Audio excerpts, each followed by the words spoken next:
Hey, I'm really glad you found your way here. This channel is still new, and every single listener means more to me than I can explain. Your support is what allows me to keep sharing the stories I genuinely love. This video was made to help you slow down, relax, and fall asleep comfortably. No rush, no pressure, just a quiet place to rest your mind. If you enjoy these kinds of stories, feel free to like and subscribe, but only if it truly feels right to you. I also love knowing where the night has carried you from. So leave a comment with where you're listening from and the time it is for you right now. It's a small thing, but it makes this feel less lonely and more connected. Now, dim the lights, get comfortable, and let the world fade out for a while. Let's drift into tonight's stories together. Story 1, The Night Courier. I am writing this on a burner phone I bought at a gas station in New Mexico. I have taped over the camera lenses with electrical tape. I have removed the SIM card 3 times in the last hour just to be sure. My hands are shaking so badly that autocorrect is the only reason this is legible. I don't know who will read this. I don't know if it matters. But I have to leave a record. If you live in the Midwest, specifically along the I-80 corridor, and you see an ad for a private courier night shift offering $2,000 a week for delivering medical supplies, scroll past it. Burn your computer, throw your phone in a river, do not call the number. I was living in my van in a Walmart parking lot in Iowa. I had lost my job at a distribution center because of restructuring, which is corporate speak for we found a robot that works cheaper than you. I was down to my last tank of gas and a bag of stale pretzels. I needed money fast. I found the flyer taped to a lamppost near the store entrance. It was simple, black text on yellow paper. Courier wanted. Nights only. High pay. Discretion required. Call Mr. Vance. I called. A man answered on the second ring. His voice was smooth, calm, like a late-night radio DJ. "Can you drive a manual transmission?" he asked. "Yes," I lied. I could learn. "Are you comfortable with long distances in the dark?" "Yes." "Can you follow instructions without asking questions?" "For $2,000 a week, I'll drive blindfolded." He chuckled. It was a dry sound. "Meet me at the rest stop off exit 240 at midnight. Look for the black sedan." I showed up. The rest stop was deserted, bathed in flickering orange sodium lights. A black Lincoln Town car was idling near the restrooms. The windows were tinted so dark they looked painted. I knocked on the glass. It rolled down.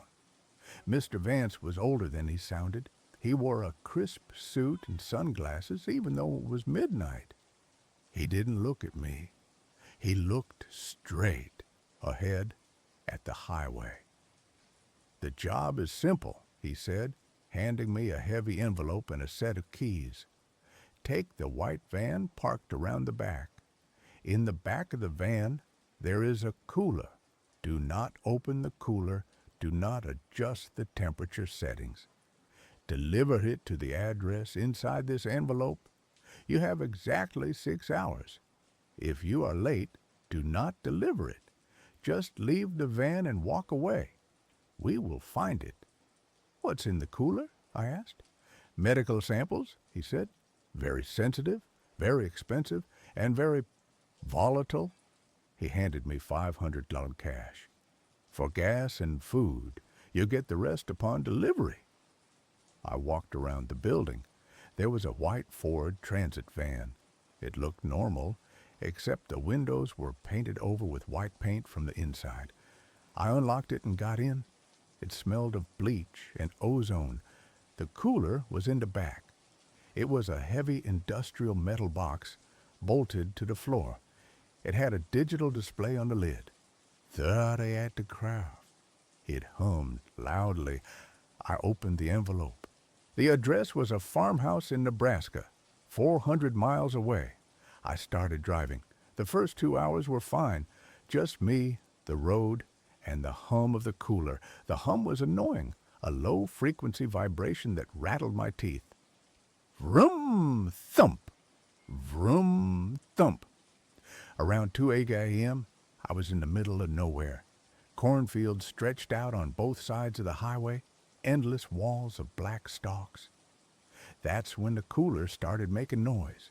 Thump. It sounded like something heavy hit the inside of the lid. I checked the rear view mirror. The cooler was vibrating. Thump, thump. It's just the compressor, I told myself. Old fridge unit. Then a voice came from the back of the van. Let me out.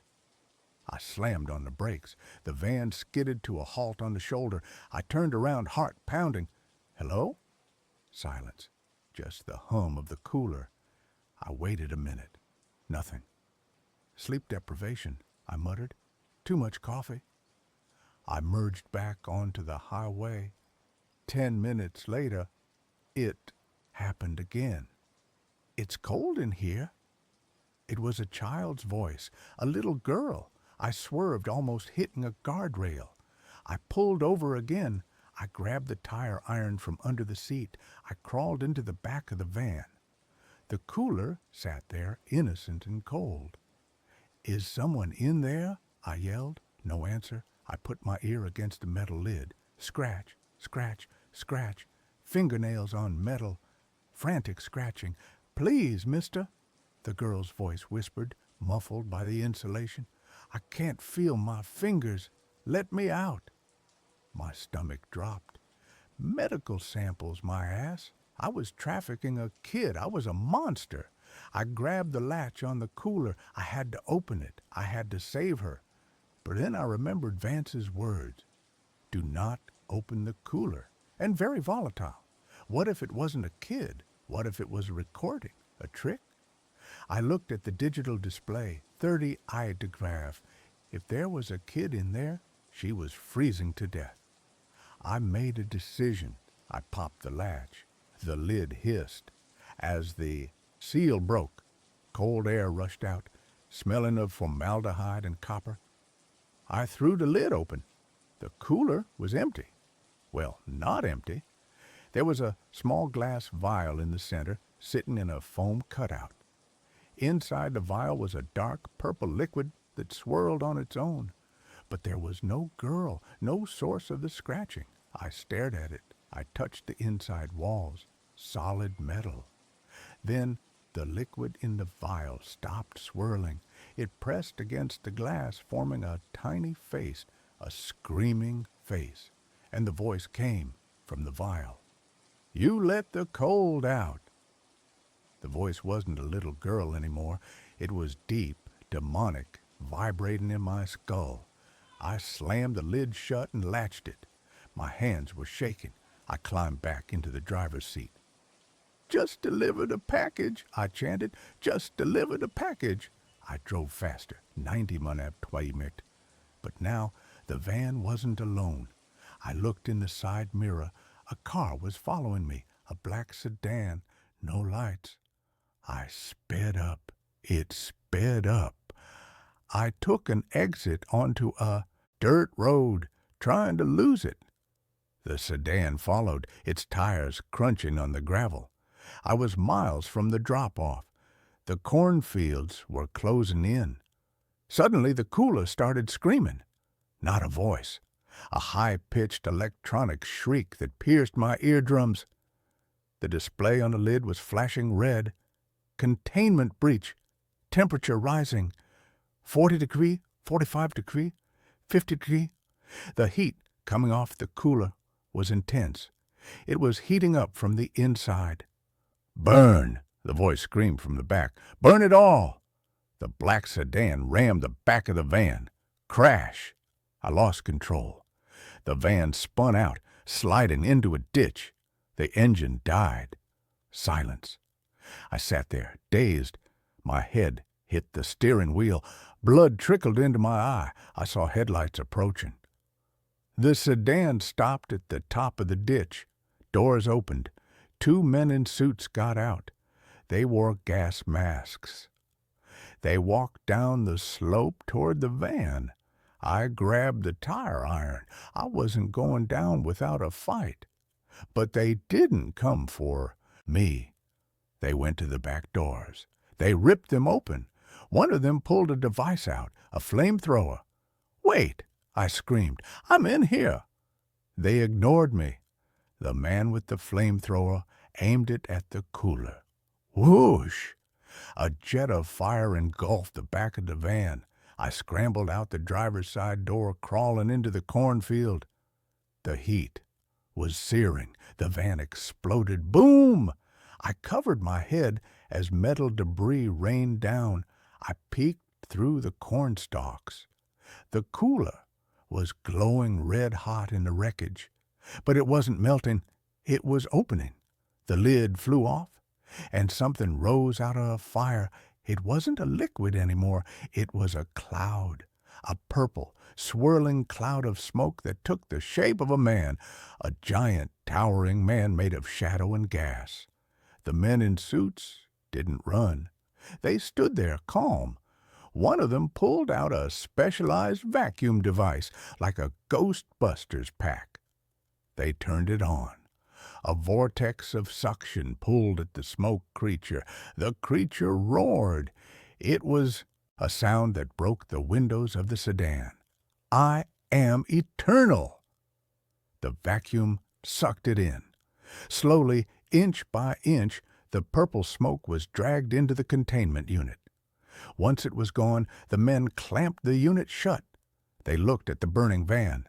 "Driver's gone," one said. His voice was muffled by the mask. "Doesn't matter," the other said. "He was contamination. The breach is contained." They walked back to their car and drove away. I waited in the cornfield for an hour.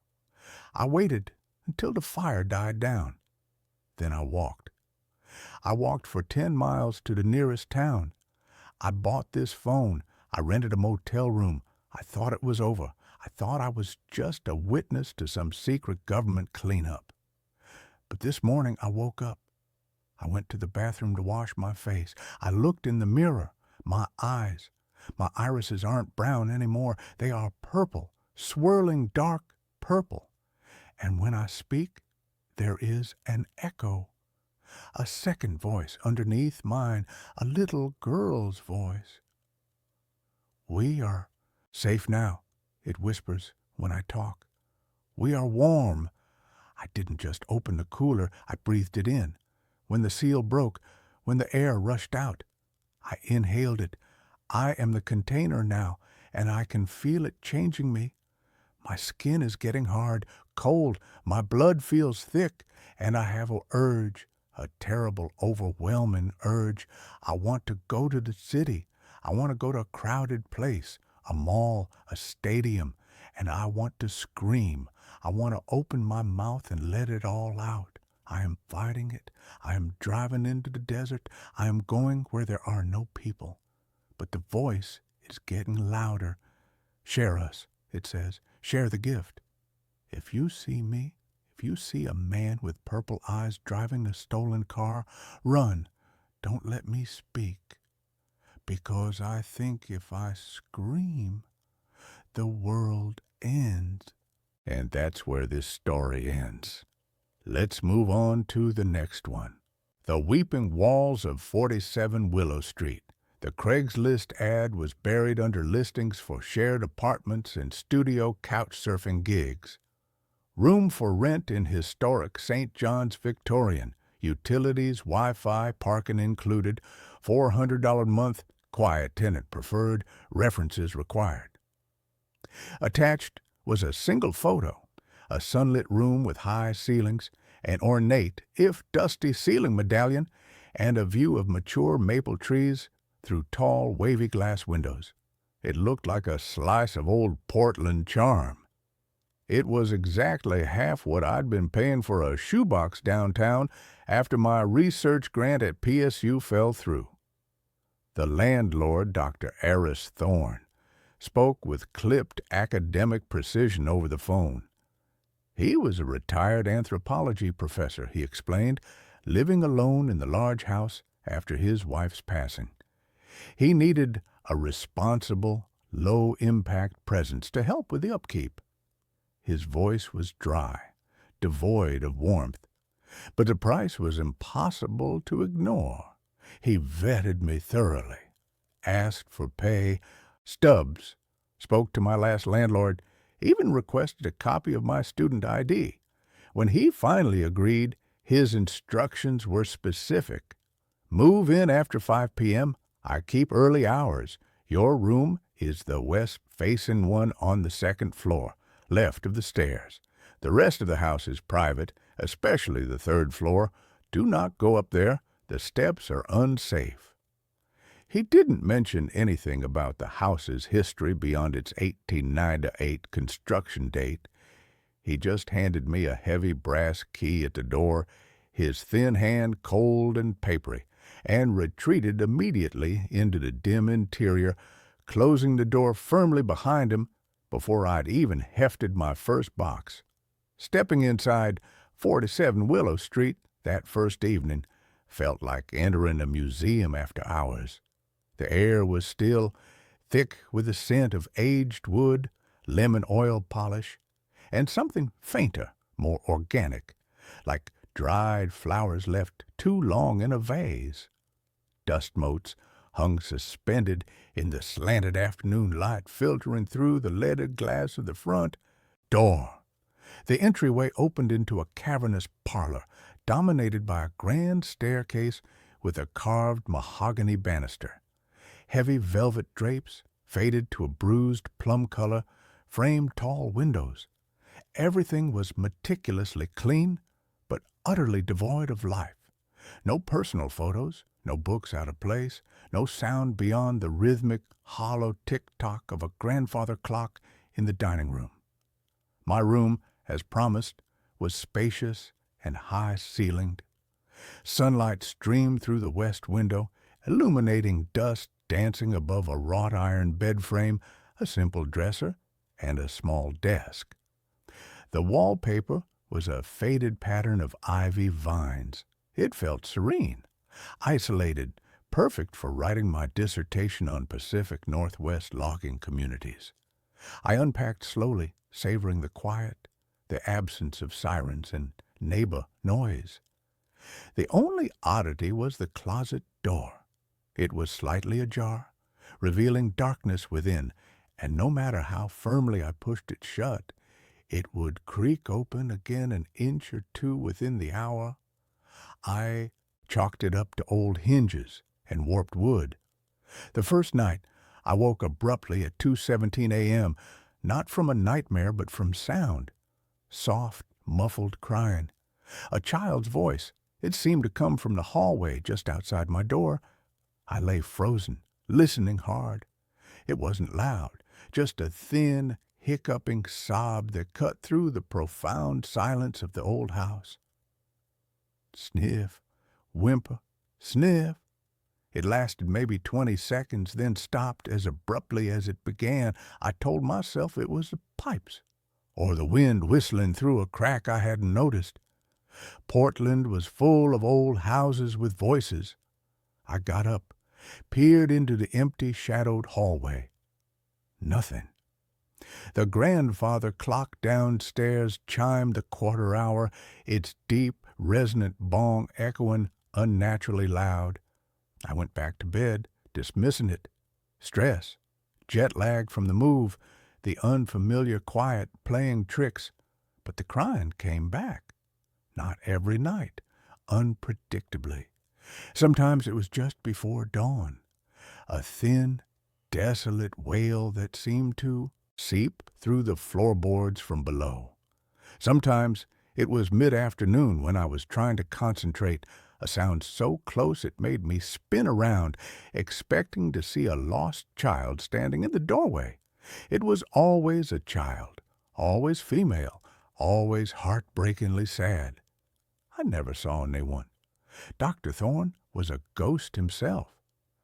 I'd hear his slow footsteps on the floorboards above my room early in the morning, the clink of dishes in the kitchen at precisely 7:30 a.m., and the faint rustle of newspaper pages. We'd exchange terse nods or murmured hellos in the narrow hallway, his pale blue eyes never quite meeting mine, always flicking past me towards the stairs or a closed door. He moved with a stiff, deliberate care, as if navigating a space filled with invisible obstacles. I asked him once casually about the pipes making noises. He didn't look up from polishing a brass candlestick. "The house breathes," he said, his voice dry as dead leaves. "It remembers things. Pay it no heed. Focus on your work." His dismissal was absolute. It felt less like advice and more like a command. The crying wasn't the only thing. Small objects began to vanish. My favorite pen, a cheap Bic, but the one I wrote best with, disappeared from the desk.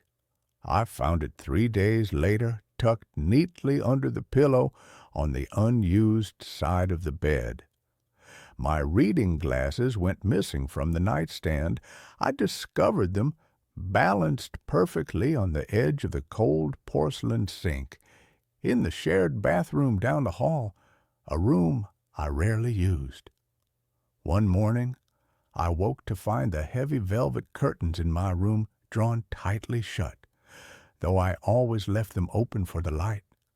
When I pulled them back, the brass rings scraped against the rod with an unnerving shriek. The closet door was wide open, the darkness within seeming deeper than before. A faint, sweet smell lingered, not pleasant but cloying, like decaying lilies. I mentioned none of this to Dr. Thorne. His coldness was a wall. Instead, I bought a cheap digital voice recorder, the kind journalists use. I left it running on my desk overnight, pointed toward the hallway. The playback the next morning made my blood turn to ice. For hours, there was only silence, the faint hum of the refrigerator downstairs, the distant traffic on Highway 30. Then, at 1:48 a.m., clear as a bell through the cheap microphone, the sound of small bare feet padding softly down the hallway outside my door. Pat, pat, pat. They stopped right outside my threshold. Silence for 10 seconds. Then a child's voice, thin and trembling, whispering directly at the recorder. "Why won't you play with me?" My breath hitched in my throat as I listened. The whisper came again, closer this time, the microphone picking up the faint moisture in the voice. "It's cold, so cold down here. Can I come in?" A pause. Then a sound that wasn't human, a low guttural clicking like stones rattling in a dry throat, followed by a wet, choking sob that dissolved into silence. The recorder captured it all. I played it back 3 times, my hands shaking. This wasn't pipes. This wasn't the wind. This was intentional. I confronted Dr. Thorne at breakfast the next day. He was eating a single boiled egg at the massive scarred kitchen table, his back to the window overlooking the overgrown backyard. I placed the recorder between us, pressed play, and watched his face. His reaction wasn't surprise. It was resignation, a deep, weary sorrow that aged him decades in seconds. He didn't look at the recorder. He stared at his egg, his spoon hovering mid-air. When the child's whisper, "Why won't you play with me?" filled the quiet kitchen, his knuckles turned white on the spoon handle. When the wet, choking sob sounded, a single tear traced a path down his deeply lined cheek. He reached out a trembling hand and stopped the recording. His voice was barely audible. Her name was Eleanor, my daughter.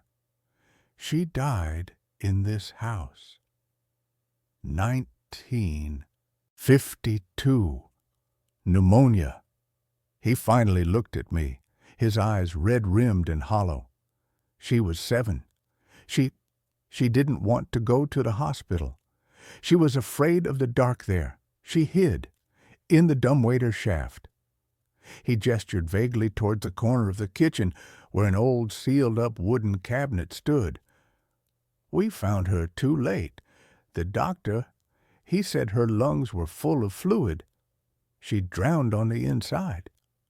He wiped his cheek roughly with his sleeve. She never liked being alone, especially in the dark. She always wanted someone to hold her hand. He pushed his plate away, the egg untouched. She's not malicious. She's lost, confused, stuck in the moment she was most afraid. The 3rd floor. That's where the old nursery was, where she spent her last days. That's why I said not to go up there. The stairs are unsafe, but also she's strongest there. The air, it's thick with her. He stood up, his movements stiff. I stay because she needs to know she's not forgotten. But the house, it holds on to grief. It holds on to her. You hear her because you're new, because you're warm, because you're here. He walked slowly towards the door to the parlor, pausing with his hand on the frame. Do what you must, but know this. She doesn't understand time. She doesn't understand you aren't me 60 years younger, or that you aren't her mother, long gone. She only knows she's cold and alone, and she wants someone to stay. I didn't pack, not yet. The academic in me warred with the terrified human. I needed proof. Not for Dr. Thorne, he already knew, but for myself, to silence the rationalizing part of my brain screaming mass hysteria, carbon monoxide, infrasound. I bought an EMF meter online, cheap, probably useless, but a tangible tool. I researched the house. The St. John's Historical Society archives confirmed the basics.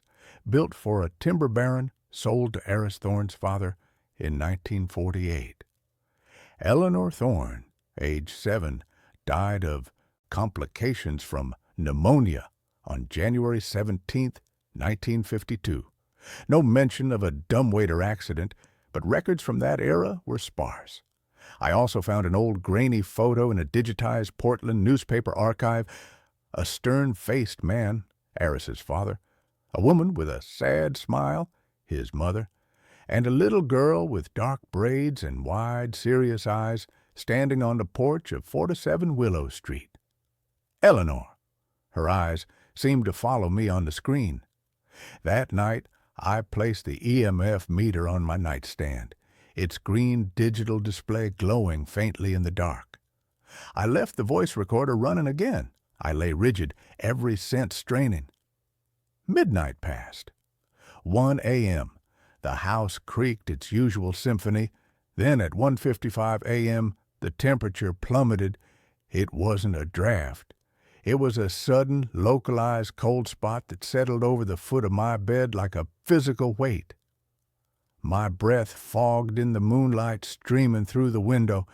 The EMF meter's display spiked violently, the needle jumping into the red zone, emitting a faint, high-pitched whine. I fumbled for it, my fingers numb with cold. As I touched it, the crying started, not muffled, not from the hallway, right beside my ear. A soft, wet sob, followed by a whispered plea that vibrated the air. Hold my hand. Please, it's so dark. I jerked upright, heart hammering against my ribs. The cold intensified, centering on my left hand where it lay on the blanket. I snatched it back as if burned. The EMF meter shrieked. On the nightstand, my water glass trembled, then tipped over, spilling water across the wood. The cold spot vanished instantly.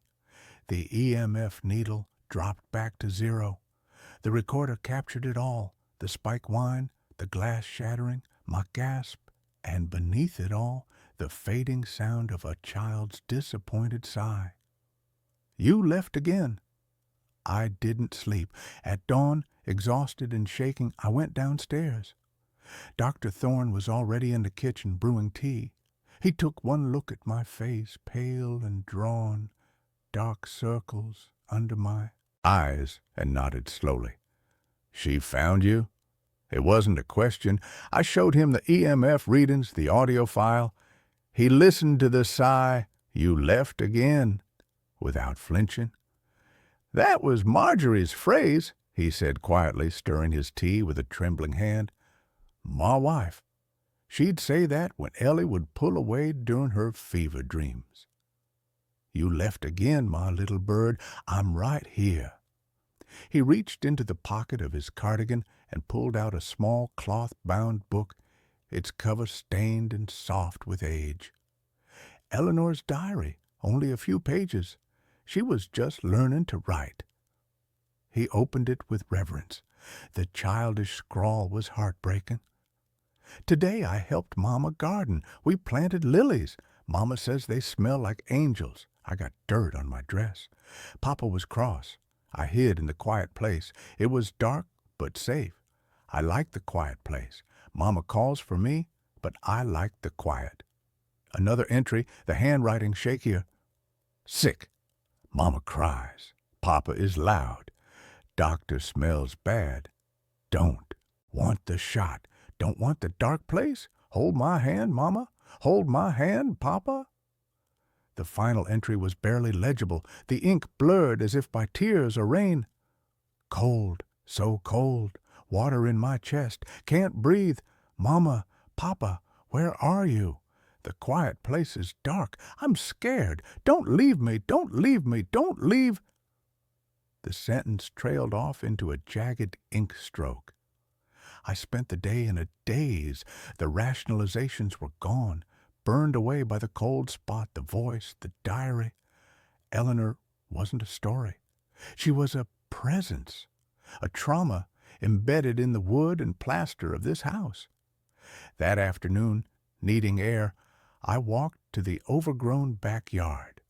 The dead oak tree from the Craigslist photo stood sentinel near the fence. At its base, half hidden by weeds, was a small weathered headstone. Not for Eleanor. She was buried in Riverview Cemetery, Dr. Thorne had said, but for Marjorie Thorne, beloved wife and mother, 1920, 1985, and carved beneath, "She never stopped, listening for her little bird." As I stood there, a scent cut through the damp earth smell.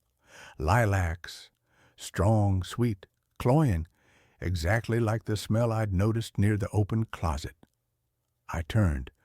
Dr. Thorne stood on the back porch watching me, his face unreadable. He didn't say a word. He just slowly closed the screen door, the thwack of the latch echoing in the still afternoon. That night, I couldn't bring myself to sleep in the room. I dragged the wrought iron bed frame away from the wall, creating a barrier of sorts.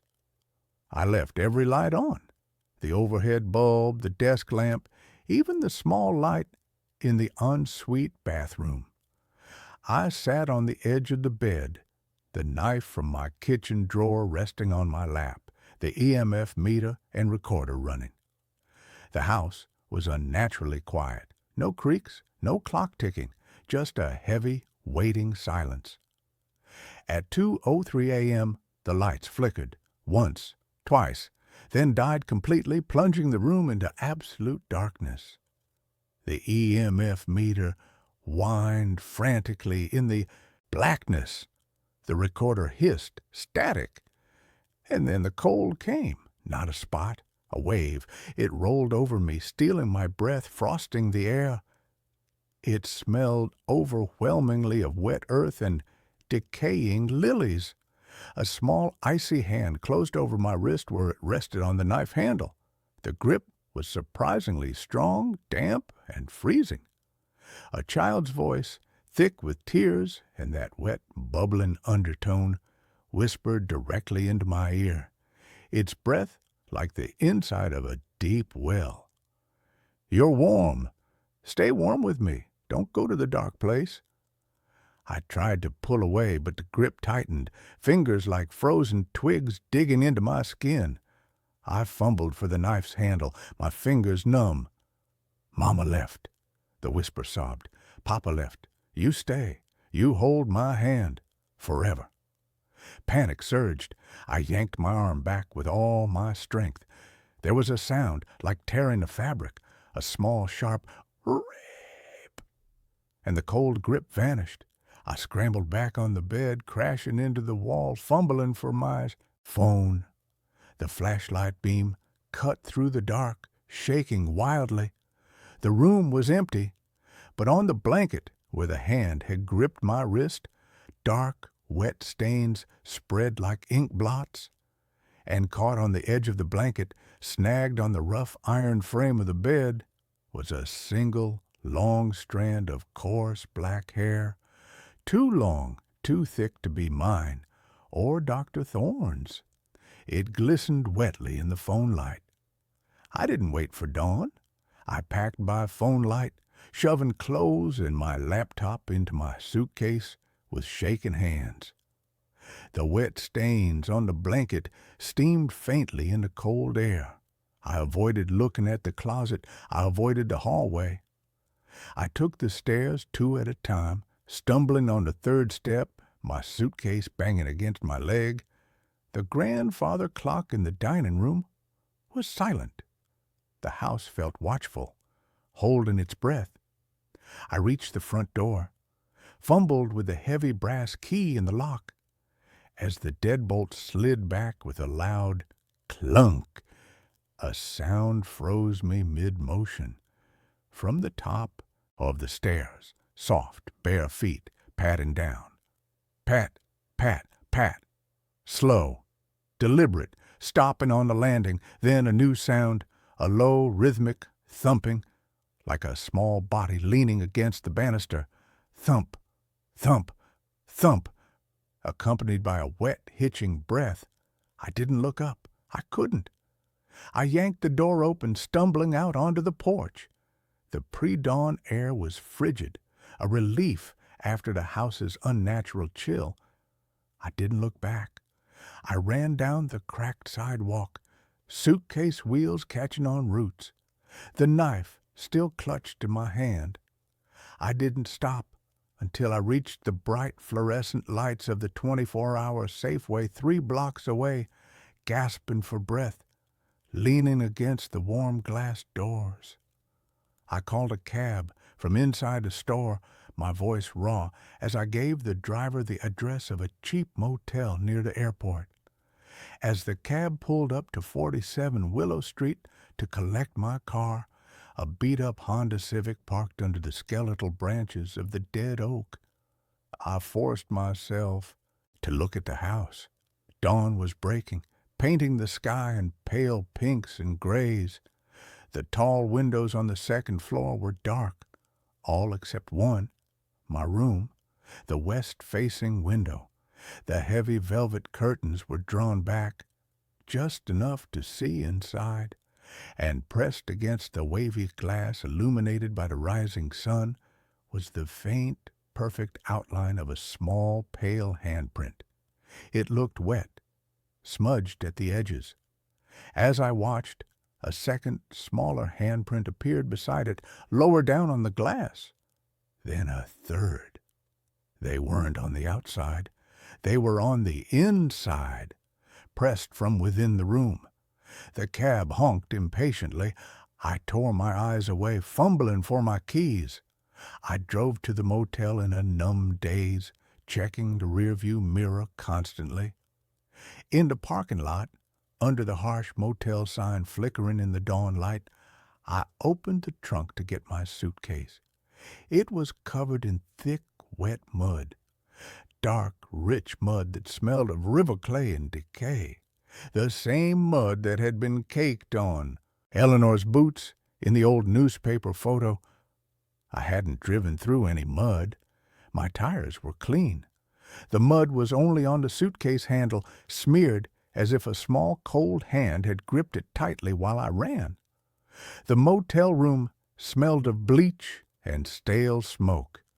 I sat on the stiff bed, the knife on the nightstand, the EMF meter still whining faintly in my backpack. I called Dr. Thorne. His phone went straight to voicemail, his message clipped and formal. "Thorne residence, leave a message." I left none. I called the Portland Police non-emergency line. I told the bored-sounding dispatcher about the break-in, the mud, the handprints. I sounded unhinged. I knew it. She took my name, my old address, 47 Willow Street, and said an officer would follow up when possible. No urgency, no belief. Why would there be? I was a broke grad student reporting ghosts. I spent the day researching exorcists, mediums, anyone who dealt with the dead. Every website, every forum post dripped with the same advice. Leave, just leave, don't look back. But where would I go? My savings were gone. My academic future was in shambles. The weight of Eleanor's loneliness, her desperate, cold grip on my wrist, pressed down on me heavier than any rational fear. She hadn't wanted to hurt me. She'd wanted comfort. She'd wanted someone to stay. That was the true horror, not the cold, not the whispers, but the profound, aching need radiating from that small, trapped presence. The house wasn't haunted by a monster. It was haunted by a little girl who couldn't understand why everyone kept leaving her in the dark. That night, in the thin motel bed, I didn't sleep. I stared at the ceiling, listening to the hum of the highway. At 2:17 a.m., the air conditioning unit above the window rattled violently. Not a normal rattle, a sharp rhythmic bang, bang, bang, like small fists pounding on metal. The digital clock on the nightstand flickered, the numbers dissolving into static snow, and beneath the noise, so faint I thought I might be hallucinating, came the wet, bubbling whisper, seeming to come from the cheap floral wallpaper beside my head. "You forgot your warm blanket?" A pause. The AC unit went silent. The clock stabilized, reading 2:18. The whisper came again, closer, the breath like frost on my ear. "We're waiting." I didn't move. I didn't breathe. I just lay there in the suffocating motel room dark, the knife slick in my sweating palm, the smell of wet earth and decaying lilies thick in the air. The $400 a month had been a steal. The cost of staying had been my peace. The cost of leaving, I realized with a cold certainty that seeped into my bones deeper than any ghostly touch, was my freedom. Eleanor wasn't confined to 47 Willow Street. Grief, that old, that deep, doesn't respect walls. It follows, it clings, it waits. And in the crushing silence after the whisper faded, the only sound was the slow, steady drip of muddy water falling from the handle of my suitcase onto the cheap motel carpet. Plink, plink, plink, like a countdown, like a heartbeat, like small bare feet padding closer in the dark. I'm not safe here. I won't be safe anywhere. She's right. They're waiting. And the worst part, the truly, devastatingly realistic part, is that a part of me, the part that's been lonely too, that's lost too much, that part understands why she won't let go. The cold on my wrist doesn't fade. It never will. It's a brand, a promise, or a sentence. The dripping continues. Plink, plink, plink. I close my eyes. I don't pray. I just listen for the bare feet in the hallway outside the thin motel door. They haven't started yet, but they will. They always do. The house on Willow Street didn't keep me, but Eleanor did. And she's bringing the cold with her. Always. And that's where this story ends. Let's move on to the next one. The Night Auditor. I'm writing this to warn anyone who is thinking about taking a job just because it pays cash and asks no questions.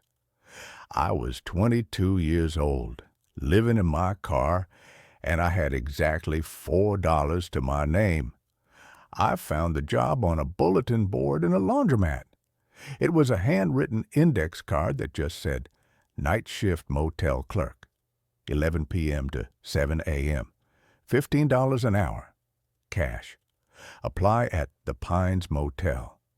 The Pines Motel was about 20 miles outside of town on a stretch of highway that truckers only used to avoid the way station.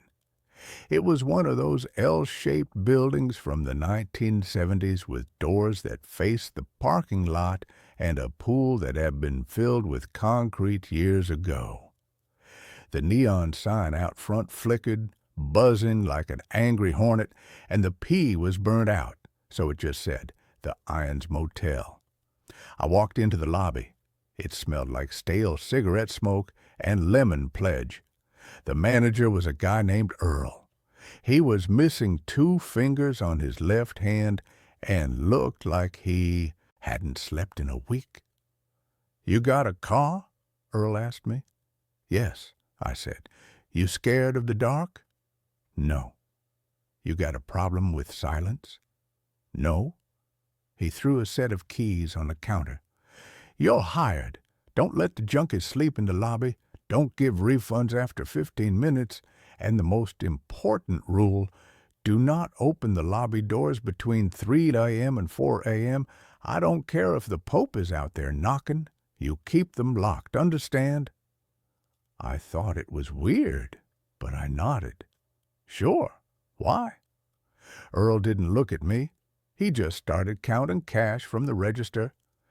"Because that's the quiet hour. We like to keep it quiet." He left me there.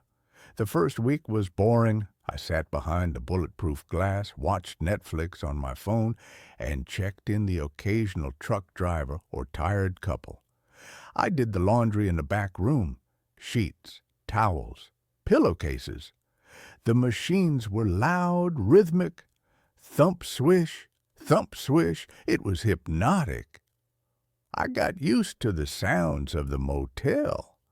The ice machine down the hall that groaned every hour, the vending machine that hummed, the traffic on the highway, which usually died down around 1 o'clock a.m. But then the second week started, and I learned why the pay was so good. It was Tuesday, 3:15 a.m. I was reading a magazine, fighting to stay awake. The lobby doors were locked, just like Earl said. The lights in the parking lot were dim, casting long orange shadows across the asphalt. Knock, knock, knock. It was a polite knock. Soft. 3 distinct taps on the glass of the front door. I looked up. Standing outside was an old woman. She looked harmless. She was wearing a pink nightgown and holding a purse. She looked confused.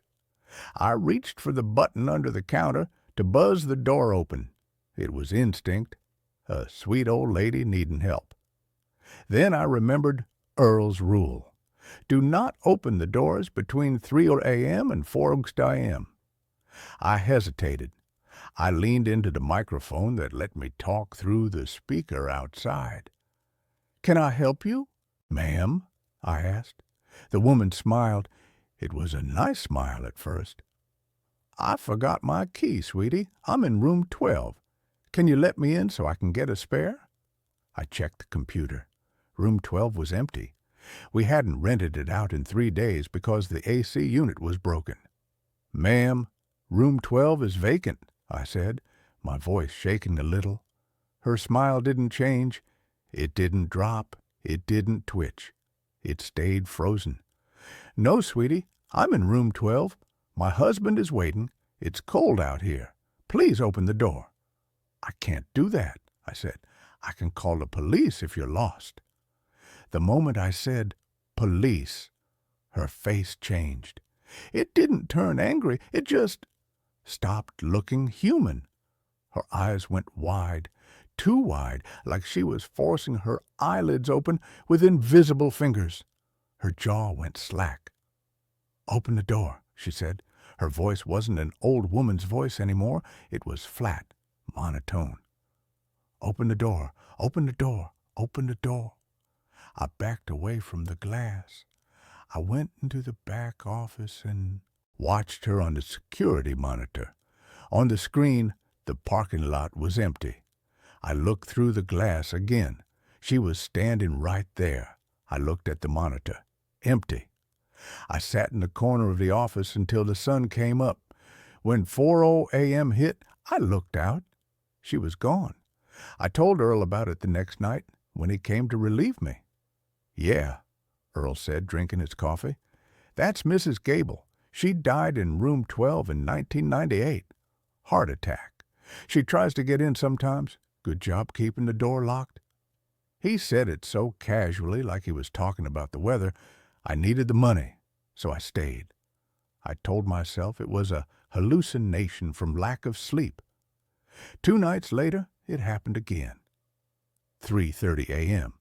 Bang, bang, bang. This time, it wasn't polite.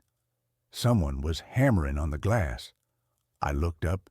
It was a man in a police uniform. He looked frantic. He had blood on his forehead. "Open up," he screamed. "There's been an accident. I need to use the phone. My radio is dead." My heart hammered in my chest. A cop. An injured cop. I had to help him. I stood up and reached for the buzzer. Then I saw his badge. It was blank. Just a piece of shiny metal. No numbers. No name. I looked at his police car in the parking lot. There wasn't one. He had just appeared. "Where is your car, officer?" I asked through the speaker. He stopped banging. He stared at me. His eyes were black, not dark brown. Black. No whites. "The car's down the road," he said. His voice was smooth, too smooth, like a radio DJ. "Just open the door, kid. Don't you want to be a hero?" "I'm calling 911, I said. He laughed. It was a terrible sound. It sounded like metal grinding on metal. "The lines are down, kid. You know they are." I picked up the lobby phone. Dead tone. I looked back at the door. The cop was pressing his face against the glass. His nose was squashed flat. He was licking the glass. A long gray tongue slid up the pane, leaving a smear of slime. "Let me in," he whispered. "I'm so hungry." I ran to the back room and locked myself in the laundry closet. I sat on a pile of dirty towels and covered my ears. I could hear him banging on the glass for an hour. Bang, bang, bang. "Open up, open up." Then, at 4:01 a.m., silence. I came out. The glass was smeared with grease, but there was no one there. I started looking for another job that morning, but I couldn't find one. I was stuck. The final straw happened on my last night. It was raining. A heavy thunderstorm rain that shook the windows. I was prepared. I had headphones. I had my back to the door. I was going to ignore everything until 4 a.m. At 3:15 a.m., the phone behind the desk rang. Not the lobby phone, the internal phone, the one that guests used to call the front desk. I looked at the caller ID. Room 109. Room 109 was at the far end of the lot. It was the storage room. Earl kept old mattresses and broken lamps in there. It didn't even have a bed. It was locked from the outside, with a padlock. I let it ring, ring, ring, ring. It wouldn't stop. Finally, I picked it up. "Front desk." "He's in here," a voice whispered. It was my voice. I froze. "What?" "He's in here with me," my voice whispered back to me through the phone. "He's hiding behind the mattresses. He's waiting for you to come check the room." I slammed the phone down. Then I saw movement on the security cameras. Monitor 4 showed the walkway outside room 109. The door to room 109 was open. I knew I had locked it. Earl had the only key. I watched the screen. Something was crawling out of the room. It looked like a spider, but it was the size of a man. It had too many limbs. It was naked, pale, and hairless. It crawled along the concrete walkway, moving jerky and fast. It crawled up the wall and onto the roof. It was heading toward the lobby. I heard the sound of footsteps on the roof above my head. Thump, thump, thump. Dust fell from the ceiling tiles. I grabbed the master. Keys. I grabbed my backpack. I didn't care about the money anymore. I ran for the back exit, the door that led to the alley behind the motel. I pushed the crash bar. It didn't move. It was chained shut from the outside. I panicked. I turned around. The ceiling tiles in the lobby were lifting up. A pale, long hand reached down. Fingers that were 6 inches long grasped the edge of the tile. I ran to the front doors, the glass doors. It was 3:45 a.m. I didn't care. I hit the unlock button. I pushed the doors open. The cool night air hit my face. I ran into the parking lot. "Hey!" a voice yelled. I screamed and spun around, raising my fists. It was a trucker, a big guy in a flannel shirt. He was standing by his rig, smoking a cigarette. He looked at me like I was crazy. "You okay, son?" he asked. I looked back at the motel. The lobby was empty. The ceiling tiles were in place. The door to room 109 was closed and padlocked. I need a ride," I gasped. "Please, just get me away from here." The trucker looked at my shaking hands. "Hop in. I'm heading to Phoenix." I got in that truck, and I never went back for my car. I left my clothes, my phone charger, and my $4 in the glove box. I called Earl from a payphone in Arizona 2 days later. "I quit," I said. Earl didn't sound surprised. "Okay, you made it longer than the last guy." "Earl," I asked, my voice trembling, "what is in room 109? There was a long silence. "We don't have a room 109, Earl said. "The numbers jump from 108 to 110. Bad luck number." "I saw it," I said. "I got a call from it." "Son," Earl whispered, and for the first time he sounded scared. "If you answered that call, you need to keep moving. Don't stay in one place for more than 2 nights. It tracks the signal." He hung up. That was 6 months ago. I live in motels now, different ones every night. I pay cash. I never give my real name. But sometimes, late at night, when I'm lying in bed in a Motel 6 or a Super 8, the room phone rings. I never answer it. But I can see the light blinking, and if I listen closely through the thin walls, I can hear a scratching sound coming from the ceiling, like long, pale fingernails dragging across the drywall. And then I hear my own voice whispering from the ventilation vent, "Open the door. It's quiet time." I pack my bag, I climb out the window, and I run. I don't know how long I can keep running. I'm so tired. But I know one thing for sure. I am never, ever taking a night shift job again. And that's where this story ends. Let's move on to the next one, the night shift. I am writing this down because I need someone to believe me, even if I never go back to that place again. I was broke. That is the only reason anyone takes the graveyard shift at a place like Ironclad Self-Storage. I was 23, living in a basement apartment that smelled like mold, and I had exactly $12 in my bank account. When I saw the ad online, Night Watchman, immediate start, cash pay, I didn't ask questions. I didn't ask why the last guy quit. I didn't ask why the pay was so high for sitting in a chair. The facility was located at the edge of town, where the paved roads turned into gravel and the streetlights stopped working. It was huge.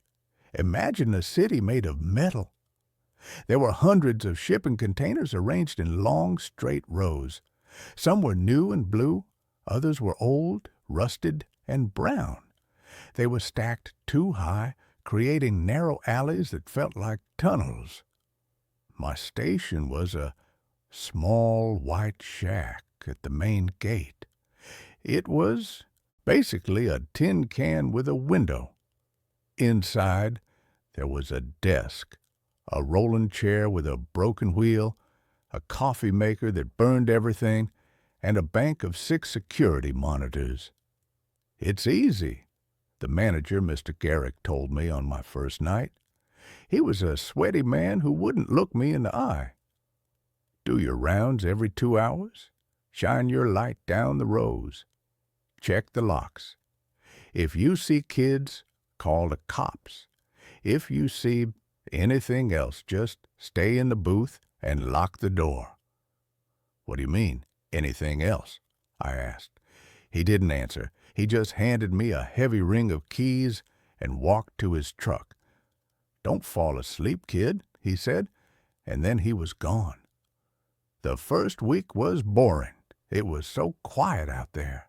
The only sound was the wind humming through the gaps between the containers. It made a low, mournful, whistling sound, like someone blowing over the top of a glass bottle. But on the second Tuesday, the weirdness began. I was doing my 2 a.m. round. I was walking down row C. The gravel crunched loudly under my heavy boots. I was shining my flashlight on the padlocks, checking to make sure they were secure. Then I heard a radio. It was faint. It sounded like static mixed with a voice. It was coming from inside a container halfway down the row, Unit C-14. I stopped. I put my ear against the cold corrugated metal. "Help! Please! Cold!" It was a woman's voice. She sounded terrified. "Hello?" I yelled, banging on the door with my fist. "Is someone in there?" The voice stopped immediately.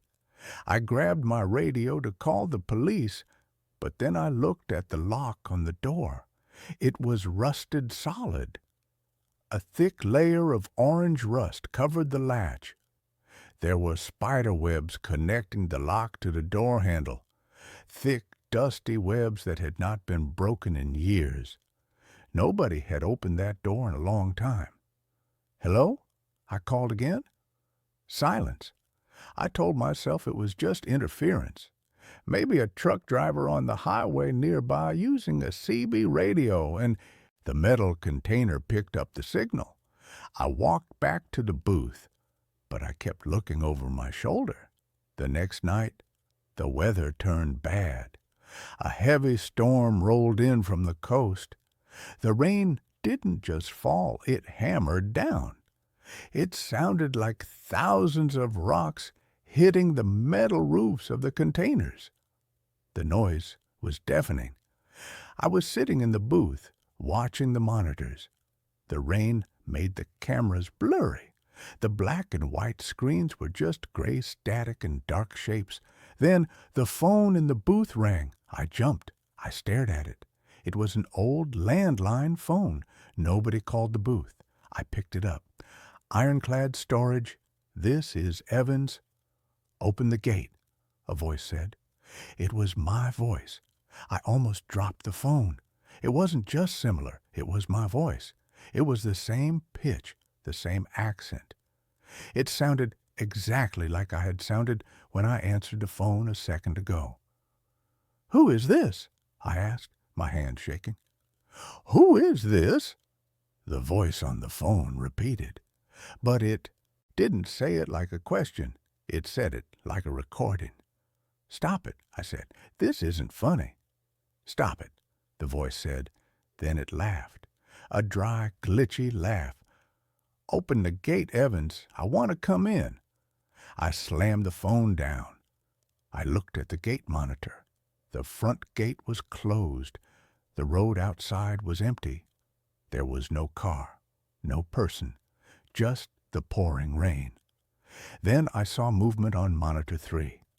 Monitor 3 showed the back of the lot, the dead zone, we called it. It was where the oldest containers were kept. In the grainy footage, I saw a figure. It was tall, too tall. It looked like a person stretched out on a rack. Its arms hung down past its knees. It was standing in the middle of the aisle, facing away from the camera. It was perfectly still, letting the rain hit it. I grabbed my heavy flashlight and my baton. I didn't want to go out there, but that was my job. And if it was a prankster, I was going to kick them out. I stepped out of the booth. The wind hit me, instantly soaking my uniform. I ran toward the back of the lot. I counted the rows. A, B, C. I turned the corner into the dead zone. "Hey!" I shouted over the roar of the rain. "Get out of here! The police are on their way!" I pointed my flashlight beam down the aisle. It was empty. I walked forward, my heart hammering against my ribs. I swept the light left and right. Nothing but wet metal and puddles. Then I heard a sound from above. Clang! It was the sound of a heavy weight landing on a hollow metal roof. It came from the top of the container right next to me. Clang! Clang! Footsteps, heavy metallic footsteps running across the tops of the containers. I looked up. I flashed my light upward. For a second, the beam caught something. It was pale, white, like a maggot. It was crouching on the edge of the container roof, looking down at me. It didn't have a face.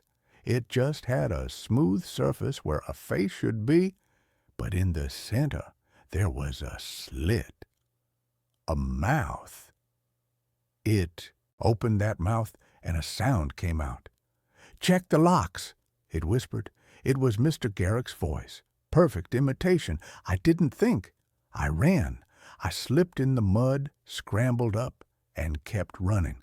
Behind me, I heard it jumping. Boom! It landed on the next container. Boom! It was getting closer. It wasn't running on the ground. It was hunting from above, leaping across the narrow alleyway like a spider. "Don't fall asleep, kid," the thing screamed from the darkness above. It was laughing now. "Don't fall asleep." I saw the light of the guard booth ahead. It looked like heaven. I sprinted the last 50 yards. I could hear the thing landing on the ground behind me now. Splash, splash. It was on my level. I threw myself at the door of the booth, ripped it open, and dove inside. I slammed it shut and locked the deadbolt. I backed away, grabbing the heavy desk and shoving it against the door. Thud! Something hit the door hard. The whole shack shook. "Open the gate," my own voice whispered from the other side of the thin door. "It's cold out here." I crawled into the corner under the desk. I covered my ears. I squeezed my eyes shut. It didn't stop. For hours it circled the booth. Sometimes it tapped on the glass window with a fingernail. Tap, tap, tap. Sometimes it banged on the roof. Sometimes it mimicked voices. My mom, my dad, Mr. Garrick. It recited conversations I had days ago. "I need this job," it whispered in my voice. "I have $12. I stayed under that desk until the sun came up. When the gray light of dawn finally filled the booth, the noises stopped. I waited another hour before I moved. I slowly pulled the desk away. I unlocked the door. The rain had stopped. The air was cold and fresh. I walked outside. The wet gravel was marked with mud. There were footprints all around the booth, but they weren't shoe prints. They looked like handprints, but with fingers that were too long and too many joints. They circled the booth over and over again. I didn't do a final round. I didn't write a report.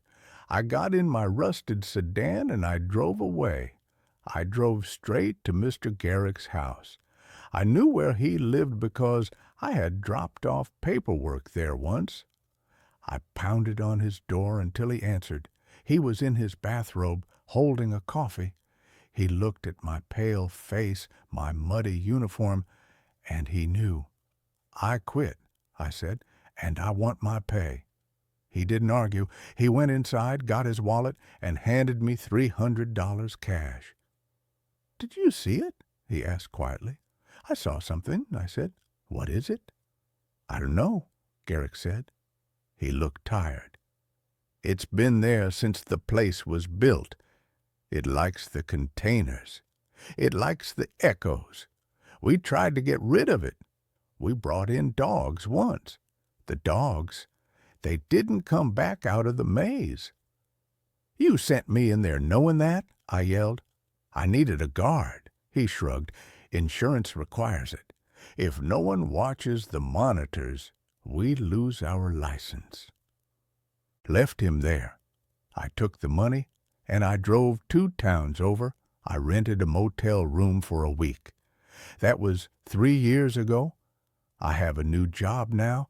I work in a library. It is bright, and there are always people around, and there are no metal boxes. But I am writing this because last night I was walking home. It was raining. I walked past a construction site. There was a large blue shipping container on the sidewalk used for storing tools. As I walked past it, I heard a sound from inside. Tap, tap, tap. I stopped. I couldn't help it. I looked at the metal wall. Check the locks, a voice whispered from inside the locked box. It was my voice. I ran the rest of the way home. I locked every door. I closed every curtain. I know now that I didn't just leave that job. I took something with me, or rather, something decided that I was more interesting than the empty rows of the storage yard. It knows where I live, and every time it rains, I'm afraid to look out my window because I know that one day I will see those long white fingers tapping on the glass asking to come in. And that's where this story ends. Let's move on to the next one. The hum of Sector 4. I am writing this manuscript by candlelight in a cabin that doesn't appear on any map. There is no electricity here. I severed the main line myself. I buried my phone in a lead box 10 miles south of here. I don't wear a digital watch. I don't use a calculator. I can't be near anything that processes data. If I hear the hum of a hard drive spinning up or the whir of a cooling fan, I start to bleed from my nose. If you are a systems administrator, a network engineer, or just some broke kid looking for a graveyard shift at a data center, listen to me. If you see a job posting for the facility near the limestone mines in Kansas, specifically for a thermal regulation specialist, do not apply. They will offer you $80,000 a year. They will offer you full benefits. They will tell you it's the easiest job in the world, just watching gauges and flipping switches. Do not sign the NDA. Do not take the elevator down. I was 28. I had a degree in HVAC repair and a mountain of medical debt from a car accident that wasn't my fault.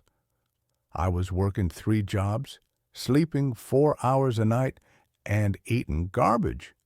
When the recruiter reached out to me on LinkedIn, I thought it was a scam. The pay was too high for a maintenance gig. The interview was held in a rented conference room at a Holiday Inn near the airport. The interviewer, a man named Mr. Giles, looked like a walking corpse. His skin was gray, his suit was too big for him, and his hands wouldn't stop shaking. "The job is underground," Giles said, staring at the table, refusing to make eye contact. It is a legacy server farm, subterranean cooling.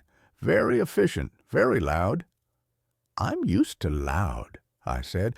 I worked on industrial turbines. No, Giles whispered. Not that kind of loud. It is a drone, a constant low-frequency vibration. It affects people. We need someone with fortitude. I have fortitude, I lied. I just need the paycheck. He slid a contract across the table. It was thick. Read the addendums, specifically regarding the phantom data clauses. I didn't read them. I just signed. I needed the money. The facility was located in the middle of a wheat field, marked only by a small concrete bunker and a massive ventilation tower that jutted out of the ground like a rusted obelisk. The security was tight. Biometric scanners, armed guards who didn't speak, and a decontamination shower before you even got to the elevator. The elevator ride down took 5 minutes. That's how deep it was. When the doors opened, the sound hit me. It wasn't a roar. It was a hum, a deep, resonant thrumming that I felt in my teeth before I heard it in my ears. It sounded like a choir of millions of bees, or the sound of the ocean if the ocean was made of electricity. The air was freezing cold, kept at a constant 60 degrees Fahrenheit, but it smelled of ozone, burnt copper, and something oddly organic, like wet soil. My supervisor was a man named Miller. Miller had been down there for 6 months. He wore heavy-duty earmuffs at all times. He didn't take them off when he shook my hand. He just motioned for me to follow him. The facility was a labyrinth. Endless corridors of black server racks, blinking with millions of tiny blue and green lights. The aisles stretched on for miles. It was a city of data. Miller led me to the control room. It was a glass-walled box suspended over the server floor. It was soundproofed, which was a mercy. "Take these," Miller said, handing me a pair of noise-canceling headphones. "Never take them off when you're on the floor. The frequency can cause hallucinations, paranoia, nausea. We call it the data sickness." "What are we storing here?" I asked, looking out at the ocean of blinking lights. "Is it government stuff? NSA?" Miller laughed. It was a dry, hacking sound.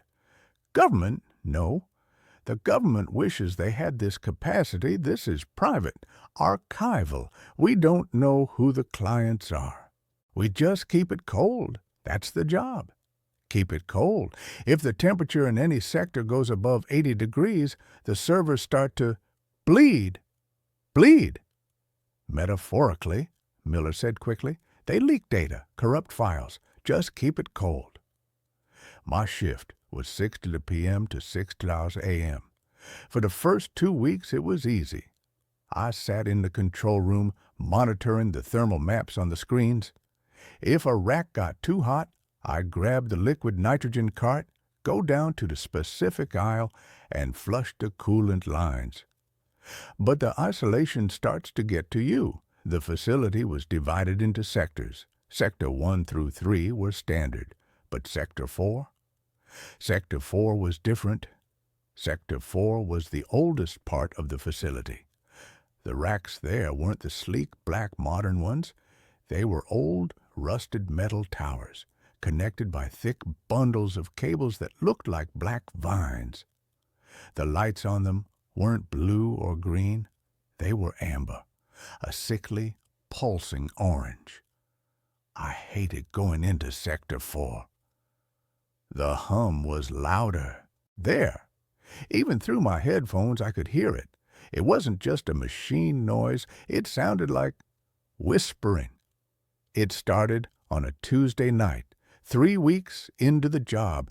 I was in the control room eating a sandwich. Miller was asleep in his chair. He did that a lot. The thermal map for Sector 4 flashed red. Alert, Rack 409B. Temp, Night Auditor. It was spiking fast. Miller, I said, nudging him. He grunted but didn't wake up.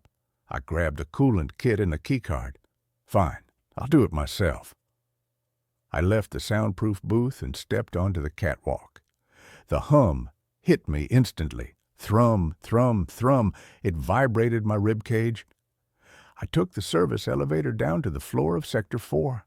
The air was colder here, almost freezing, yet the smell of ozone was overpowering. I walked down the aisle. The amber lights on the servers were blinking in unison. Blink, blink, blink, like a heartbeat. I found rack 409B. It was vibrating violently. The metal casing was hot to the touch.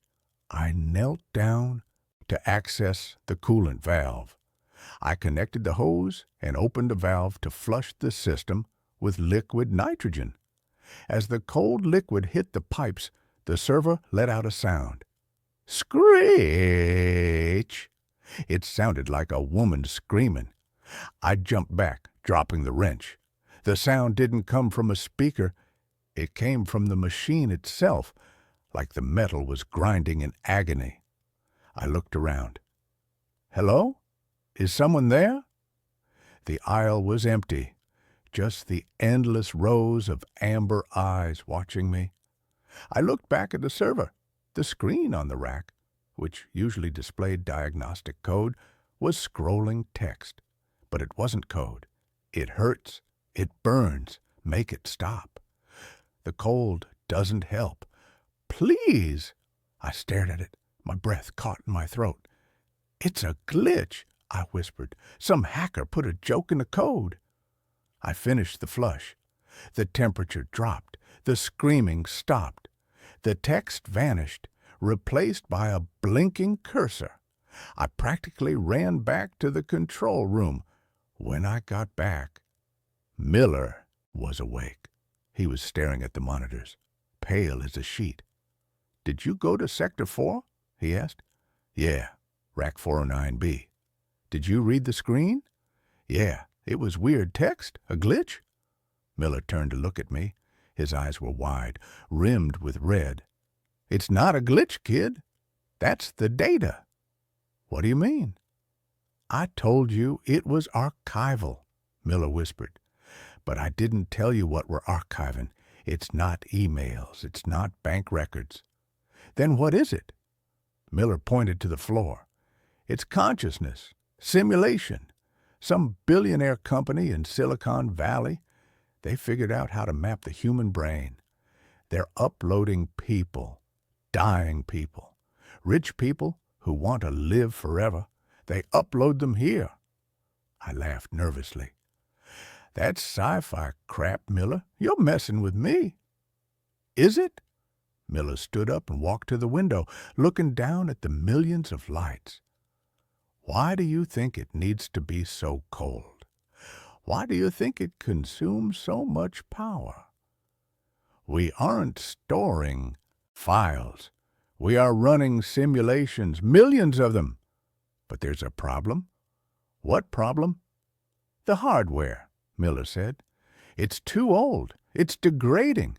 The simulations. They aren't living in paradise. They're trapped in a digital void. They're corrupting. They're going insane. The heat is them screaming. I didn't believe him. I couldn't. It was too insane. I finished my shift in silence and went home, but I couldn't sleep. The hum was still in my ears. The next night, Miller wasn't there. I was alone in the facility. At midnight, the phone in the control room rang. It was the internal line. I picked it up. Control. Help me. It was Miller's voice, but it sounded digital, compressed, full of static. Miller, where are you? You didn't show up. I'm in the stack. The voice glitched. I wanted to see. I plugged in. Miller, you're not making sense. Sector 4, the voice shrieked. Rack 001, the master node. Pull the plug. The line went dead. I sat there for 10 minutes, shaking. I checked the employee log. Miller had swiped in at 5 p.m. He hadn't swiped out. I pulled up the camera feed for Sector 4. At the very end of the main aisle, there was a massive server tower, the master node. Lying on the floor in front of it was a body. It was Miller. He was connected to the machine. A thick black cable was plugged into a port on the back of his neck, a port I hadn't noticed before, or maybe he had surgically installed it. No, it was simpler. He had wrapped the fiber optic cables around his head, taped them to his temples. I had to go down there. I grabbed the emergency axe from the wall. I don't know why. It just felt right. I took the elevator down. The hum was deafening tonight. It wasn't a choir of bees anymore. It was a roar, a cacophony of voices, millions of voices screaming, crying, begging, let us out. It's dark. Where is my body? The code is eating me. I walked through Sector 1, 2, 3. The lights were flickering violently. I entered Sector 4. The amber lights were gone. They were red, blood red. The temperature was rising. I could feel the heat radiating from the racks. 90 degrees, 100 degrees. I reached the end of the aisle. Miller was lying there. His eyes were open, burned out, just empty black sockets. His mouth was open in a silent scream. The cables taped to his head were pulsing with light. I knelt down to check his pulse. There was none. He was cold. But then the server next to him, the master node, lit up. The screen flared to life. A face appeared on the screen. It was a crude, low polygon rendering of a face. It was Miller's face.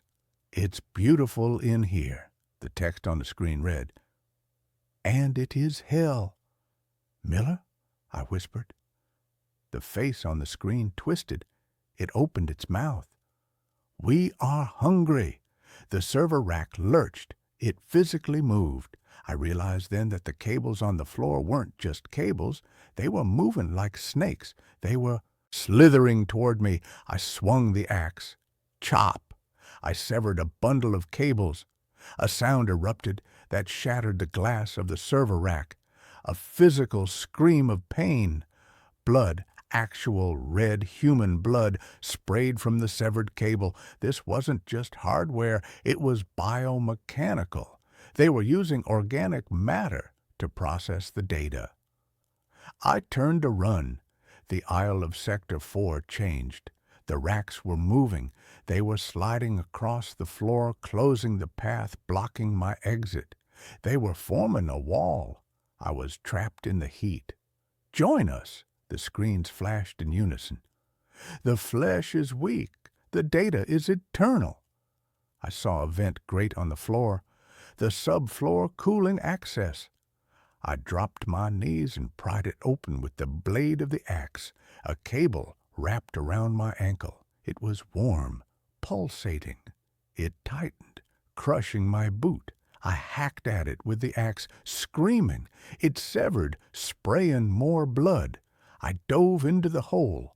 I landed in the crawl space underneath the server floor.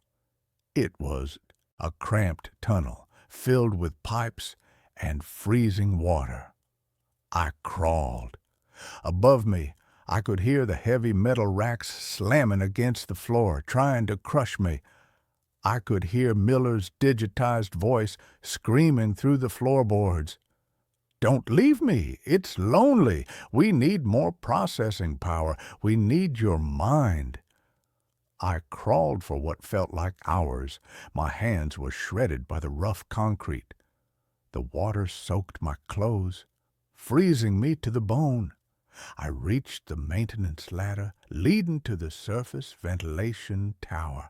I climbed. The hum was vibrating the ladder. My teeth were chattering so hard I chipped a molar. I reached the top grate. I pushed it open. I fell out onto the wheat field. It was night. The stars were out. The air was fresh. I lay there gasping. Then the ground shook. The ventilation tower next to me let out a blast of hot air, a massive plume of steam, and in the steam I saw faces, ghostly, vaporous faces rising into the night sky. Miller's face, old faces, young faces. They were venting the corrupted data. They were venting the souls. I ran to my car. I drove until the engine overheated. I stole another car. I kept driving. I thought I escaped. But yesterday, I was in a library in Colorado. I was looking at a computer screen checking the news. The screen flickered. For a second, the news site disappeared. A text box appeared, searching for node, my name, signal strength, 98% downloading. My nose started to bleed. The hum started in my left ear. I smashed the monitor and ran. They uploaded a part of me. When I was down there, when the cable touched me, they copied me, or they tagged me. I am a walking receiver, and they are trying to sync.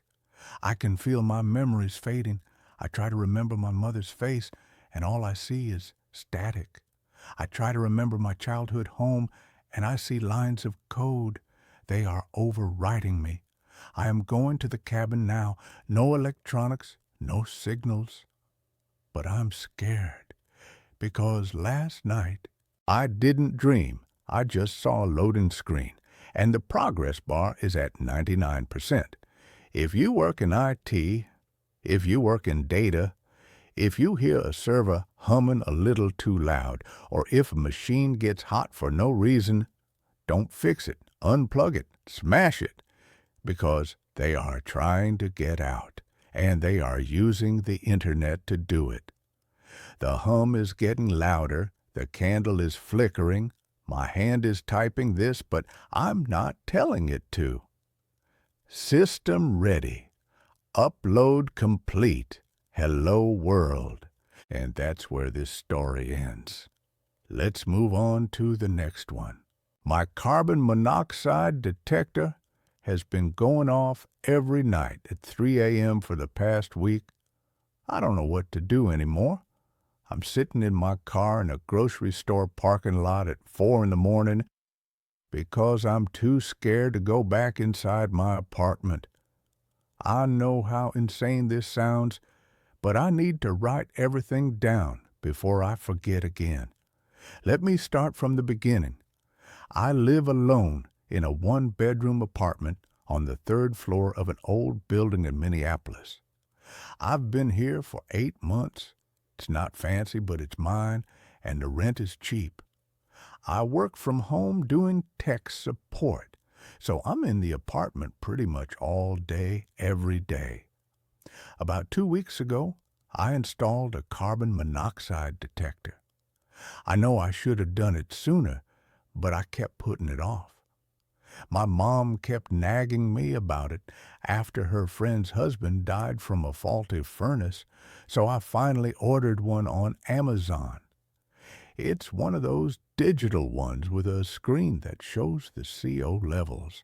I put it in the hallway between my bedroom and the living room, plugged it in, and forgot about it. Everything was fine for the first week. Then last Monday night, I woke up to the detector screaming. The alarm is loud, really loud, and it was going off right outside my bedroom. I grabbed my phone. It was 3:07 a.m. I stumbled out into the hallway and looked at the detector. The screen said 0 ppm, 0. No carbon monoxide detected, but it was still blaring. I unplugged it thinking maybe it was malfunctioning. The alarm stopped. I stood there in the dark hallway for a minute listening, but everything was quiet. I plugged it back in.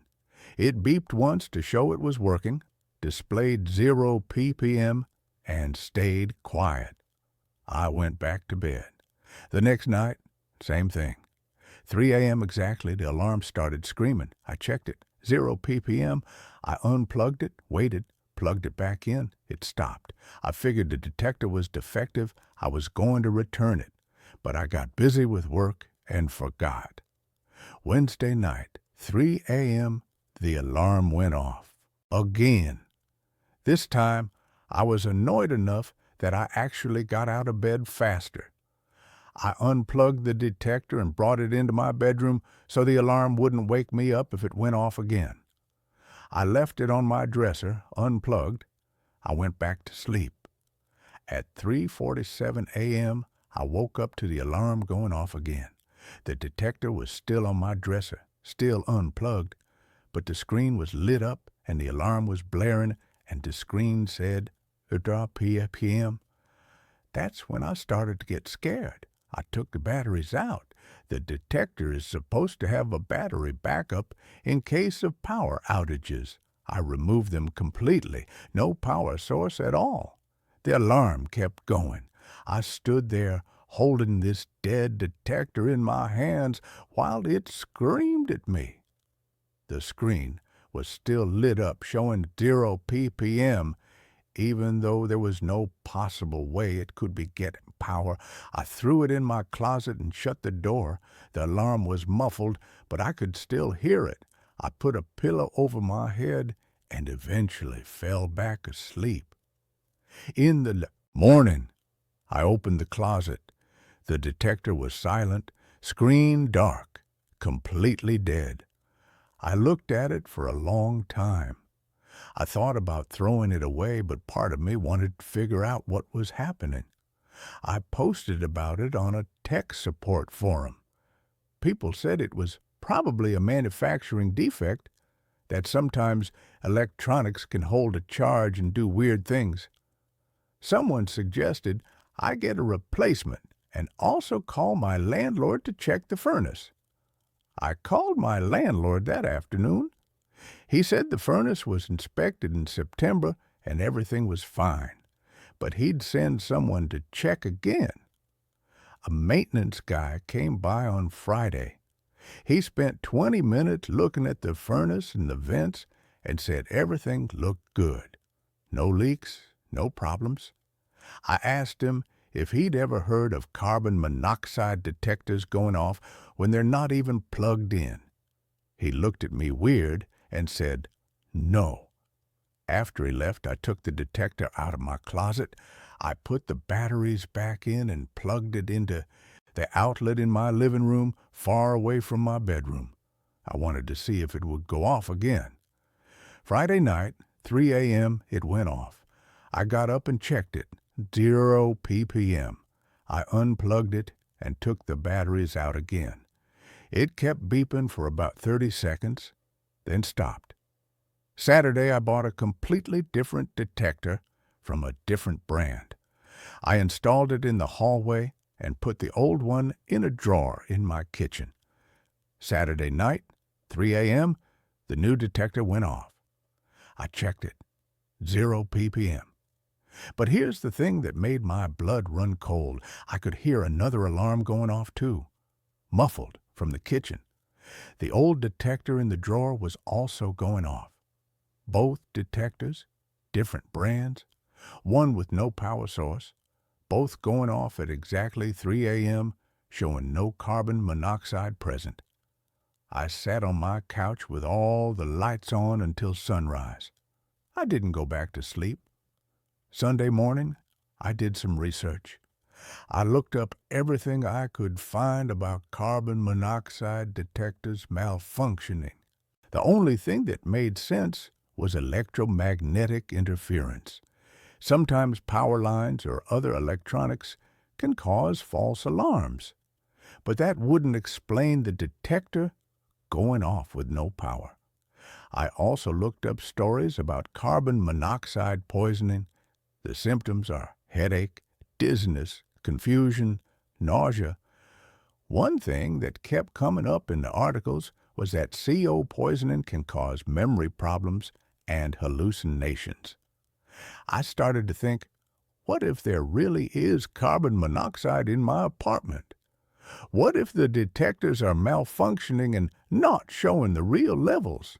What if I'm slowly being poisoned, and that's why I'm seeing impossible things like unplugged detectors turning on?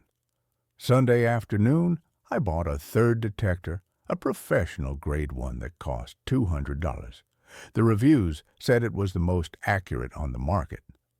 I also bought a pack of those disposable CO badges that change color if they detect gas. I put badges in every room. I installed the new detector. I opened all my windows, even though it was freezing outside. Sunday night, I didn't sleep. I stayed up watching the detector.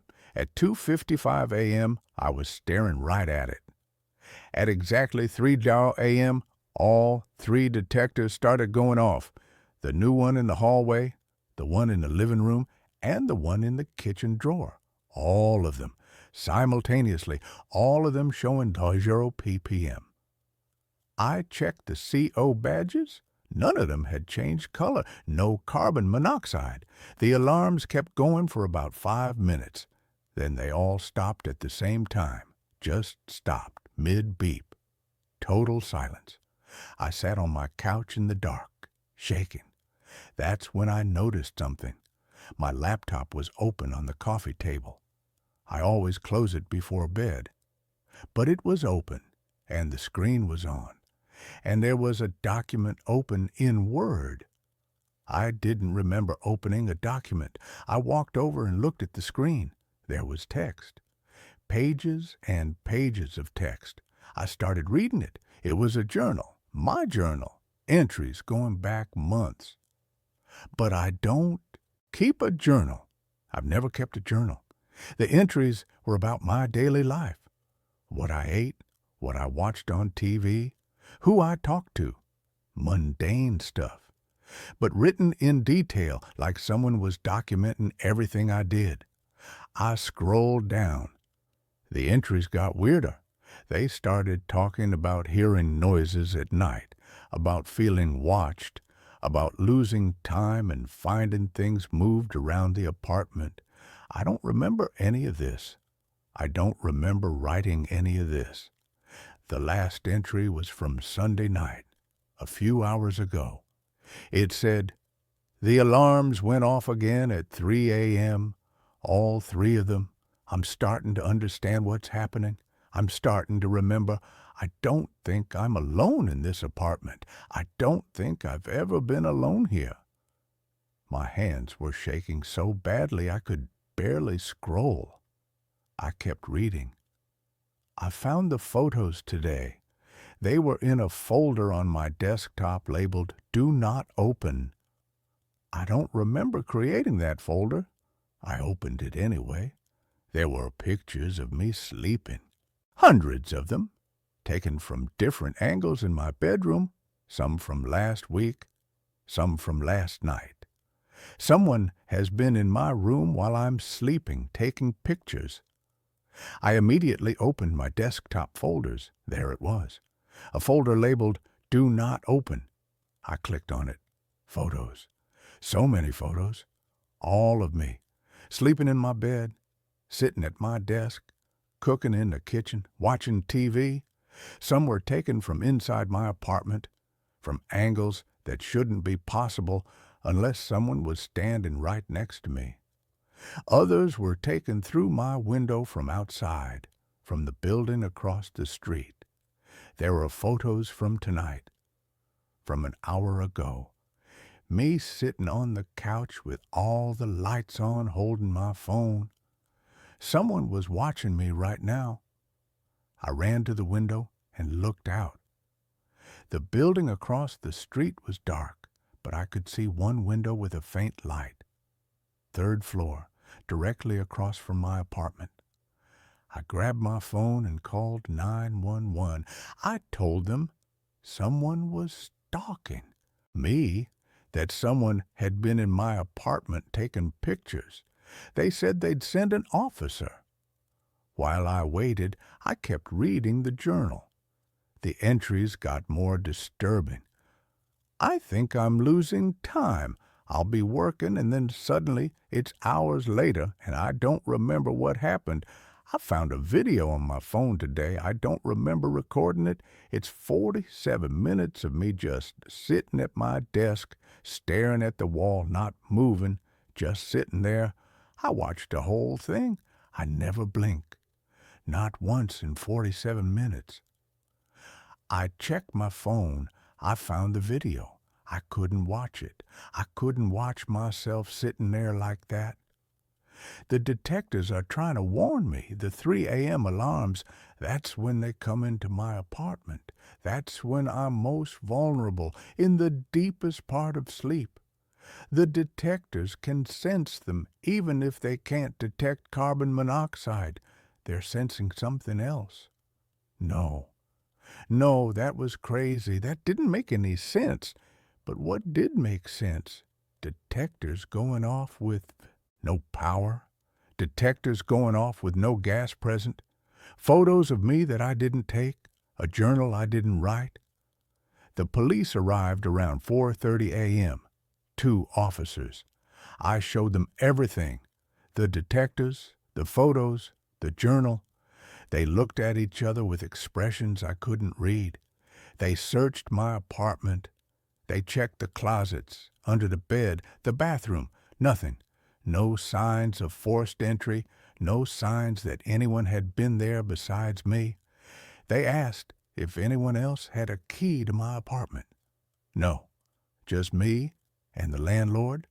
They asked if I'd been feeling okay, if I'd been stressed, if I was taking any medications. I said no. I said I was fine, but I could tell they didn't believe me. One of the officers took my laptop to look at the photos more carefully. He opened the folder. It was empty. All the photos were gone, deleted in the last 10 minutes, according to the file properties. "Is this some kind of prank?" he asked. "No, I swear they were just there, hundreds of photos." They looked at each other again. The other officer found my journal document still open in Word. He started reading it out loud. But it wasn't the same. The entries were different now. Normal entries about normal things. Nothing about being watched or losing time. Nothing about photos. "This seems like a pretty standard journal," he said. "That's not what it said before. It was talking about someone being in my apartment." They asked if I'd been drinking or using drugs. I said no. They asked if I'd considered talking to someone, maybe a therapist. They gave me a card for a crisis hotline. They left around 5 a.m. They said to call if anything else happened, but I could tell they thought I was having some kind of breakdown. After they left, I checked my laptop again. The journal was still open. I read through it again, just to make sure I wasn't crazy. It was different. It had been changed. Someone had changed it while the police were here. I checked the folder of photos. Still empty, but the deleted files, I could recover those. I downloaded a recovery program and started scanning my hard drive. It found fragments, pieces of the photos that had been deleted. Not enough to see full images, but enough to see parts. A piece of my bedroom, a corner of my face, a timestamp showing they were taken last night. Someone had been in my apartment. Someone had taken these photos. And then they deleted the evidence while the police were here, which meant they were either still in my apartment somewhere or they had remote access to my computer. I slammed my laptop shut. I grabbed my phone, my wallet, and my keys. I left the apartment and went to my car. That's where I am now. It's 6 a.m. The sun is starting to come up. I've been sitting here trying to make sense of everything. I keep coming back to the carbon monoxide detectors. Why 3 a.m.? Why do they all go off at exactly 3 a.m. showing 0 ppm? I looked it up. 3 a.m. is called the witching hour. But that's just superstition. But it's also the time when your body is in the deepest sleep, when your REM cycle is at its peak. It's when you're most vulnerable to sleepwalking, night terrors, sleep paralysis. What if I'm doing this to myself? What if I'm sleepwalking and taking photos of myself and writing in the journal and I don't remember it? What if the carbon monoxide detectors are going off because I'm somehow triggering them in my sleep? But that doesn't explain how the detector went off with no power. That doesn't explain the photos taken from outside my window. Unless I'm not sleepwalking. Unless there's something else wrong with me. I called my mom. It's early, but she always wakes up at 5:30. I told her everything. She was quiet for a long time after I finished. "Honey," she said carefully, "I think you need to see a doctor." "I'm not crazy." "I didn't say you were crazy, but what you're describing, the memory problems, the lost time, finding things you don't remember, creating, those could be symptoms of something medical, a brain tumor or seizures or even just extreme stress. What about the detectors? What about them going off with no power?" She didn't have an answer for that. I told her I was going to get a hotel room for a few days just until I figured things out. She said that was a good idea. She asked me to promise I'd see a doctor. I promised. I'm about to drive to a hotel. But I needed to write all this down first, while I still remember it clearly, because I'm starting to worry that I'll forget again, that whatever is happening to me will make me forget, like it's made me forget before.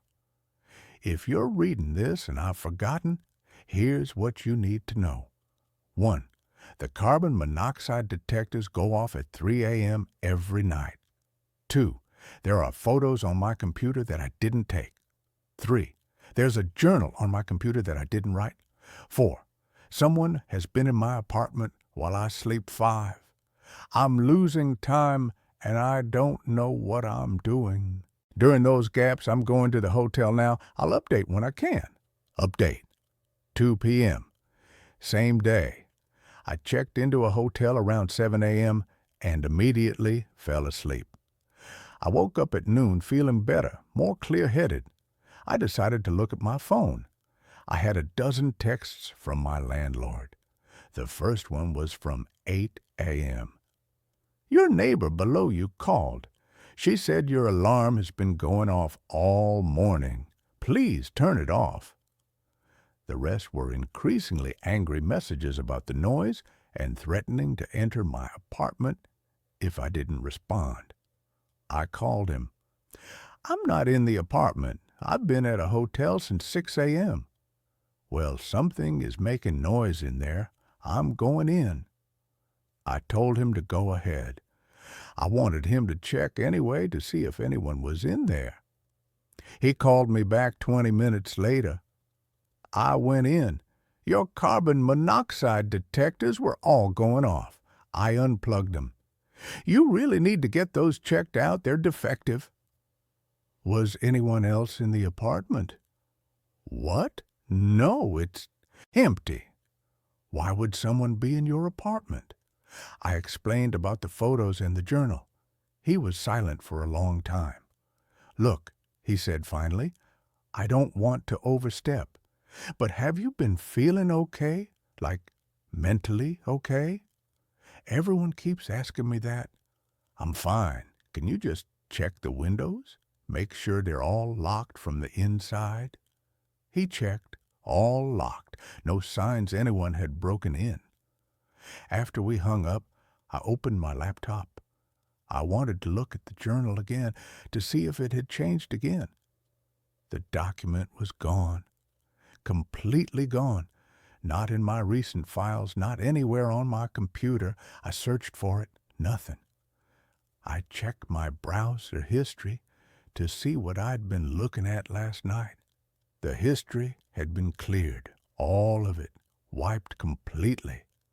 Then I noticed my webcam light was on, the little green light that shows when the camera is active. I haven't used my webcam in months. I opened my webcam software. It was recording. It had been recording since I opened my laptop at the hotel, recording me sitting here reading, typing. I checked the saved videos folder.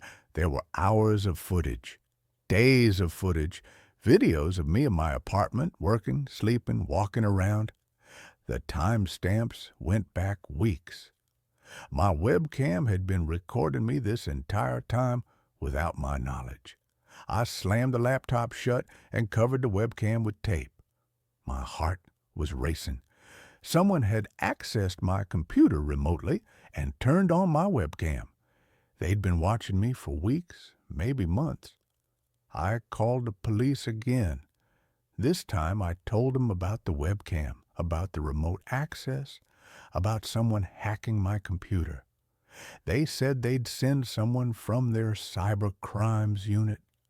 While I waited, I did something I should have done days ago.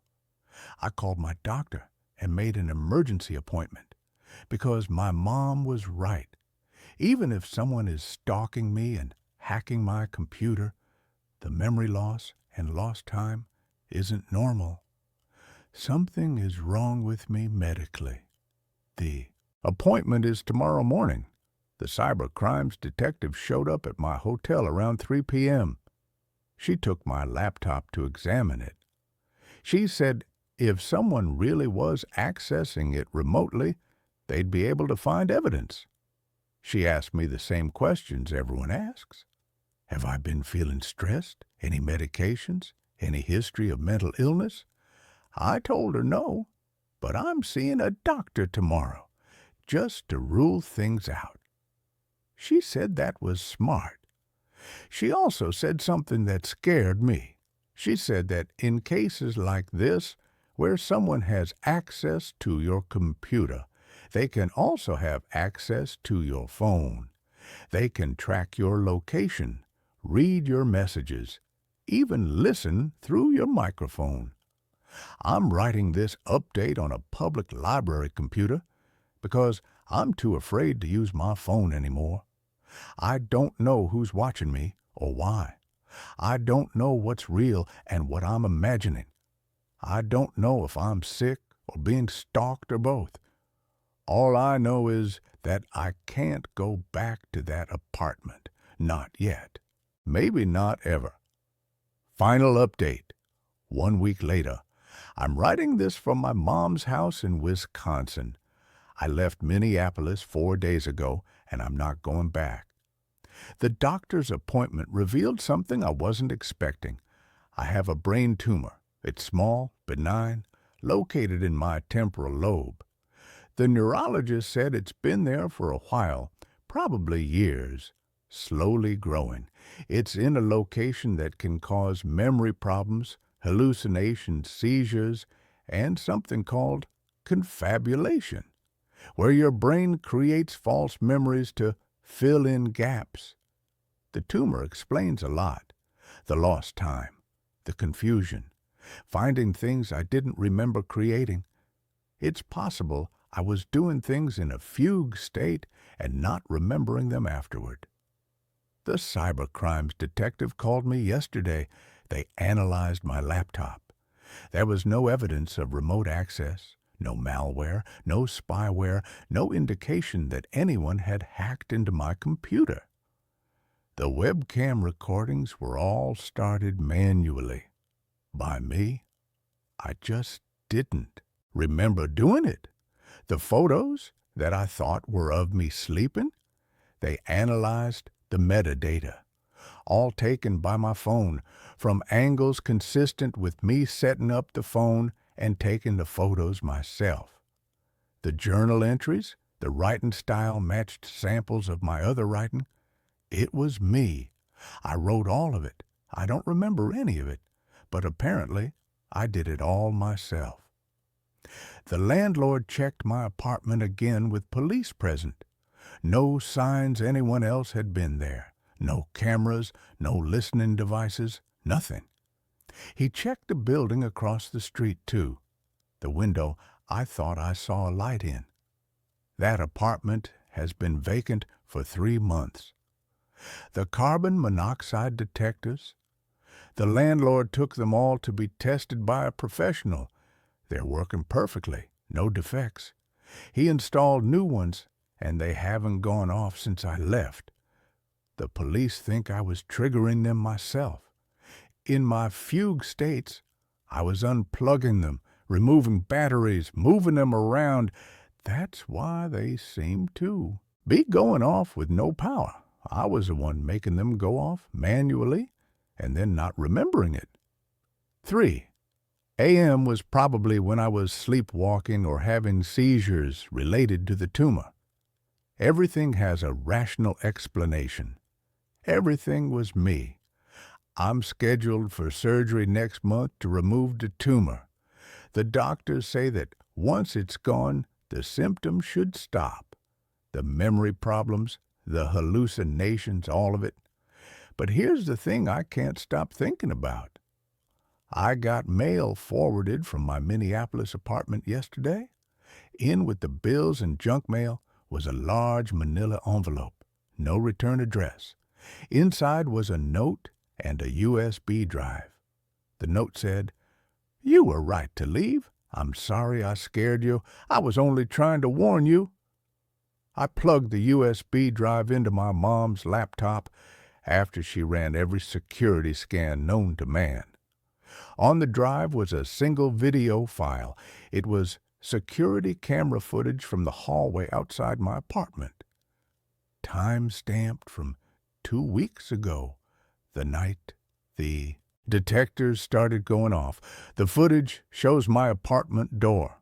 For hours, nothing happens. Then at 2:55 a.m., someone walks up to my door. They're wearing dark clothes, and their face is covered.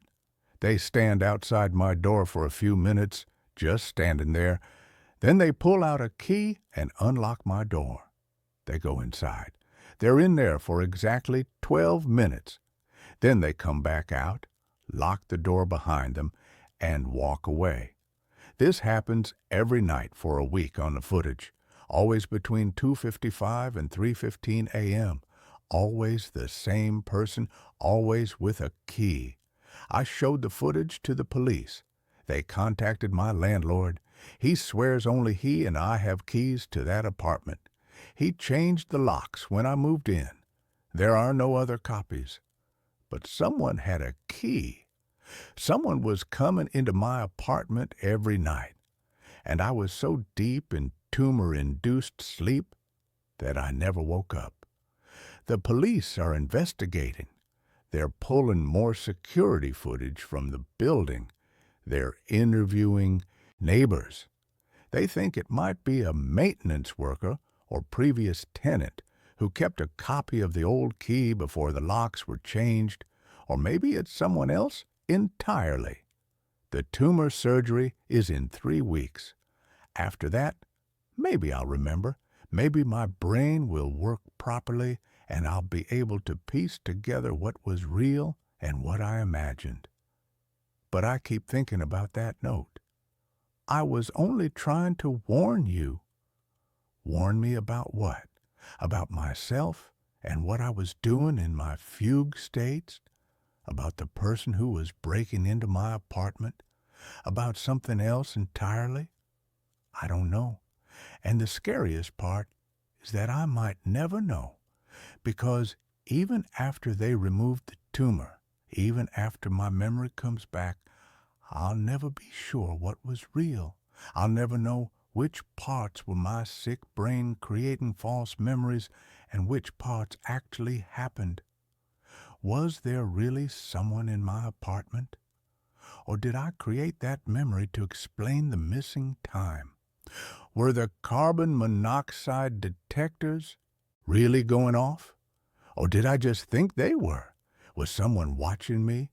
Or was I watching myself and forgetting it?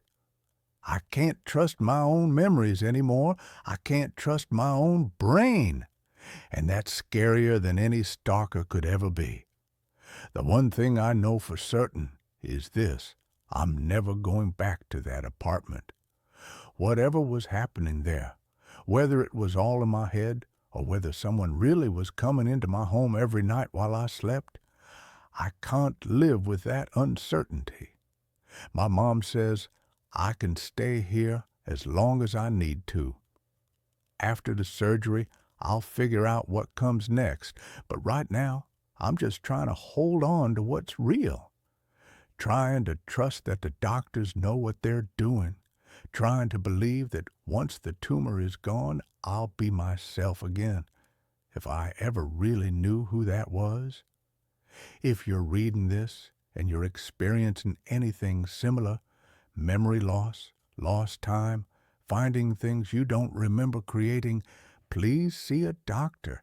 Don't do what I did and let it go on for months. Get help immediately, because you might have a tumor, or you might have someone breaking into your home every night, or both, and you won't know which until it's too late. And that's where this story ends. Let's move on to the next one. The rules of the Blackwood house were simple, but I broke the most important one. I am writing this from a motel room 3 states away. I have changed my name, I have shaved my head, and I bought a car with cash that cannot be traced back to me. I don't know if they are looking for me. I don't know if it can leave the property, but I know that I can never be comfortable in the dark again. If you are reading this and you see an ad for a live-in house sitter in the rural part of Oregon with a payout that seems too good to be true, please, for the love of God, keep scrolling. I was 25, drowning in credit card debt, and fresh out of a bad breakup. I needed to get away, and I needed money. When I found the listing on a niche job board for high-end domestic staff, it felt like a lifeline. House sitter wanted, 30 days, remote location, $10,000 upon completion. Duties, basic maintenance, security presence, pet care, 10 grand for a month of sitting in a house. I applied immediately. The interview was strange. It wasn't at the house. It was at a diner in a town 40 miles away. The owner, Mr. Blackwood, was a man who looked like he was made of old leather and expensive cologne. He wore a suit that cost more than my life, but his fingernails were dirty, not like a mechanic's dirt. It looked like potting soil. He didn't ask me about my experience. He didn't ask for references. He just stared at me with watery gray eyes. "Are you good at following instructions, Mr. Reed?" he asked. His voice was gravelly and low. "Yes, sir," I said. "I'm very detail-oriented." "Good," he said. He slid a thick envelope across the table. "This is half the money up front, $5,000 cash. You get the other half when I return in 30 days. The keys are in there. The address is on the napkin." I opened the envelope. It was full of $100 bills. My heart started racing. "There are rules," Blackwood said. He leaned in closer. "The house is old. It has quirks. If you cannot follow the rules, you leave. But if you leave early, you owe me the $5,000 back. Understood?" "Understood," I said. "What are the rules?" "They are written on the fridge," he said. He stood up. "One last thing. Do not go into the basement. You feed the dog through the chute in the pantry door. You do not open the basement door for any reason. If you hear noises, ignore them. It's an old house. It settles." He left before I could ask what kind of dog lives in a basement. I drove up there the same day. The house was massive. It sat on a ridge overlooking a valley of dense black pine trees. It was a Victorian style, 3 stories high, painted a dark charcoal gray. It looked like a bruise against the sky. The nearest town was an hour away. The nearest neighbor was, well, I never saw a neighbor. I unlocked the front door and stepped in. The air inside was cold, stagnant. It smelled like cedar and something else, something sweet and metallic, like old copper pennies. The furniture was covered in white sheets. It looked like a mausoleum. I went to the kitchen. It was modern, sleek, and stainless steel, a stark contrast to the rest of the house. On the massive double-door fridge, a piece of paper was taped with black electrical tape. The rules: lock all external doors by sunset. Do not unlock them until sunrise. Close all curtains on the ground floor by 8 p.m. Feed the dog at 6 p.m. and 6 a.m. 5 pounds of raw meat per feeding. Freezer in the garage. Do not look out the backyard windows after dark. Do not enter the basement. Do not speak to the dog. It was weird, extremely weird, but I touched the bulge of cash in my pocket. $10,000. I could pay off my car. I could start over. I told myself it was just an eccentric rich guy with a mean guard dog. The first 3 days were fine, uneventful. I spent my time exploring the upper floors, watching movies on my laptop, and cooking. The house made noises. Sure, the pipes groaned, the floorboards creaked. The wind howled through the valley, making the windows rattle. But that was normal. The dog was the only thing that gave me pause. In the garage, there was a massive chest freezer. It was filled to the brim with plastic-wrapped packages of meat. It wasn't labeled dog food. It just looked like hamburger meat, but darker red. Every morning and evening, I took 5 pounds of the meat, walked to the pantry, and opened the small metal chute on the door. It was like a library book drop. I shoved the meat through. It slid down a metal ramp into the dark below. I expected barking, growling, the sound of claws on concrete, but I never heard a dog. I heard wet sounds, slurping, the sound of meat hitting the floor, and then a soft rhythmic smack, smack, smack as something ate it.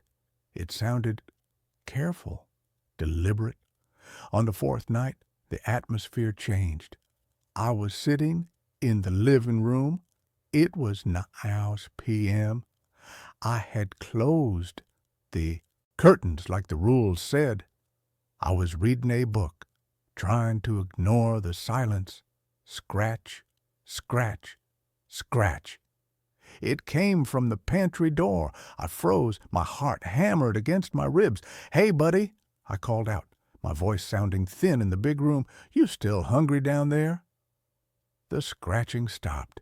Then a voice came through the door.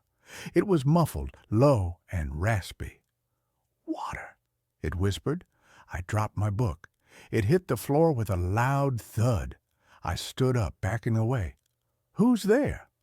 "Water," the voice said again. "Thirsty." It didn't sound like a parrot mimicking a human. It sounded like a man whose throat was filled with sand. I can't open the door," I stammered. "Mr. Blackwood said no." Silence. Then a low, guttural sound. Not a growl, a laugh, a dry, wheezing laugh. "Ha, ha, ha." I ran upstairs to the master bedroom and locked the door. I slept with a heavy brass lamp on the nightstand. The next morning, I tried to rationalize it. It was the wind, I told myself. Or maybe the pipes. Old houses make vocal sounds. I'm just lonely. My brain is playing tricks on me. I went down to feed the dog. I shoved the meat through the chute. "Good morning," I whispered, feeling stupid. From the darkness of the chute, a sound came back. "Good morning. Read." It knew my name. I stumbled back, tripping over my own feet. I scrambled out of the kitchen and hyperventilated in the hallway. How did it know my name? I had never spoken my name in this house. Blackwood knew it. That was it. Was Blackwood in the basement? Was this some sick game? Was he keeping a prisoner down there? My conscience started to eat at me. If there was a person down there living in the dark, eating raw meat, I couldn't just ignore it. But the money and the fear, the primal fear that told me that is not a human voice. A week went by. The activity escalated. At night, I started hearing footsteps, heavy, wet footsteps. They weren't in the basement. They were outside. I obeyed Rule 4. Do not look out the backyard windows after dark. Religiously. But sound travels.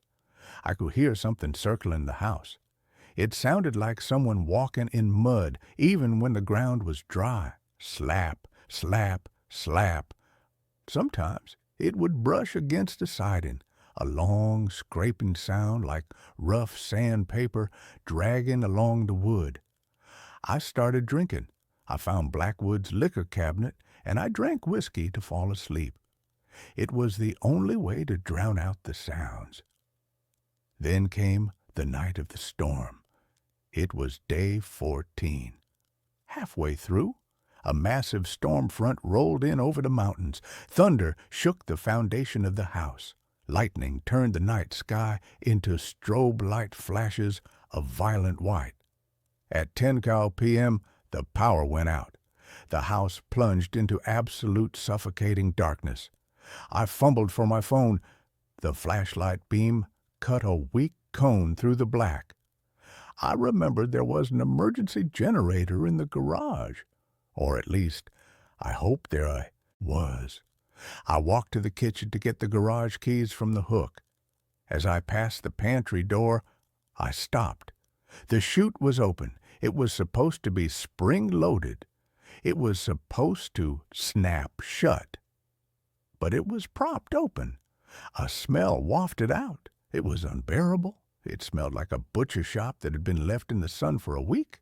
Rotting meat, iron, and excrement. I shined my light at the chute.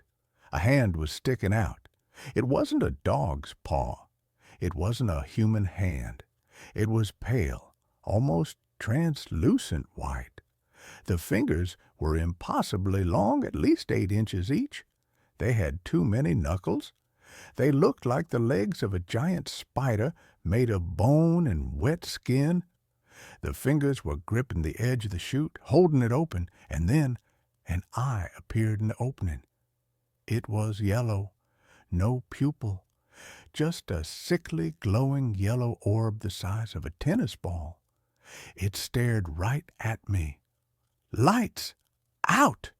The voice hissed from the chute. I screamed. I dropped the keys. I ran. Into the living room. I didn't know what to do. The front door, the car, I needed to get out. But then I remembered Rule 1, lock all external doors. I had done that. But to open them, I needed the keys. The keys I had just dropped in front of the pantry. I was trapped. I huddled behind the sofa in the living room. I gripped a fireplace poker in my shaking hands. I heard the pantry door handle rattle. Click, clack. It was locked. Thank God it was locked. Then I heard a sound that made my blood turn to ice. The sound of metal snapping. The hinges. Something was pushing the door from the inside with enough force to shear the metal hinges. Crack! The door fell inward. Heavy, wet footsteps entered the kitchen. Slap, slap, slap. "Reed!" the voice called out. It wasn't whispering anymore. It was loud, and it changed. It shifted pitch. Suddenly it sounded like my mother. "Reed, honey, where are you? It's dark." It was a perfect recording of my mother's voice. But my mother had been dead for 5 years. "Reed, I'm cold. Come give me a hug?" I bit my lip so hard I tasted blood. Tears streamed down my face. "Do not speak to the dog," the rule said. The footsteps moved into the hallway. I peeked over the top of the sofa. A flash of lightning illuminated the hallway. I saw it. It was tall. It had to be 7 feet tall, but it was hunched over so its knuckles brushed the floor. It was naked, its skin that same translucent milky white. It was emaciated, ribs poking through the skin like jagged knives. But its belly was distended, swollen, and round. It didn't have a face, not really. It had a smooth, flat surface where a face should be, but in the center, a vertical slit opened and closed, revealing rows of needle-like teeth. It turned its head. It didn't have eyes on its face. The yellow eyes were on its shoulders. 2 massive glowing orbs embedded in the muscle of its shoulders, scanning the room independently. It walked into the living room. "Come out," it said, using Mr. Blackwood's voice now. "You're fired, Reed. Come out." It sniffed the air. I realized with horror that I had wet myself. The smell of ammonia was sharp in the air. The creature's head snapped toward the sofa. The shoulder eyes focused on my hiding spot. It smiled. The vertical slit opened wide. It lunged. I didn't think. I reacted on pure adrenaline. I vaulted over the back of the sofa and sprinted for the stairs. The creature was fast, unnaturally fast. It moved like a cockroach, skittering on all fours. I felt a rush of air as a claw swiped at my ankle. I kicked back, connecting with something wet and hard. I scrambled up the stairs, taking them 3 at a time. I heard it crashing into the banister below. I ran into the master bedroom. I slammed the door. I locked it. I dragged the heavy dresser in front of the door. I backed away to the window. Boom! The door shook. Boom! Wood splintered. "Open the door, Reed," it whispered. It was, using my own voice now, "I just want to play." I looked at the window. It was a 20-foot drop to the backyard. I didn't care. I grabbed the bedside lamp and smashed the window. The glass shattered outward. The wind and rain roared into the room. Behind me, the bedroom door gave way. The dresser was pushed aside like it was made of cardboard. I climbed onto the sill. I looked back. The creature was standing in the doorway. It rose to its full height. It was almost touching the ceiling. Its shoulder eyes glowed in the darkness. It raised a long, pale finger and pointed at me. "You broke the rules." I jumped. I hit the wet grass hard. I felt something snap in my leg, a sharp, white-hot bolt of agony. I screamed, rolling in the mud. I couldn't walk. I had to crawl. I crawled through the mud, dragging my broken leg. The rain was blinding. I heard the creature leap from the window above. It landed with a heavy, wet thud 10 feet behind me. I crawled toward the driveway, my car. I kept a spare key in a magnetic box under the wheel well. It was an old habit, a habit that was about to save my life. "Reed!" it hissed. It was right behind me. I could smell the rot. I could hear its wet breathing. I reached the car. My fingers fumbled for the magnetic box. I found it. I ripped the key out. A cold, wet hand wrapped around my good ankle. I screamed and kicked with my broken leg. The pain was blinding, enough to make me vomit. But a heel of my boot connected with something soft. The creature screeched, a sound like metal tearing. It let go. I pulled myself into the driver's seat. I jammed the key into ignition. "Please start. Please start." The engine roared to life. The creature slammed against the driver's side window. Its face, that smooth, faceless horror, pressed against the glass. The vertical mouth opened and it shrieked. I threw the car into reverse. I floored it. The car shot backward. The creature was thrown off. I spun. the wheel shifting into drive, and tore down the driveway. I didn't look back.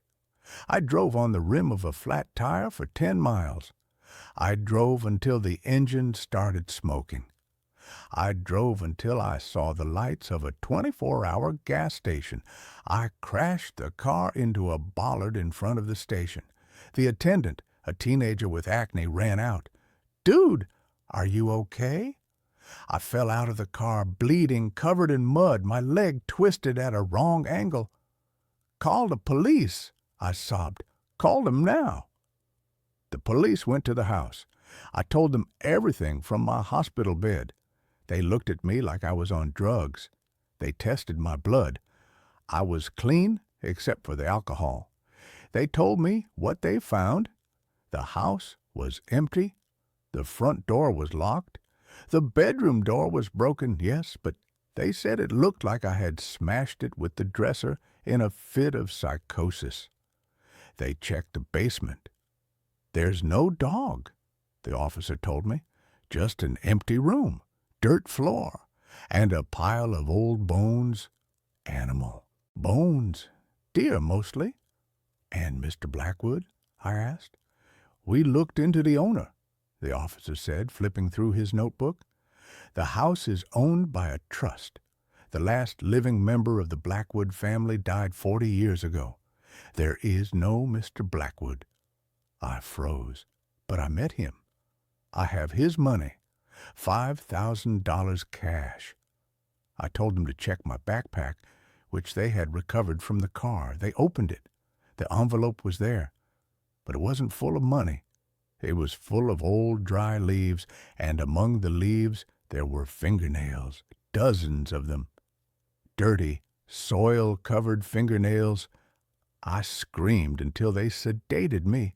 They released me a week later. They ruled it a mental breakdown brought on by isolation and alcohol. But I know the truth. I know because of what I found in my pocket when I put on my jeans to leave the hospital.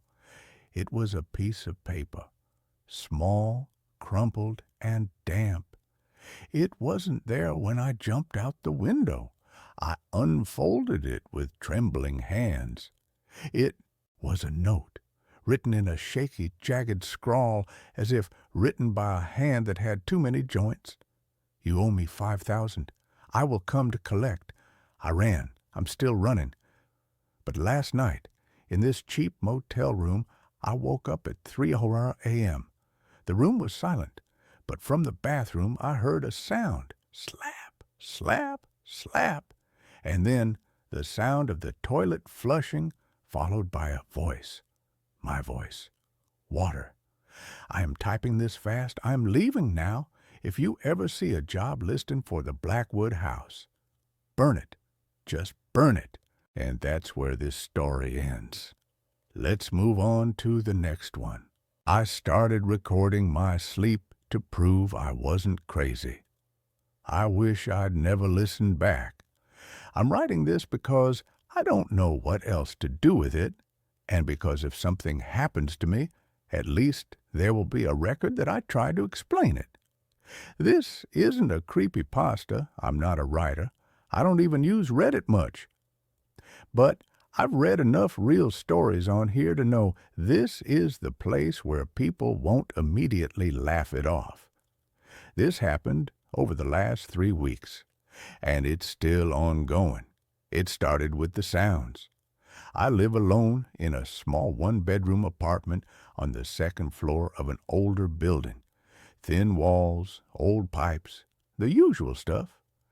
I've lived here for almost 2 years with no real issues. The kind of place where you get used to every normal noise.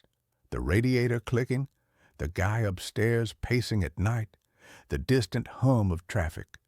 So when I first heard the breathing, I told myself it was just that. Normal building noise filtered through half-asleep paranoia. The first night, it sounded like someone exhaling right next to my bed. Not loud, not dramatic, just a slow, wet breath, like air moving through a partially blocked nose. I woke up instantly, heart racing, completely alert.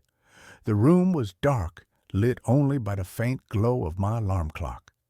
I held my breath and listened. Nothing. I lay there for a long time, convincing myself it was a dream, until my heart slowed down enough for me to sleep again. The second night, it happened again.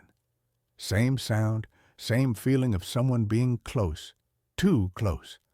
This time, I sat up and turned on the lamp. I checked my closet, under the bed, behind the bathroom door. Everything was exactly as it should be. I even laughed at myself a little. Stress, I thought. Maybe sleep apnea. Maybe I was hearing my own breathing amplified in my head. The third night was when I realized something was wrong. I woke up to the sound again, but this time it didn't stop when I held my breath. It kept going, slow, steady, patient. I lay completely still, staring at the dark ceiling, counting the seconds between each inhale and exhale. It wasn't mechanical like a fan or a pipe. There was variation to it, slight pauses, a faint, almost imperceptible wheeze at the end of each breath.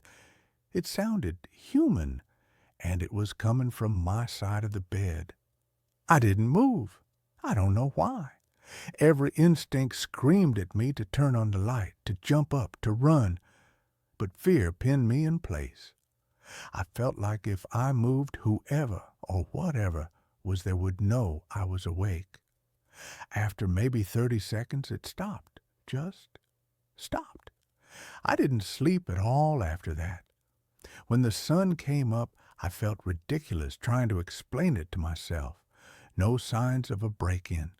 Doors locked, windows shut, no reason to think someone had been there.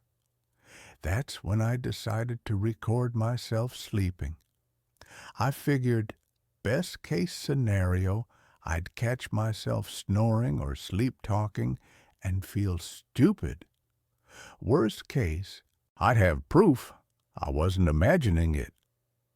I used an old phone, plugged it in, and left it on the nightstand with a sleep recording app running. The first night I recorded, nothing unusual happened.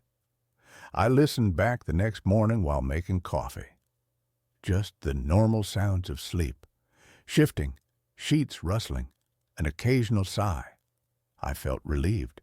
Embarrassed, even. The second night, though, the app flagged an unusual sound at 3:17 a.m. I almost didn't listen. Something about that little marker on the timeline made my stomach tighten, but I told myself that was the point of doing this. I tapped play. At first, it was just silence. Then I heard myself breathing, slow, deep, asleep. Then, very faintly, another breath. Not synced with mine. It was quieter than my breathing, like it was farther from the phone. But it was unmistakable. Another rhythm, slightly off, slightly delayed. I felt cold all over listening to it. Then came the sound that made me drop the phone. A soft voice, barely above a whisper. It said my name. Not loudly, not clearly, like someone testing the sound of it in their mouth. I replayed it over and over, hoping I'd misheard. But every time, it was there. My name. I didn't go to work that day. I sat on my couch with all the lights on, replaying the recording, checking my apartment again and again. There was no sign of anyone else being there, no missing items, no disturbed locks. That night, I slept with the lights on. Nothing happened, no breathing, no voice. The recording was clean. I thought maybe whatever it was had stopped, or maybe I'd scared myself into hallucinating. Then, 2 nights later, it came back. This time, I didn't wake up during it. I only know what happened because of the recording. The app flagged multiple sounds that night. When I listened back, I heard myself sleeping as usual. Then, at around 2:48 a.m., the other breathing started again. Closer this time, louder. Then I heard movement, a soft creak, like the mattress compressing slightly. I heard fabric shift, and then I heard my own voice. I was talking in my sleep, but I wasn't saying nonsense. I was responding. A pause. Then my voice said, "I'm tired." Another pause. "I work tomorrow." Long silence. Then, faintly, that other voice again. Too quiet to make out the words. My voice replied, clearer this time. "Just for a minute." I felt sick listening to that. I don't sleepwalk. I don't have conversations in my sleep. I've never done anything like that before. At 2:51 a.m., the recording cut off abruptly. Not ended normally, just stopped. The phone was still plugged in when I checked it the next morning. The battery was full. The app log showed the session as interrupted. That was the first time I considered calling the police. But what would I even say? Something breathes next to me at night and whispers my name. Instead, I did something stupid. I set up a camera. I borrowed a small indoor security camera from a friend, told him I thought someone was messing with my apartment. I set it on a shelf across from my bed, angled to capture most of the room. It had night vision and motion detection. I locked my door. I wedged a chair under the handle for good measure. That night, I barely slept. The next morning, I checked the footage. Most of the night was uneventful. Me tossing and turning, the room empty. At 3:02 a.m., the motion alert triggered. Nothing happened for several seconds.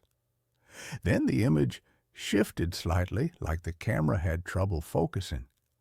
And something was standing at the foot of my bed. It was tall, too tall. Its head was almost brushing the ceiling, but its body was bent forward at an angle that made my neck ache just looking at it. It didn't move like a person. It didn't sway or adjust its balance.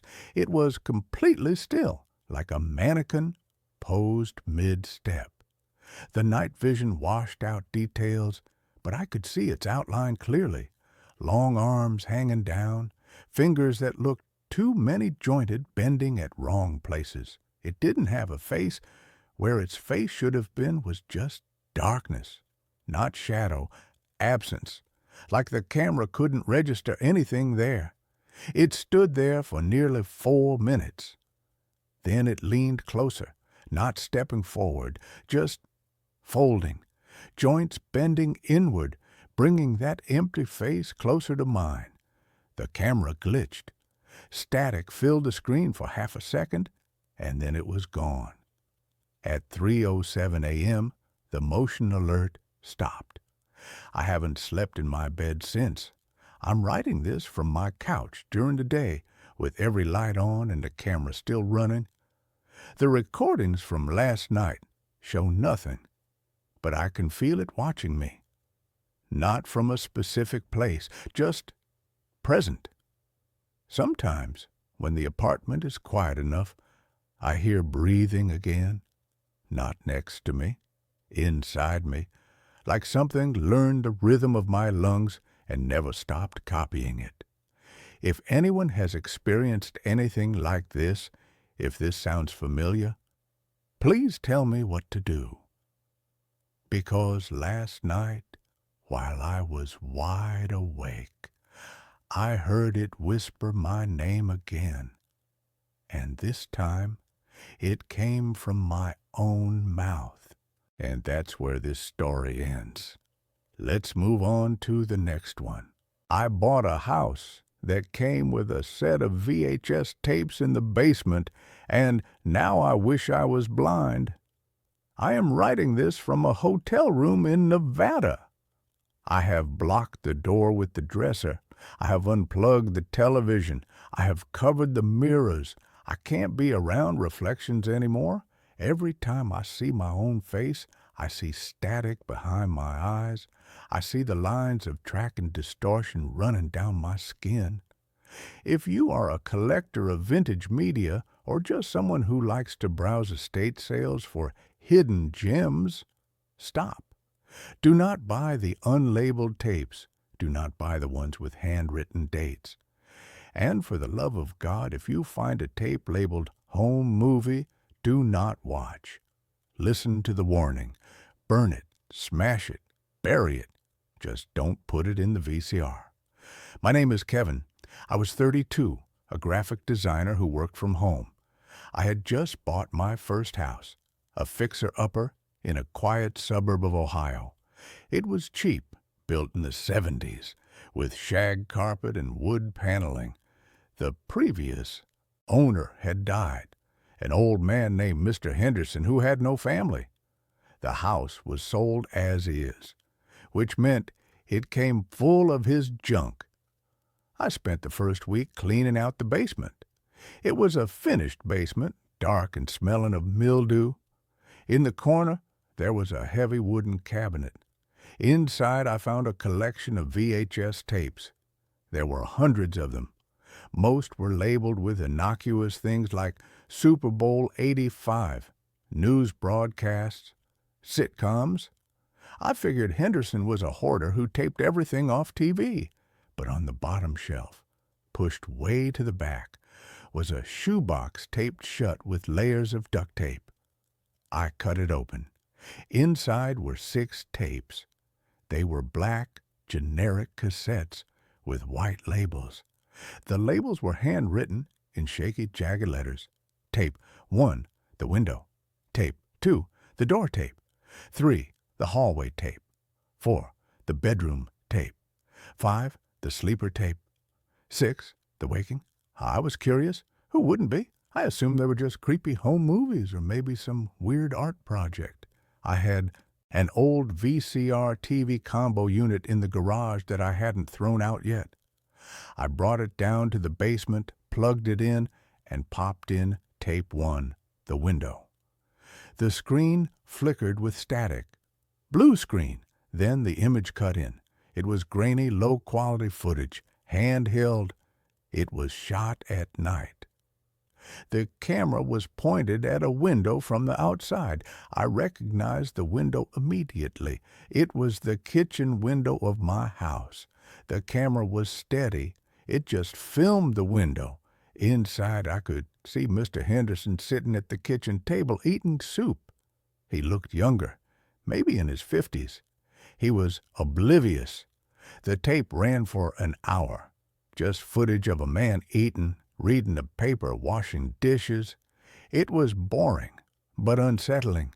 Someone had been stalking him. I ejected it and put in tape 2, the door.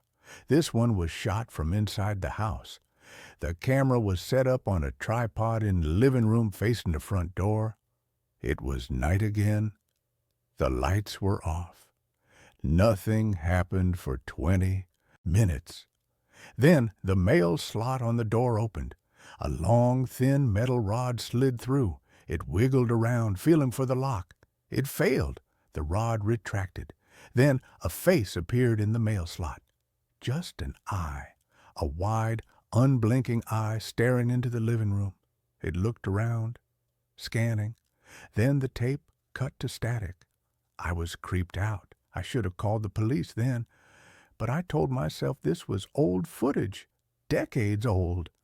The stalker was probably dead or in jail. I put in tape 3, the hallway. This footage was different. It wasn't static. The camera was moving. It was being held by someone walking through the house. The camera moved silently down the hallway. It paused at photos on the wall. It paused at a mirror. In the mirror, I saw the cameraman, or rather, I saw what he was wearing. He was dressed in a full-body black spandex suit, like a morph suit, but thicker. No face, no skin showing, just a black silhouette. He waved at the mirror, a slow, mocking wave. Then he walked to the basement door. He opened it. He walked down the stairs, the same stairs I had just walked down. He walked to the corner of the basement, to the wooden cabinet. He opened the cabinet. He placed a shoebox inside. The tape ended. I froze. My skin crawled. The tapes I was watching, the stalker had put them there, for Henderson to find, or for me. I looked at the cabinet in the corner. It looked ominous now in the dim basement light. I grabbed tape 4, the bedroom. My hands were shaking. I had to know. I put it in. The footage was shot from inside a closet. The shuttered doors were cracked open just an inch. Through the slat, I could see a bed. Mr. Henderson was sleeping in the bed. The camera zoomed in on his face. He was snoring softly. Then the closet door opened. The camera moved out into the room. The figure in the black suit stood over the bed. He just stood there, towering over the sleeping old man. He reached out a gloved hand. He touched Henderson's face gently, a stroke on the cheek. Henderson stirred but didn't wake. The figure leaned down. The camera got close to the figure's face, the smooth black fabric where a face should be. And then a sound came from the TV speakers. Breathing. Heavy, wet breathing. But it wasn't coming from the tape. It sounded like it was behind me. I spun around. The basement was empty. "Just the acoustics," I whispered. "Just the echo." I turned back to the TV. The tape had ended. I picked up tape 5, the sleeper. I hesitated. I really didn't want to watch it, but I felt a compulsion, a pull, like gravity. I pushed the tape in. The screen was black. No image, just audio. It was a recording of someone sleeping, the rhythmic in-out of breath. Then a voice whispered over the breathing, "He doesn't know I'm here. He thinks he's alone. He thinks locks keep people out. But locks are just suggestions." The voice was distorted, deep, digital. "I live in the spaces he doesn't look. I live in the crawl space. I live in the attic. I live in the walls." Then the image cut in. It was footage of the attic. My attic! I recognized the insulation and the rafters. In the corner of the attic, there was a sleeping bag, a pile of candy wrappers, a bucket. Someone had been living up there. The camera panned to a hole in the floorboards. Through the hole, light was shining. The camera lowered to the hole.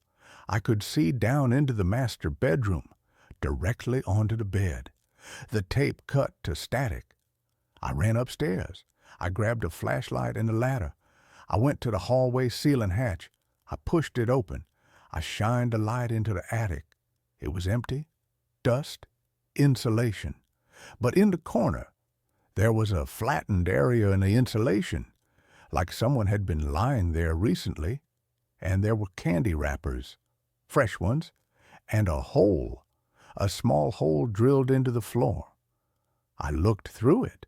I could see my own bed, my pillows. The realization hit me like a truck.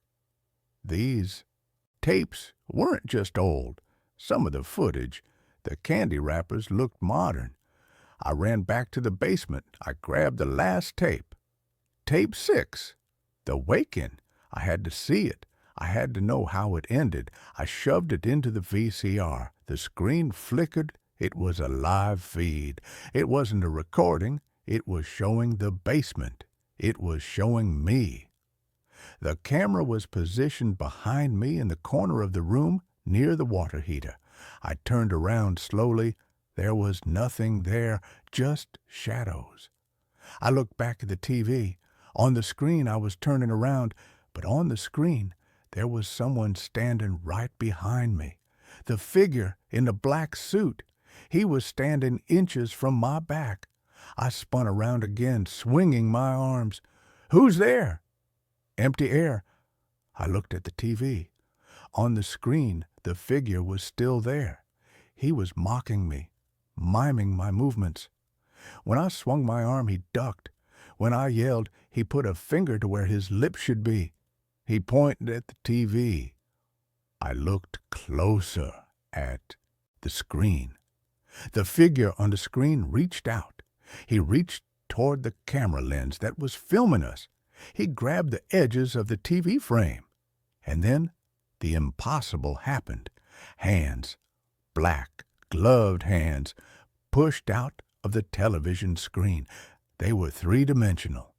They stretched the glass like it was liquid. They grasped the sides of the TV set. A head pushed through the glass. The smooth, black, faceless head. It was climbing out of the TV. I screamed and grabbed a heavy wooden cabinet. I shoved it over. It crashed into the TV stand. The TV shattered. Sparks flew. Smoke filled the room. The hands retracted. The figure vanished into the static of the broken tube. I ran. I grabbed my car keys and ran out of the house. I didn't lock the door. I didn't turn off the lights. I drove until I hit the state line. I stopped at this hotel. I thought I was safe. But an hour ago, I turned on the hotel TV to watch the news.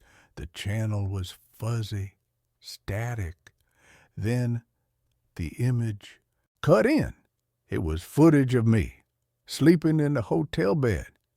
It must have been filmed 10 minutes ago when I dozed off. The camera angle was from the ceiling, and standing in the corner of the hotel room, barely visible in the shadows, was the figure in black. He waved. Then text appeared on the screen, white and jagged. Tape 7, the hotel. I unplugged the TV. I smashed it, but now I hear it. From the bathroom, click, whir, the sound of a VCR rewinding, but there is no VCR in the bathroom. I'm looking at the bathroom mirror from where I'm sitting. My reflection is in the mirror. I look terrified, but behind my reflection, the shower curtain is moving. A black hand is pulling it back and holding a camcorder, recording. I have to go. I have to find a place with no screens, no mirrors, no lenses. If you find a box of tapes, don't be curious. Curiosity is the lens they use to find you. And once they find you, you become the show. End of tape. And that's where this story ends. Let's move on to the next one. I babysat for a wealthy family and found something horrible in their basement. I'm writing this from a hotel room because I can't go home yet. The police have been calling me nonstop, but I keep sending them to voicemail. I know I need to tell someone what I saw, but I'm terrified of what will happen when I do. So I'm posting it here first, just to get it out. I'm a 23-year-old college student, and I babysit to pay my bills. It's easy money most of the time. Put kids to bed, watch Netflix, get paid. I've been doing it for 3 years and never had any problems until I took a job with the Vanderhoff family. I found their listing on a babysitting app. They needed someone for Saturday nights, 7 p.m. to midnight, $50 an hour. That's more than double what most families pay. The listing said they had one child, a 6-year-old daughter named Emma, and they lived in Ashford Heights, which is the rich neighborhood on the hill where all the doctors and lawyers live. I should have known that. Much money meant something was off. Mrs. Vanderhoff called me the next day. She had a soft voice, very polite, and she asked me the usual questions about my experience and availability. Then she said something that should have been a red flag. We have some house rules that are very important. If you can't follow them exactly, this won't work. Of course, I said. What are the rules? Emma goes to bed at 8 p.m. sharp. Once she's in bed, you don't go into her room for any reason. Even if you hear noises, even if she calls out, she's learning to self-soothe, and we can't interfere with that process. That seemed weird, but not crazy. Some parents are strict about sleep training. Second rule, you stay in the main living areas. kitchen, living room, bathroom downstairs.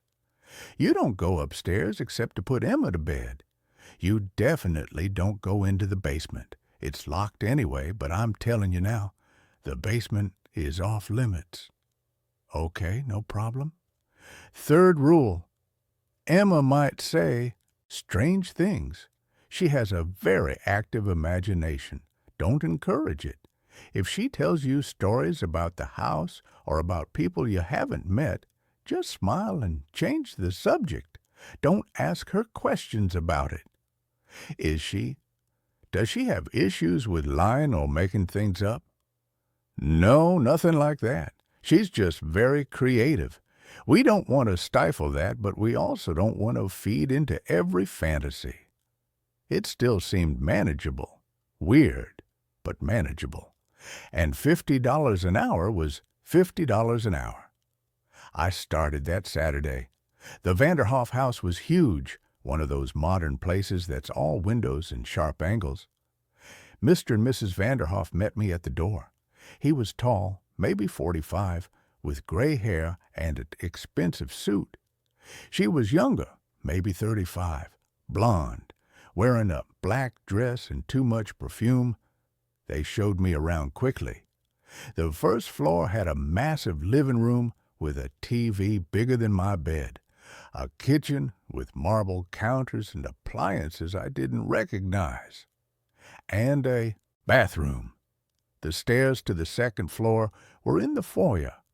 Past the kitchen was a door that Mrs. Vanderhoff pointed to.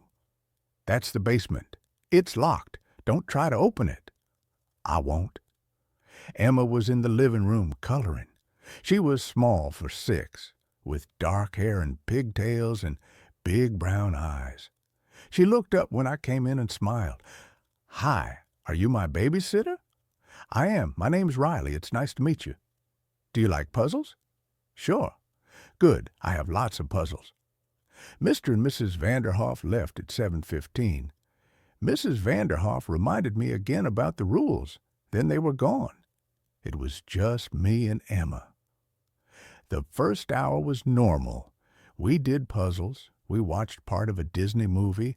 I made her chicken nuggets for dinner. She was a sweet kid, polite, maybe a little quiet. Around 7:45, she started getting fidgety. "I don't want to go to bed," she said. "I know, but it's almost 8. Your parents said 8 p.m. bedtime." "Can you check my room first before I go up?" "Check for what?" She looked down at her hands. "Sometimes there are things in my room." "What kind of things?" "I'm not supposed to talk about it. Mommy says I'm just being creative." I remembered Mrs. Vanderhoff's warning, don't encourage her stories. "I'm sure your room is fine. How about we go up together?" She nodded, but she didn't look happy about it. We went upstairs. There were 4 doors in the hallway, 3 bedrooms and a bathroom. Emma's room was at the end. It was decorated like a normal kid's room. Pink walls, stuffed animals, a twin bed with a princess comforter. Nothing scary or weird. "See, everything's fine," I said. Emma climbed into bed. "Can you check the closet?" I opened the closet. Clothes, shoes, toys. All clear. "Under the bed?" I looked under the bed. Nothing but some dust bunnies. "Nothing there." She pulled the covers up to her chin. "Okay, can you leave the hallway light on?" "Sure." I turned on the hallway light and left her door cracked open a few inches, like she asked. I went back downstairs and settled on the couch with my phone. Easy night. 5 more hours and I'd have 250. At 8:30, I heard a thump from upstairs. I looked at the ceiling, listening. Nothing else. Probably just Emma rolling over or dropping something. At 8:45, another thump. Louder this time. I remembered the rule, don't go into Emma's room for any reason. But what if she'd fallen out of bed? What if she was hurt? I walked to the bottom of the stairs and called up, "Emma, you okay?" No answer. Emma? Still nothing. I started up the stairs. When I reached the hallway, I could see that Emma's door was still cracked open, lights spilling out. I walked up to it and peeked inside. Emma was in bed, sleeping. She looked peaceful, but I could see now that she had moved. She was on the complete opposite side of the bed from where I'd left her. And there was something else. The closet door was open. I knew I'd closed it. I definitely remembered closing it because Emma had seemed so worried. I stepped into the room quietly, not wanting to wake her, and closed the closet door. As I did, I thought I heard something from downstairs, a creaking sound like a door opening. I went back to the hallway and listened. The house was silent. I went downstairs. Everything looked the same. The TV was still on. My phone was on the couch where I'd left it. Nothing was different, except the basement door was open about 6 inches. I walked over to it slowly. It was definitely open, and I could see stairs leading down into darkness. A smell was coming from down there, damp concrete and something else, something organic and unpleasant. I knew the rule. Don't go in the basement. But I also knew that door had been closed, and Mrs. Vanderhoff had said it was locked. If it was open now, something was wrong. I pulled out my phone and turned on the flashlight. Then I pushed the door open wider and looked down.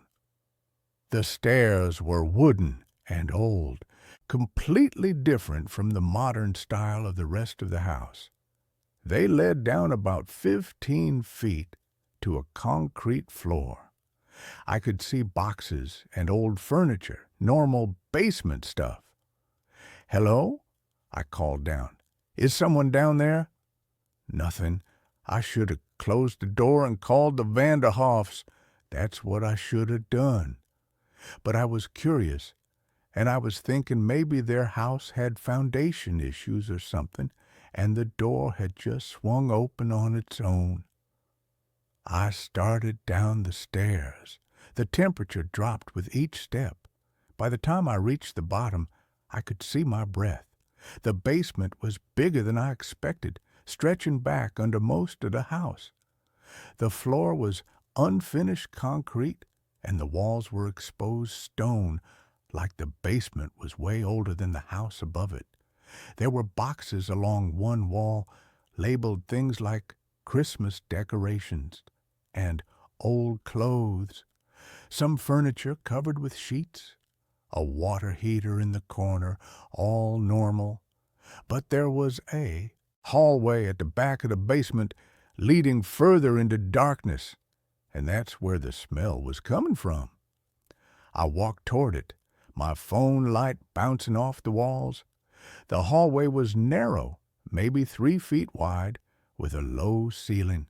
I had to duck my head to avoid pipes. At the end of the hallway was a door. It was newer than everything else down here, metal with a deadbolt, and it was unlocked. I opened it. The room beyond was small, maybe 10 by 10 feet. The walls were covered in some kind of padding, like a recording studio. There was a drain in the center of the floor, and there were chains attached to the walls. My heart started pounding. This wasn't right. This was very, very wrong. There was a table against one wall with tools on it. Pliers, knives, things I didn't want to look at closely. There was a laptop, closed, and there were photos taped to the wall above the table. I stepped closer, my hands shaking. The photos were of different people, men, women, different ages. They were all taken in this same room, sitting or standing against these same padded walls. They all looked terrified. I counted 12 photos. I grabbed the laptop and opened it. It didn't have a password. The desktop had a bunch of folders, all labeled with dates. I clicked on the most recent one. from 3 weeks ago. Videos, dozens of video files. I clicked on one at random. It showed this same room from a camera mounted in the corner. There was a man zip-tied to a chair in the center of the room. He was maybe 30, wearing a suit, and he was crying. Someone walked into frame. I couldn't see their face because they were wearing a mask, but I could tell it was a man from the body shape, Mr. Vanderhoff, probably. I closed the laptop. I didn't need to see any more. I needed to get out of this house. I needed to get Emma and get out and call the police. I ran back down the hallway, back through the basement, up the stairs.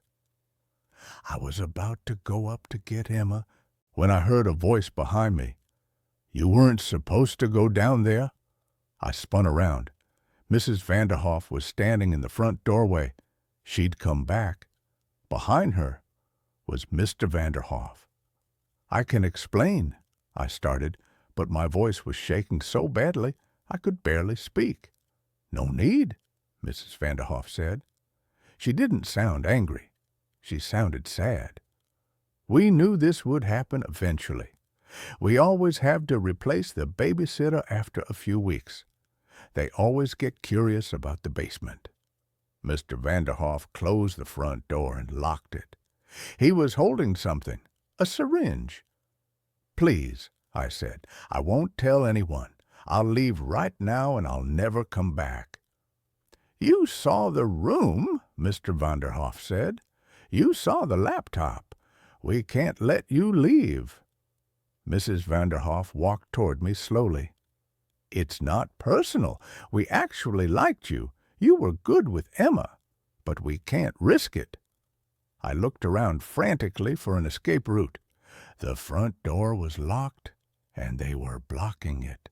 The back door was through the kitchen, behind Mrs. Vanderhoff. The windows were too high and probably locked. I ran for the stairs. If I could get to Emma, if I could get to a phone in one of the bedrooms, maybe I could call for help. I made it halfway up before Mr. Vanderhoff caught me. He was faster than he looked. He grabbed my arm and pulled me backward. I fell, hitting the stairs hard, pain shooting through my back. He dragged me down to the first floor. I tried to scream, but Mrs. Vanderhoff put her hand over my mouth. "Shh, you'll wake Emma. She's been through enough." That's when I realized Emma knew. She'd been saying there were things in her room. She'd been afraid. She knew what her parents were doing in the basement. Mr. Vanderhoff held me down while Mrs. Vanderhoff brought the syringe closer to my arm. I thrashed and kicked, catching her in the knee. She stumbled backward, and the syringe fell, hitting the floor and rolling under the couch. "Damn it!" Mr. Vanderhoff muttered. He shifted his grip on me, and that's when I bit his hand as hard as I could. He yelled and let go. I scrambled to my feet and ran for the kitchen, for the back door.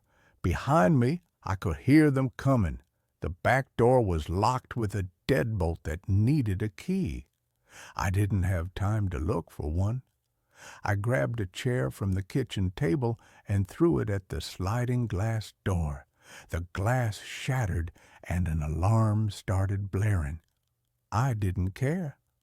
I kicked out the remaining glass and climbed through, cutting my hands on the sharp edges. I ran across the backyard, through a gate in the fence, into the neighbor's yard. I could hear Mr. Vanderhoff behind me, shouting, but I didn't look back. I ran down the street, past house after house, until I saw a car driving by.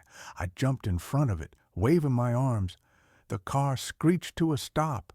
An elderly man rolled down the window. "Are you all right?" "Call 911, I gasped. "Please, call 911 right now." He looked at my bloody hands and the panic on my face and pulled out his phone. "The police arrived within minutes." I told them everything.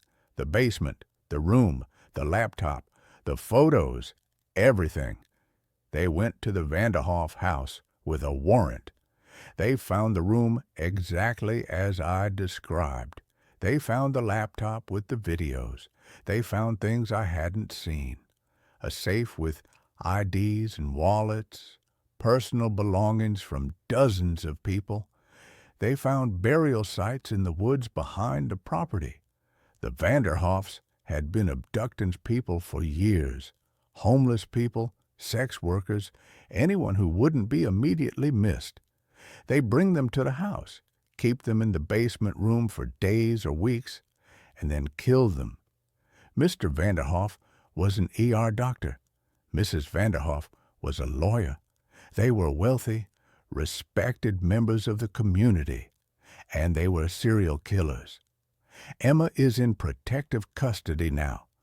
The police won't tell me much about her, but I heard from a social worker that she's been severely traumatized. She'd known what was happening, but had been threatened to keep quiet. Sometimes she'd hear the screams from the basement. That's what she meant when she said there were things in her room. She could hear them through the vents.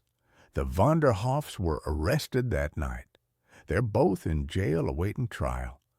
The prosecutor says it's one of the biggest serial killer cases in the state's history. They've identified 15 victims so far, but they think there might be more. I've talked to the police probably 20 times. I've given statements, identified evidence, looked at photos. I've had nightmares every single night since it happened. I can't sleep without the lights on. I can't be in a basement anymore. But the thing that haunts me the most is thinking about all the other babysitters before me. Mrs. Vanderhoff said they always have to replace the babysitter after a few weeks. How many other people saw that basement? How many other people didn't make it out? The police found journals in the house. Mr. Vanderhoff had documented everything, including notes about previous babysitters. There were 11 names listed before mine. Only 3 of them were still alive. The police contacted them. They'd all quit suddenly after a week or two, saying something about the job felt wrong. They'd gotten lucky. They'd trusted their instincts and left before they got too curious. 8 weren't so lucky. The police matched their names to missing persons reports. They'd all disappeared within days of quitting their babysitting job. The Vanderhoffs had tracked them down and grabbed them, just like they'd planned to do with me. I should have died that night. The only reason I'm alive is because I got lucky, because the syringe fell, because I was fast enough to get away, because someone happened to be driving by when I ran into the street. The trial starts in 3 months. I have to testify. I have to sit in the courtroom and look at the Vanderhoffs and tell everyone what I saw in that basement. My lawyer says I'll probably be on the stand for days. I'm terrified, not just of testifying, but of what might come out during the trial. The police told me there's evidence that suggests the Vanderhoffs weren't working alone. There are references in Mr. Vanderhoff's journals to someone else, someone he calls the partner. But they haven't identified who that person is yet. What if there's someone else out there? What if they come after me for talking? I've been staying in different hotels, moving every few days. I quit all my other babysitting jobs. I can't go back to that, not now, maybe not ever. I barely leave my room. I have food delivered, and I check every lock 3 times before I go to sleep. My friends keep calling, saying I should talk to someone, that I need therapy. They're probably right. But every time I think about sitting in a room with a stranger and talking about what happened, I panic. The only thing that keeps me going is thinking about Emma.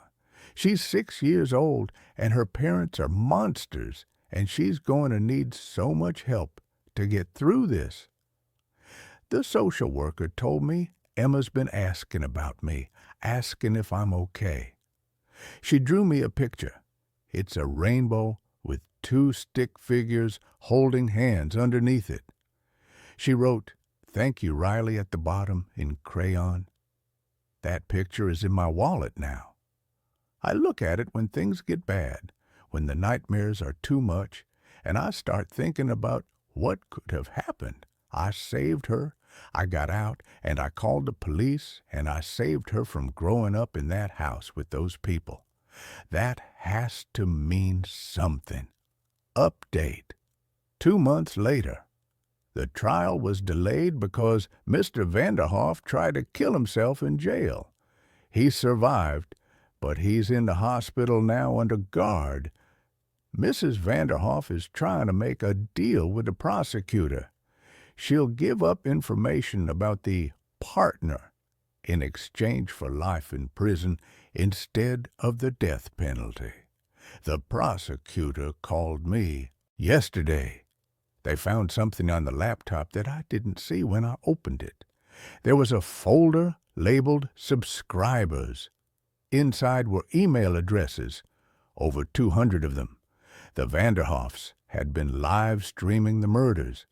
People were paying to watch. The FBI is involved now. They're trying to track down everyone who paid for access to those streams. It's an international investigation. They've made arrests in 6 countries so far. I can't stop thinking about those 200-plus people. They were watching real people die, and they paid money for the privilege. They're out there right now, living normal lives, and no one knows what they did. The prosecutor also told me something about Emma. She's been placed with a foster family, and she's getting intensive therapy. She's not speaking much, but she started drawing pictures of the house. The therapist says it's her way of processing what happened. Some of the pictures showed a basement room.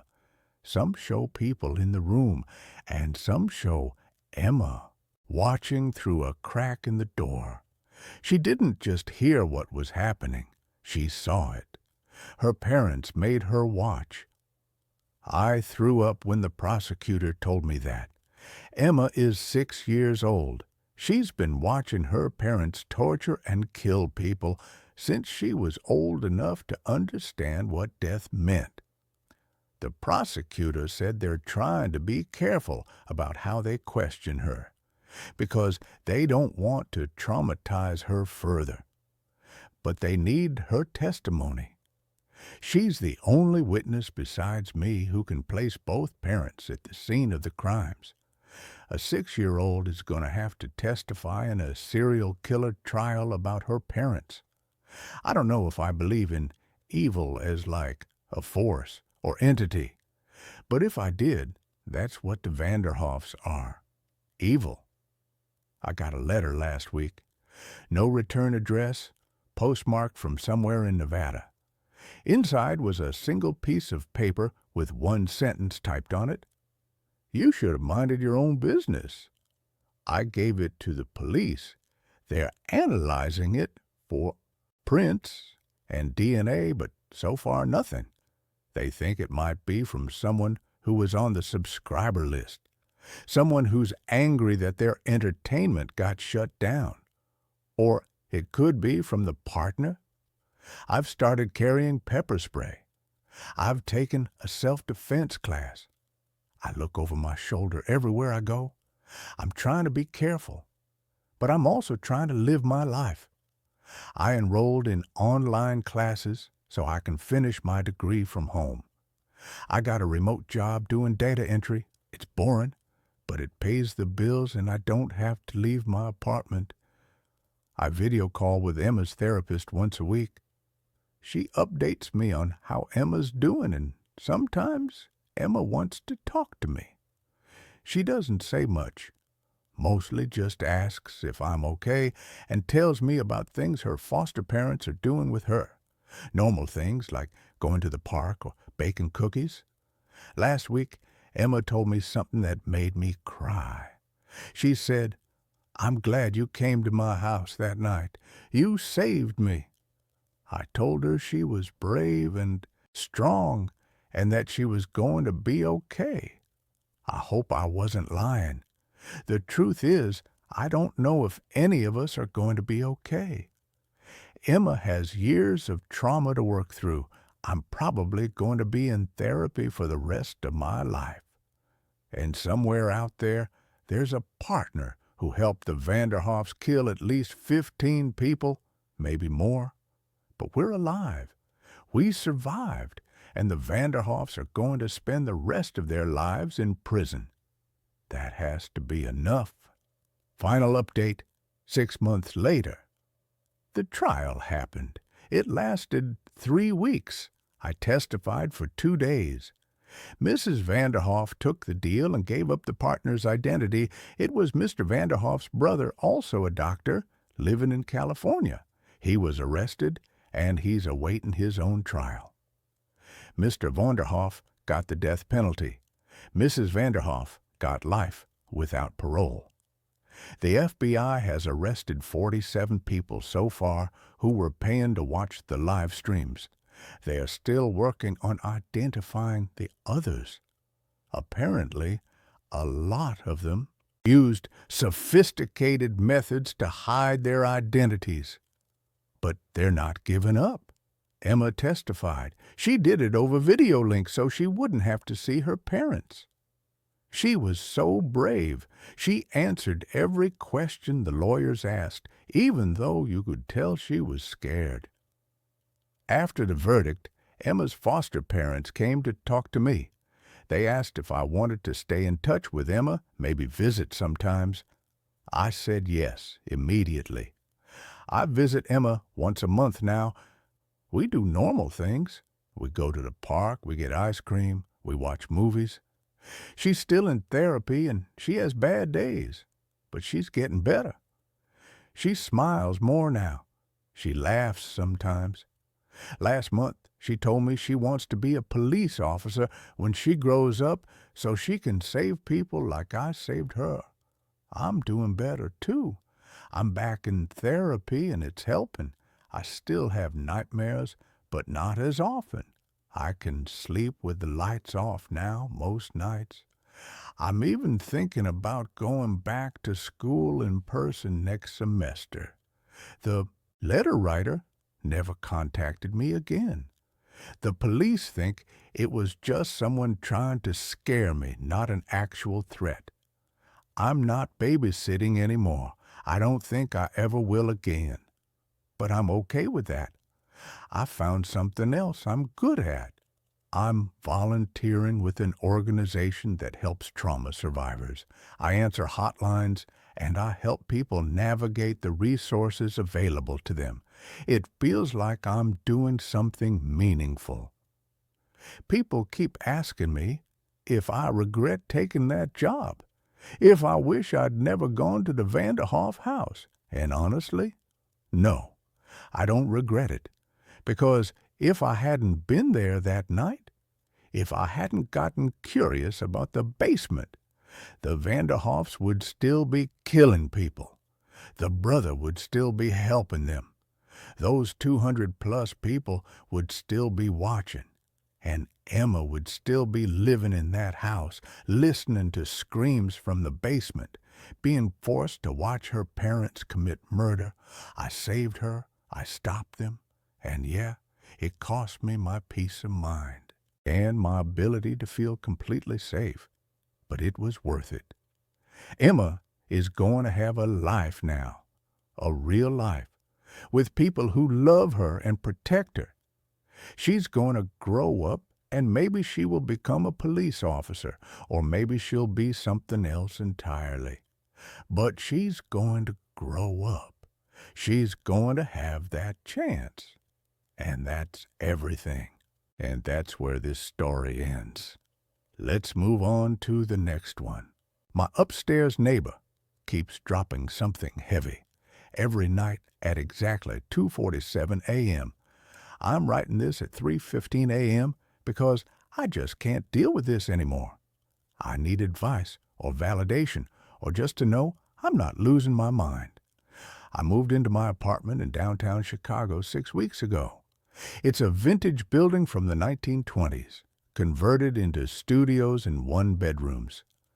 The rent is decent for the location, hardwood floors, big windows, exactly what I was looking for. I'm on the 4th floor, Unit 4B. The problem started my very first night. I was lying in bed around 2:30 a.m., almost asleep, when I heard the loudest thud I've ever heard in my life. It came from directly above me, from apartment 5B. It sounded like someone had dropped a bowling ball or a sack of concrete. The whole ceiling shook. Picture frames rattled on my walls. I sat up in bed, heart pounding, waiting to hear footsteps or voices or something that would explain what just fell. Nothing. Total silence. I checked my phone.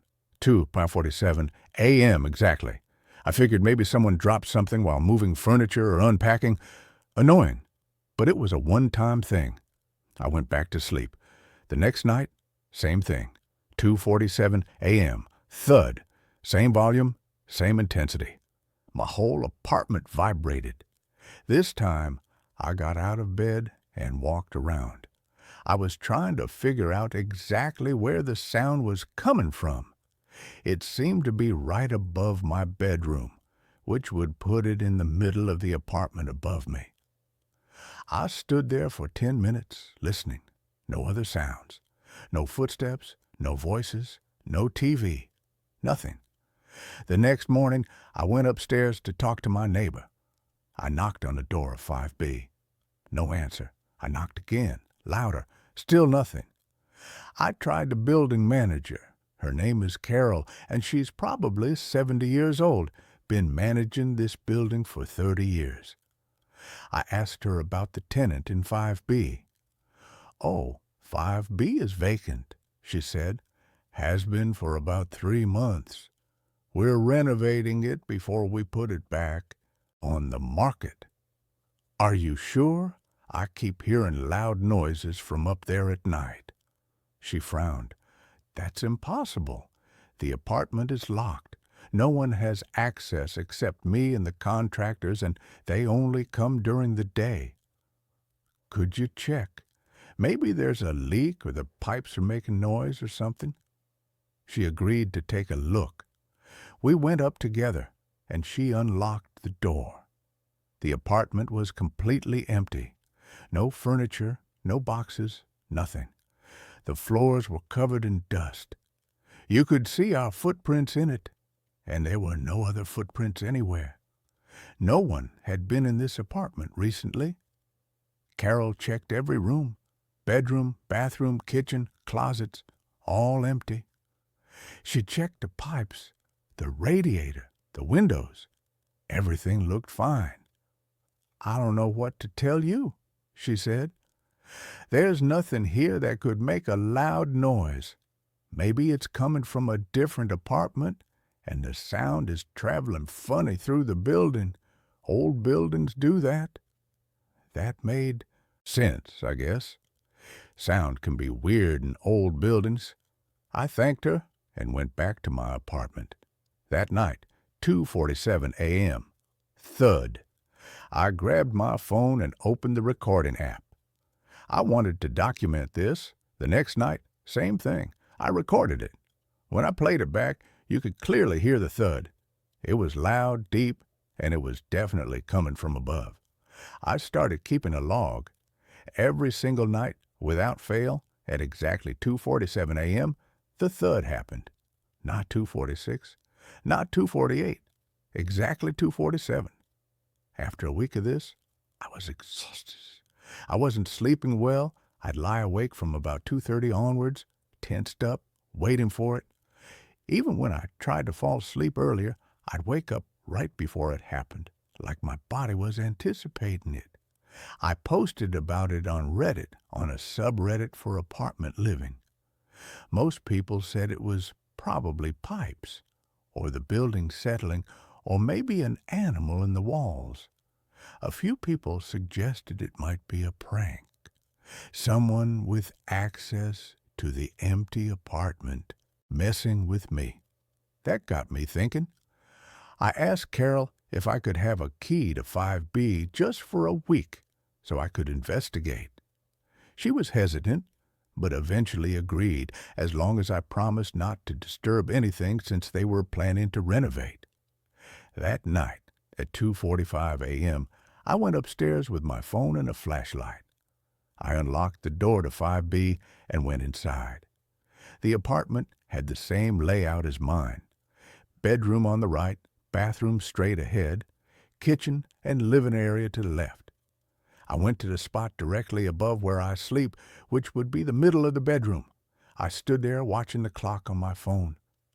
2:46, my heart was pounding. 2:47, nothing happened. I waited, still nothing. No thud, no sound at all, just silence. I walked through the entire apartment, checking every room. Nothing, no sound anywhere. Then I went back downstairs to my apartment. I lay down on my bed and checked my phone. 2:52 a.m. Had I somehow missed it? Was the sound not happening anymore? I was about to turn off my light when I heard it. Thud, right above me. I checked the time, 2:53 a.m., but I had just been up there. The apartment was silent at 2:47, so why did the thud happen at 2:53, 6 minutes later? Unless it didn't happen at the same time for everyone. The next night, I tried an experiment. I set up my phone to record in my bedroom, then went upstairs to 5B at 2:45. I recorded on my laptop up there too. At 2:47, nothing happened in 5B. I stayed until 2:55, then went back downstairs. I checked my phone recording. At 2:47, you could hear the thud, clear as day. But on the laptop recording from 5B, there was nothing. Complete silence. The sound was only happening in my apartment, or at least only I could hear it. That should have made me feel crazy, but actually it made me more convinced something was really wrong. Because my phone recordings proved the sound was real. It wasn't in my head. It was actually happening.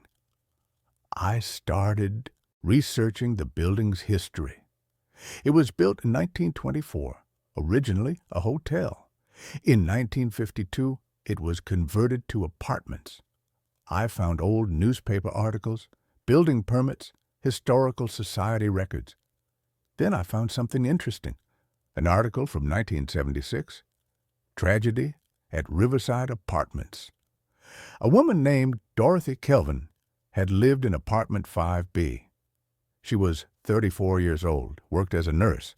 One night, she'd fallen in her apartment and hit her head on a corner of her dresser. She died from the head injury. Her body wasn't found for 3 days. The article said she was estimated to have died around 3 a.m. based on the coroner's report. I kept digging. I found Dorothy's obituary.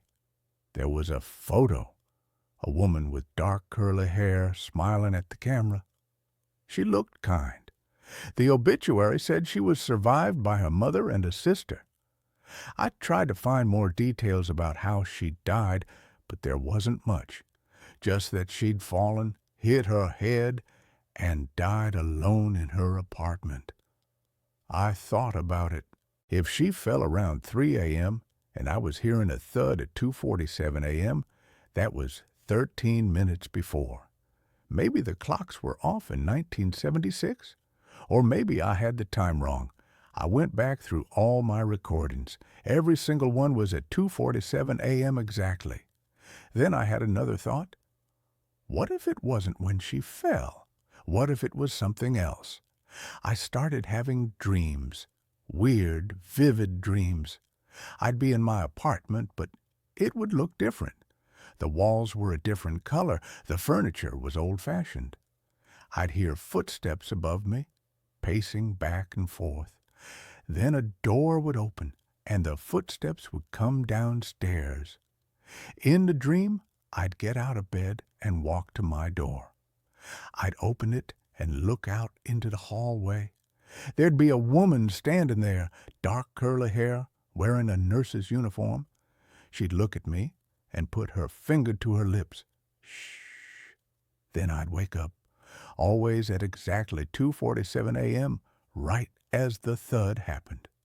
After 2 weeks of this, I was barely functioning. I was calling in sick to work, sleeping during the day, avoiding my apartment at night. My friends were worried about me. One suggested I see a doctor, maybe get sleeping pills. I decided to try one more thing. I went to the library and looked through the archives of old newspapers on microfiche. I was searching for anything else about Dorothy Kelvin or apartment 5B. I found something, an article from 3 weeks before Dorothy died. It was small, just a few paragraphs buried in the crime section. Police are investigating a suspicious person reported in the Riverside Apartments building. Multiple residents have reported seeing a man in the hallways late at night who does not live in the building. The man is described as tall, wearing dark clothing. Anyone with information is asked to contact police. 3 weeks later, Dorothy was dead. The police ruled it an accident. But what if it wasn't? I started thinking about the timing. 2:47 a.m., what if that wasn't when she fell? What if that was when someone broke into her apartment? I imagined the scenario: Dorothy asleep in 5B. A sound wakes her at 2:47 a.m. Heavy footsteps. Someone coming into her apartment. She gets up startled. There's a confrontation. She runs, he chases. She falls or she's pushed and hits her head. The thud I was hearing wasn't her falling. It was the moment of the break-in. The moment everything went wrong. But why was I hearing it? Why was it repeating every night? I called Carol again and asked if I could see any records from 1976. Anything about Dorothy Kelvin's death or the investigation afterward. She said she didn't have anything that old, but she gave me the number of the building's owner, a property management company. I called them. The woman who answered said she'd have to check their archives. A week later, she called me back. They did have some files from 1976. She could send me copies. When the copies arrived, I went through everything: maintenance records, tenant complaints, police reports. Most of it was routine stuff. But there was one police report from April 1976, a month after Dorothy died. A tenant in 4B, my apartment, had reported that someone had tried to break into their apartment in the middle of the night. They heard someone trying the doorknob, then footsteps running away. Police investigated, but found no signs of forced entry and no suspects. The tenant moved out 2 weeks later. I felt cold. Someone had tried to break into 4B. The same night Dorothy died, or around the same time, someone had been targeting apartments on the 4th floor. I looked at the tenant's name on the police report: Sarah Chin. I tried to find Sarah Chin. It took me days of searching, but I finally found an obituary. Sarah Chin had died in 1982, at age 56. The obituary mentioned she was survived by a daughter, Lisa Chin, living in Evanston. I found Lisa on Facebook. I sent her a message explaining who I was and why I was contacting her. I asked if her mother had ever talked about living at Riverside Apartments. She responded the next day. Yes, her mother had lived there briefly in the 1970s. She'd moved out suddenly and never wanted to talk about why. But Lisa remembered her mother having nightmares for years afterward. She'd wake up screaming about a man in the hallway, a man trying to get into the apartment. I asked if her mother had ever mentioned the woman who died upstairs. Lisa said yes. Her mother felt guilty about it. She'd heard noises from upstairs the night Dorothy died, heavy footsteps, thumping sounds, but she thought it was just Dorothy moving furniture or something. She didn't call the police or check on her. If she had, maybe Dorothy would have survived. After Dorothy's death, Sarah started hearing the sounds every night, a thud at the same time. She thought it was her imagination, guilt manifesting as auditory hallucinations, but it drove her out of the apartment. I thanked Lisa and ended the conversation. I sat in my apartment, trying to process everything. Dorothy Kelvin died in 5B in 1976. Someone had broken in or tried to break in. Maybe he killed her. Maybe she fell while trying to escape. Either way, she died. Sarah Chin, living in 4B, heard it happen. She heard the moment the intruder broke in, the heavy thud of a door being forced, or a body hitting the floor, or something else. And she did nothing. After Dorothy died, Sarah started hearing the sound every night, the same thud at the same time, a reminder of what she'd heard and ignored. Now, almost 50 years later, I was living in 4B, and I was hearing it too. But why? I didn't even know Dorothy. I had nothing to do with what happened to her. Unless that's not how it works, unless the sound isn't about guilt. It's about the space. The apartment itself holds the memory of that night, and anyone who lives in 4B hears it over and over the moment when Dorothy's life ended. I decided to test a theory. I asked Carol if anyone else had lived in 4B between 1976 and now. She pulled up the records, 4 tenants between Sarah Chin and me. None of them stayed longer than 6 months. I asked if she knew why they left. She said she didn't have details, but she remembered the last tenant before me complained about noise from upstairs. They broke their lease early. It wasn't just me. It wasn't just Sarah. Everyone who lived in 4B heard it. I had to make a decision. I could break my lease and leave like everyone else. Or I could try to do something about it. I know this sounds crazy, but I felt like I owed it to Dorothy. She died alone, possibly murdered, and no one did anything. Sarah heard it happening and didn't help. The police ruled it an accident and moved on. For almost 50 years, she's been forgotten, except for this sound, this nightly reminder that something terrible happened and no one cared enough to find out the truth. I went back to the police records. Dorothy's case was closed decades ago, but I wanted to know if there was anything else. I filed a FOIA request for any investigation records related to her death. It took 3 weeks, but I got a response. They sent me copies of the original police report, the coroner's report, and the investigation notes. The police had investigated it as a possible homicide initially. Dorothy had defensive wounds on her hands. There were signs of a struggle, but there were no witnesses, no suspects, and no forensic evidence that could prove someone else had been there. Eventually, they ruled it an accidental death due to lack of evidence. But one detective's notes stood out. He'd written, "Victim's neighbor in 4B reported hearing disturbance around 2:45, 3 a.m., but did not investigate.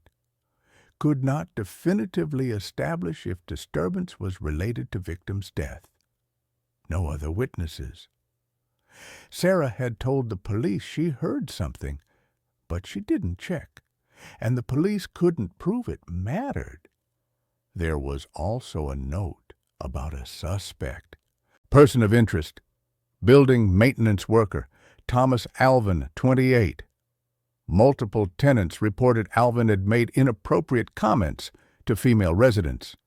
Alvin quit job 3 days after victim's death, unable to locate for interview. Thomas Alvin, a maintenance worker who had access to all the apartments, who'd been creeping out female tenants, who disappeared right after Dorothy died. I searched for Thomas Alvin. I found a record of him in the Illinois criminal database. He'd been arrested in 1978, 2 years after Dorothy's death, for breaking and entering. He served 3 years in prison. After that, the record went cold. I searched for obituaries, death records, anything. I finally found a death certificate. Thomas Alvin died in 2003, age 55, in Indiana. Cause of death: liver failure. He was dead. If he had killed Dorothy, he'd never been punished for it. He'd lived another 27 years and died of natural causes. I don't know what I expected to happen after I found all this out. Some kind of closure, maybe. A feeling that I'd solved a mystery. But that night, at 2:47 a.m., the thud still happened. I got out of bed and stood in the middle of my room, right under where the sound came from. I spoke out loud, feeling ridiculous, but needing to do something. "Dorothy, I know what happened to you. I know someone hurt you. I'm sorry no one helped you. I'm sorry you were alone."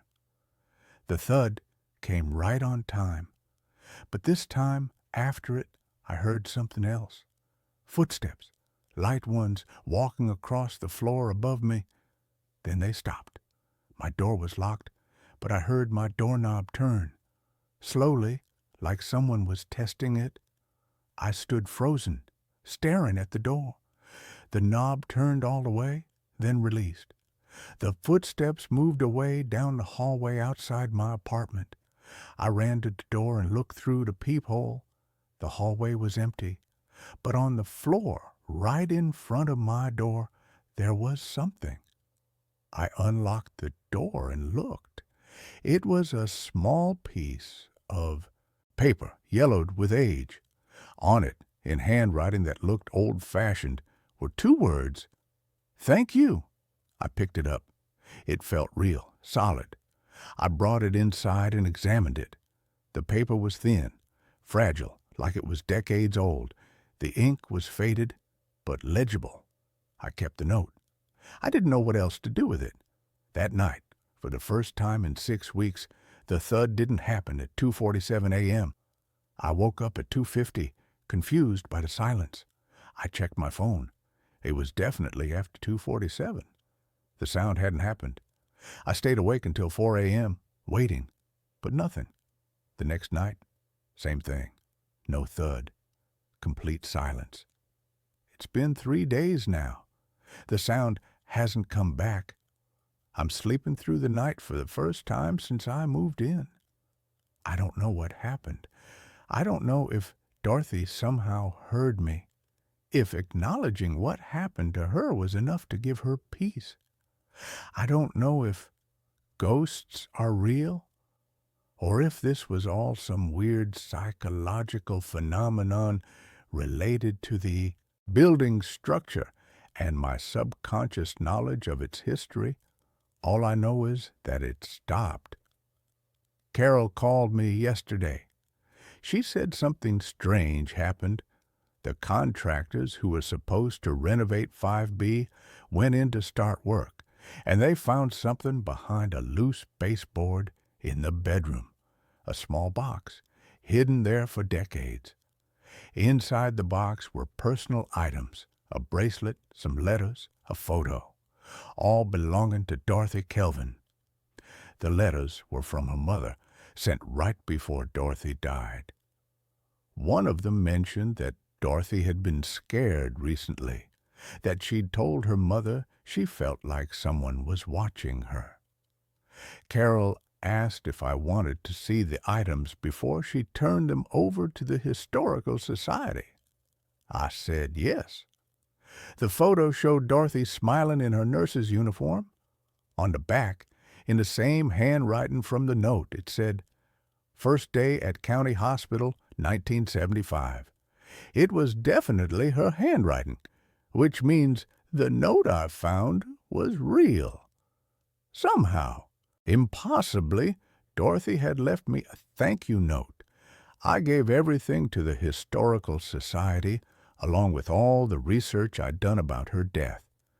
They're going to create a small exhibit about her life. It's not much, but at least she'll be remembered for more than just how she died. Last night, I had another dream. I was in my apartment, and I heard footsteps above me, but this time they were light, peaceful. I looked up at the ceiling, and I felt calm. When I woke up, I found another note on my bedside table. Same paper, same handwriting. I can rest now. I'm not scared anymore. I don't know if Dorothy's still here or if she's moved on. But I think she knows someone finally cared about what happened to her. Someone tried to find the truth. The building manager told me yesterday that they're going to put up a small plaque in the lobby mentioning Dorothy and other long-term residents who made the building their home. It's a small gesture, but it means something. I'm staying in the apartment. I signed a lease extension. 4B doesn't scare me anymore. If anything, it feels peaceful now, like a weight has been lifted. Sometimes at night, I think I hear light footsteps above me, but they're not heavy or menacing. They're just someone walking around their home. Finally, at peace. And I sleep through the night, every night, without any interruptions. Whatever happened, whatever was causing that sound, it's over now. Dorothy can rest, and so can I. And that's where this story ends. Let's move on to the next one. The night shift at Riverside Storage. I took the job because I needed money and because nobody else wanted to work alone at a storage facility in the middle of nowhere from midnight to 8 in the morning. The pay was almost double what other security jobs offered, which should have been my first warning sign. Good money usually means there's a catch. The interview was conducted over the phone by a man named Gerald Moss, who owned Riverside Storage. He sounded tired, like someone who hadn't slept well in years, and he asked me exactly 3 questions. Could I handle being alone for 8 hours? Was I comfortable with minimal cell phone service? Did I have any conditions that might cause me to abandon my post during a shift? When I answered yes, yes, and no, he told me I was hired and to show up Saturday night at 11:45 p.m. for training. Riverside Storage sat on 20 acres of land about 15 miles outside of town, nestled in a valley where the Riverside River cut through before continuing south. The facility itself consisted of 12 long buildings arranged in 2 rows, each building containing about 40 units of various sizes. There was a small office near the entrance with a gate that was supposed to be kept closed at all times, and beyond the office, a gravel road wound between the buildings before ending in a loop at the far end of the property where the river was closest. I arrived 15 minutes early that first night, pulling up to find Gerald Moss waiting outside the office. He was in his 60s, heavy-set, with gray hair and deep shadows under his eyes that looked like bruises. He shook my hand without smiling and gestured for me to follow him into the office. The space was small and cramped, with a desk, a chair, a coffee maker, and a wall of monitors showing camera feeds from around the property. Most of the screens showed empty corridors between storage units illuminated by fluorescent lights that gave everything a sickly yellow cast. A few cameras pointed at the parking area, the gate, and the perimeter fence. Gerald walked me through the basics quickly, his voice monotone, as if he'd given this speech 100 times before. My job was simple. Stay in the office, monitor the cameras, patrol the grounds twice per shift at 2 a.m. and 5 a.m., and call the police if I saw anything suspicious. The gate would be locked, so no one should be coming or going during my shift. If someone did show up claiming to need access to their unit, I was to tell them to come back during business hours. No exceptions. "What about emergencies?" I asked. "There won't be any emergencies," he said flatly. "And if there are, you call 911 first, then you call me. You don't handle it yourself. You don't leave the office except for your patrols. You understand?" "Sure. Seems straightforward enough." He looked at me then, really looked at me, and something in his expression made me uncomfortable. "There are some other rules. Important ones. You need to follow them exactly." He handed me a laminated card with a list typed on it. I read through it quickly. 1. During your 2 a.m. patrol, stay out of Building 7. The lock on Unit 7 to 13 is broken, and the door may swing open. Do not go inside under any circumstances. 2. If you hear knocking on the office door after 1 a.m., do not answer it. No one should be on the property. 3. The camera for Building 9, rear corridor, has been malfunctioning. If you see movement on that feed, it's a glitch. Do not investigate. 4. If the lights in Building 3 go out during your shift, flip breaker number 7 in the box outside the office. Do not enter Building 3 while the lights are out. 5. You may hear sounds coming from the direction of the river. This is normal. Stay away from the riverbank. 6. If you see someone on the cameras who appears to be a child, call me immediately. Do not approach them. I looked up from the card. These rules are pretty specific. What's this about a child? Just follow the rules, Gerald said. Every rule is there for a reason. The last guard didn't follow them, and we had to let him go. What did he do? Doesn't matter. He's gone. You're here now. He grabbed a jacket from the back of the chair and headed for the door. You have my number. Don't call unless it's an emergency. And remember, stay in the office except for patrols and follow the rules. He left before I could ask anything else, and I heard his truck start up and drive away, leaving me alone with the hum of the fluorescent lights and the quiet static from the monitors. For the first hour, nothing happened. I sat at the desk, scrolling through my phone, even though the signal was weak, and occasionally glancing at the monitors. The camera feeds were boring, just empty hallways and closed metal doors, all of it unchanging. The only movement was from a few moths flying around the exterior lights. Around 1:30 a.m., I heard the first knock. It was distinct. 3 sharp raps on the office door. I looked up from my phone, startled, and stared at the door. The camera feed showing the area outside the office was clear. There was no one there. I stood up and walked to the door, my hand reaching for the handle, when I remembered the card. Rule 2. If you hear knocking on the office door after 1 a.m., do not answer it. Another knock. 3 more raps, harder this time, more insistent. I looked at the monitor again. Still nothing. The parking area was empty except for my car, and the camera showed the entire space in front of the office. Whoever was knocking should have been visible. The knocking came a third time, and now I could hear something else underneath it. A sound like fingernails scraping against the metal door, slow and deliberate. The hair on the back of my neck stood up. I stepped away from the door and returned to the desk, forcing myself to look at the other monitors, to focus on anything else.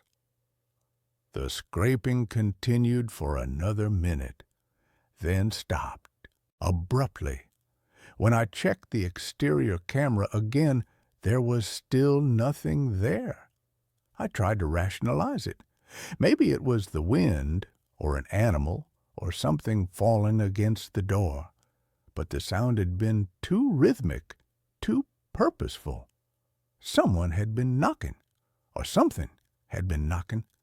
At 2 a.m., my phone alarm went off, reminding me it was time for the first patrol. I grabbed a heavy flashlight from the desk and a ring of keys Gerald had left, then stepped outside into the cool night air. The facility was quiet except for the distant sound of the river and the buzz of the overhead lights. I locked the office door behind me and started walking. The patrol route was simple. Walk down the main road between the 2 rows of buildings, checking that all the unit doors were secure, then loop around at the far end and come back. Gerald said it should take about 30 minutes. I walked slowly, shining my flashlight on each door as I passed. Most of them were standard roll-up doors painted orange, secured with padlocks of various sizes. Some units had additional locks, and a few had security stickers warning about alarms, though I suspected most of those were bluffs. The buildings were labeled with large numbers, 1 through 6 on the left side, 7 through 12 on the right. When I reached Building 7, I remembered the rule: stay out, especially Unit 7 to 13. I stayed on the opposite side of the road and kept walking, but I couldn't help glancing at the building as I passed.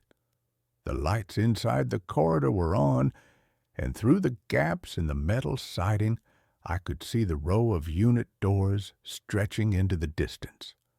One of them, I couldn't tell which, was standing slightly ajar. I kept walking. Not my problem. I wasn't supposed to go in there anyway. The far end of the facility was darker, the lights more spread out, and I could hear the river more clearly now, the sound of water moving over rocks, steady and eternal.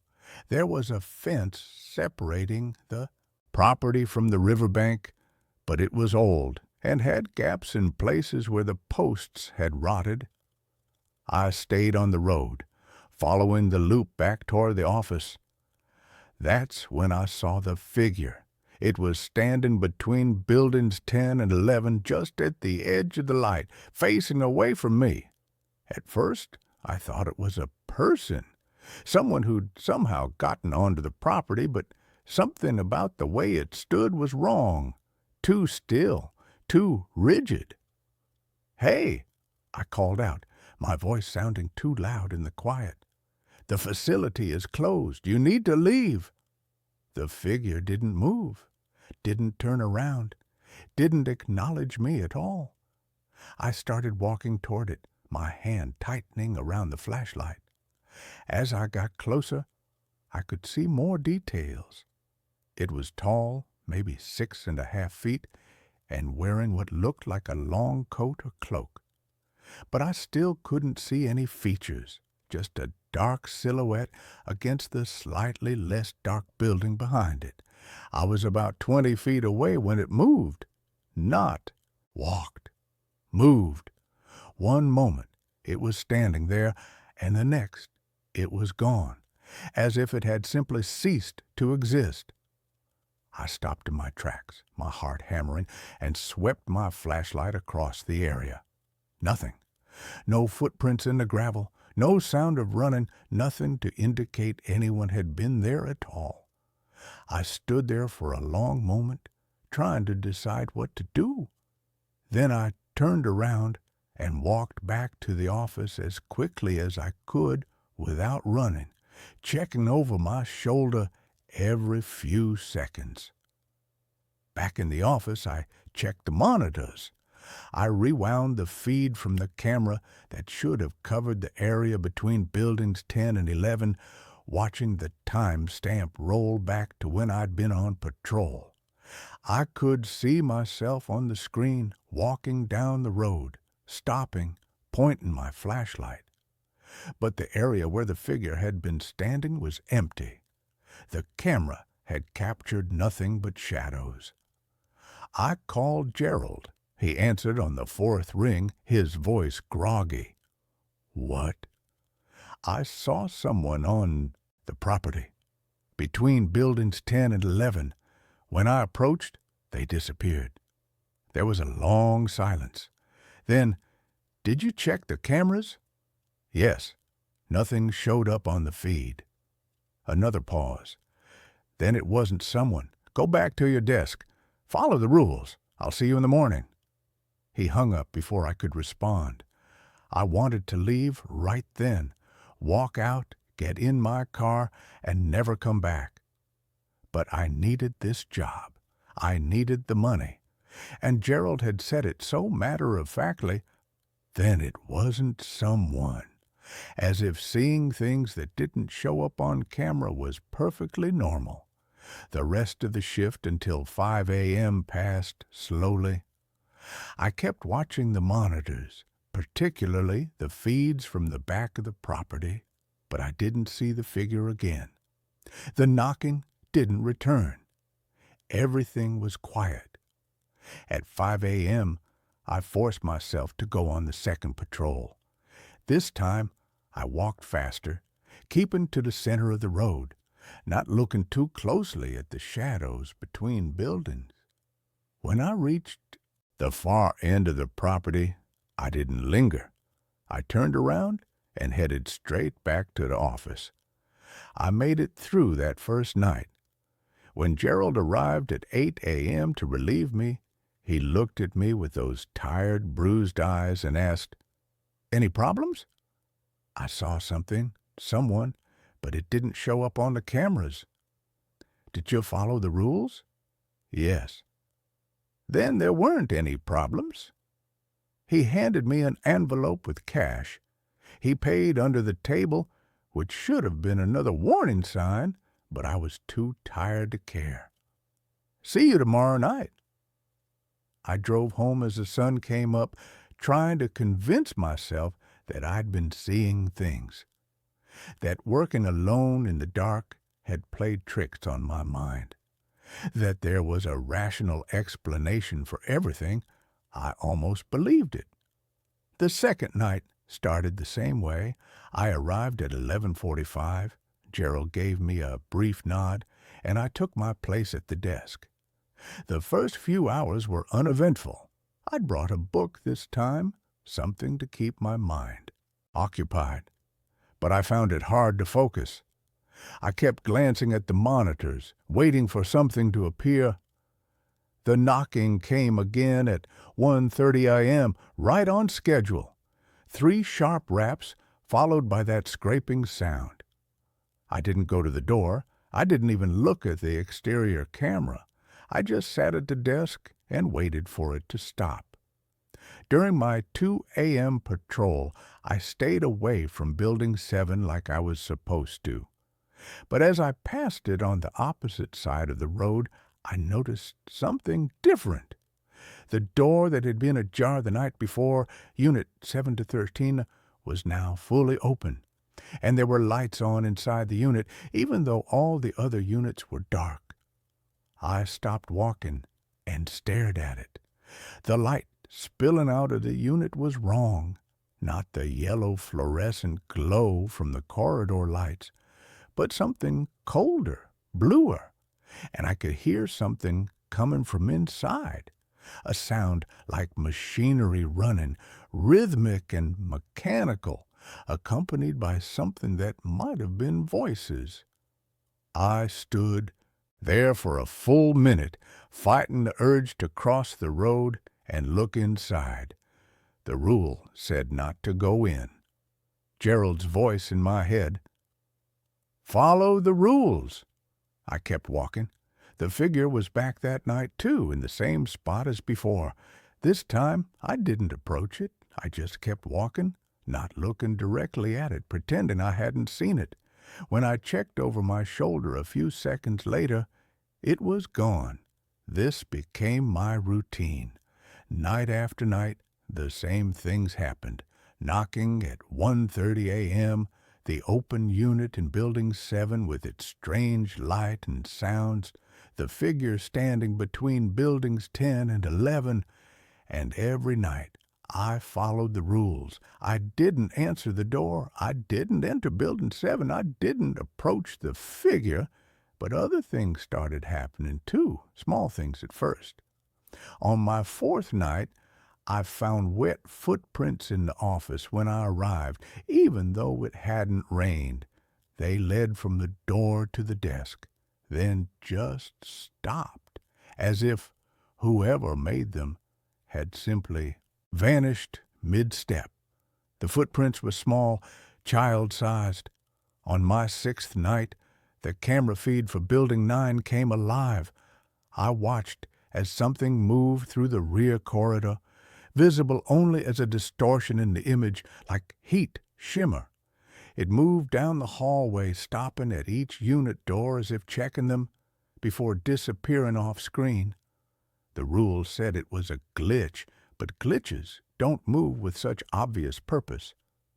On my eighth night, I heard singing. It came from the direction of the river, faint but clear, a child's voice singing a song I didn't recognize. The melody was simple and repetitive, almost hypnotic.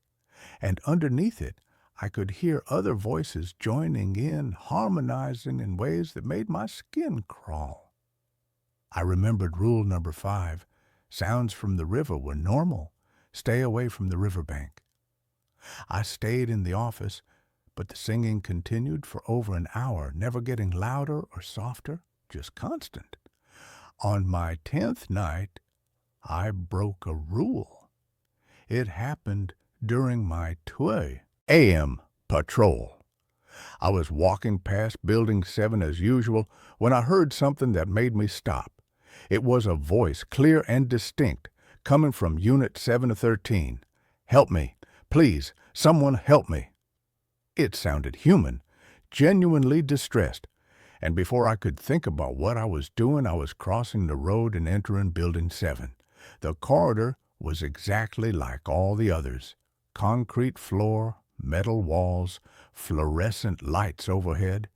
The air smelled like motor oil and dust. Unit 7 to 13 was halfway down on the left side. Its door rolled up completely, revealing a space about 10 feet deep and 8 feet wide. The blue light was coming from inside, though I couldn't see the source, and the sound I'd been hearing, the mechanical rhythm, was louder now, almost deafening. But there was no machinery visible, just empty space and concrete walls. "Hello?" I called out, standing in the doorway. "Is someone in here?" The voice came again from deep inside the unit. "Help me, I'm stuck, please." I stepped inside.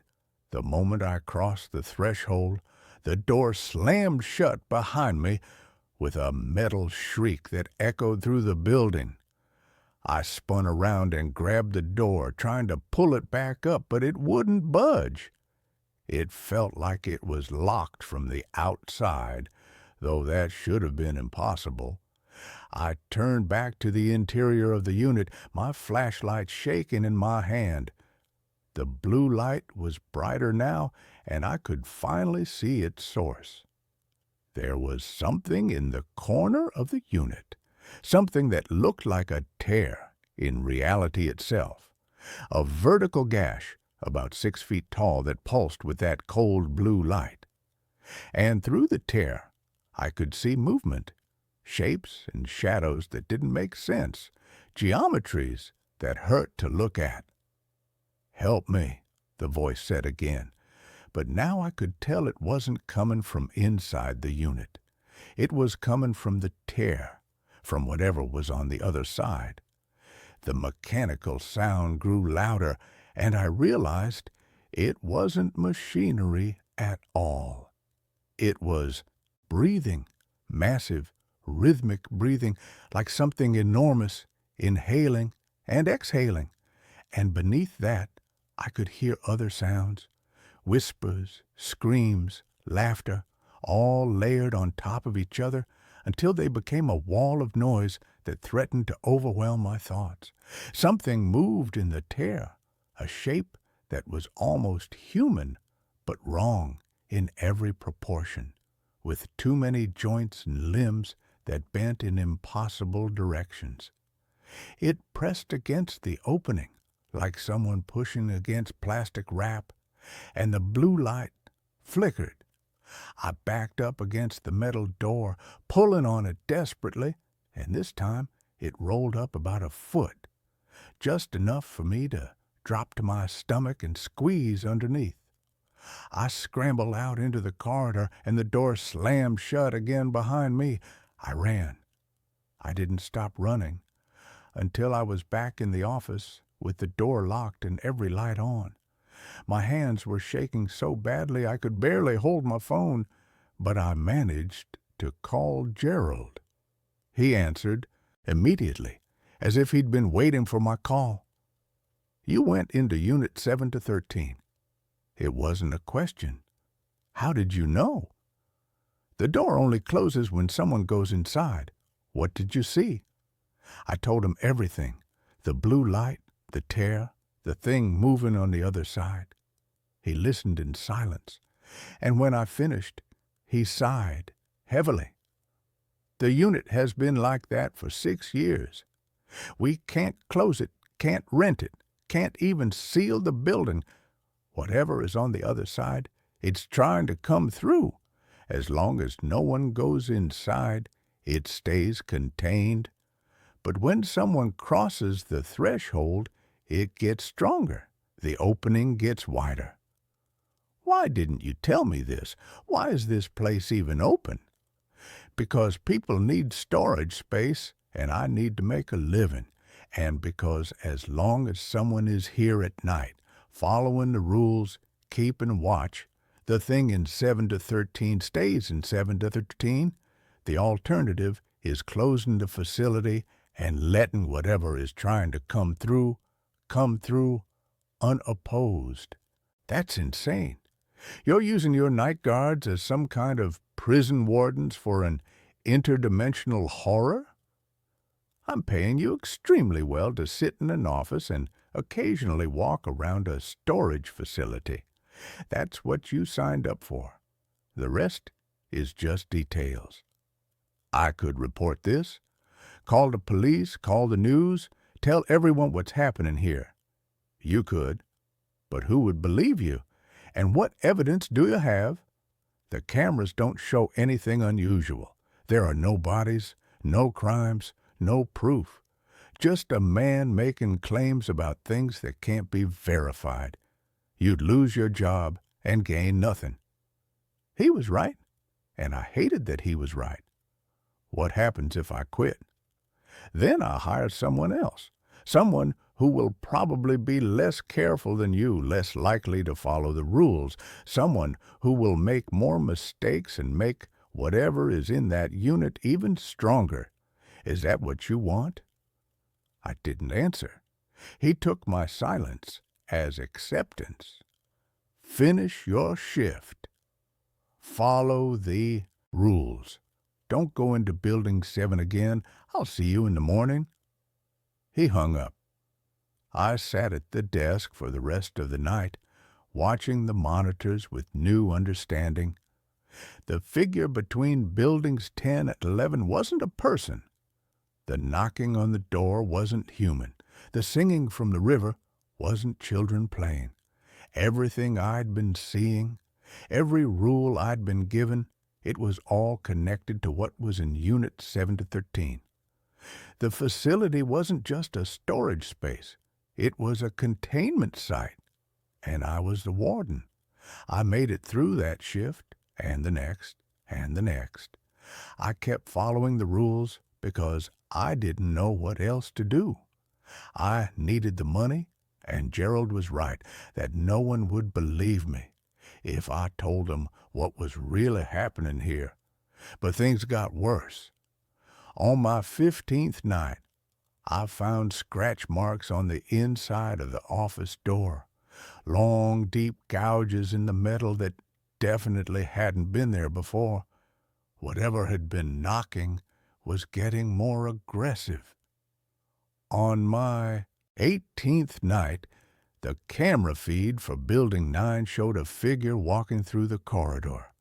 Not the shimmer I'd seen before, but a solid form, human-shaped but moving in a way that was fundamentally wrong.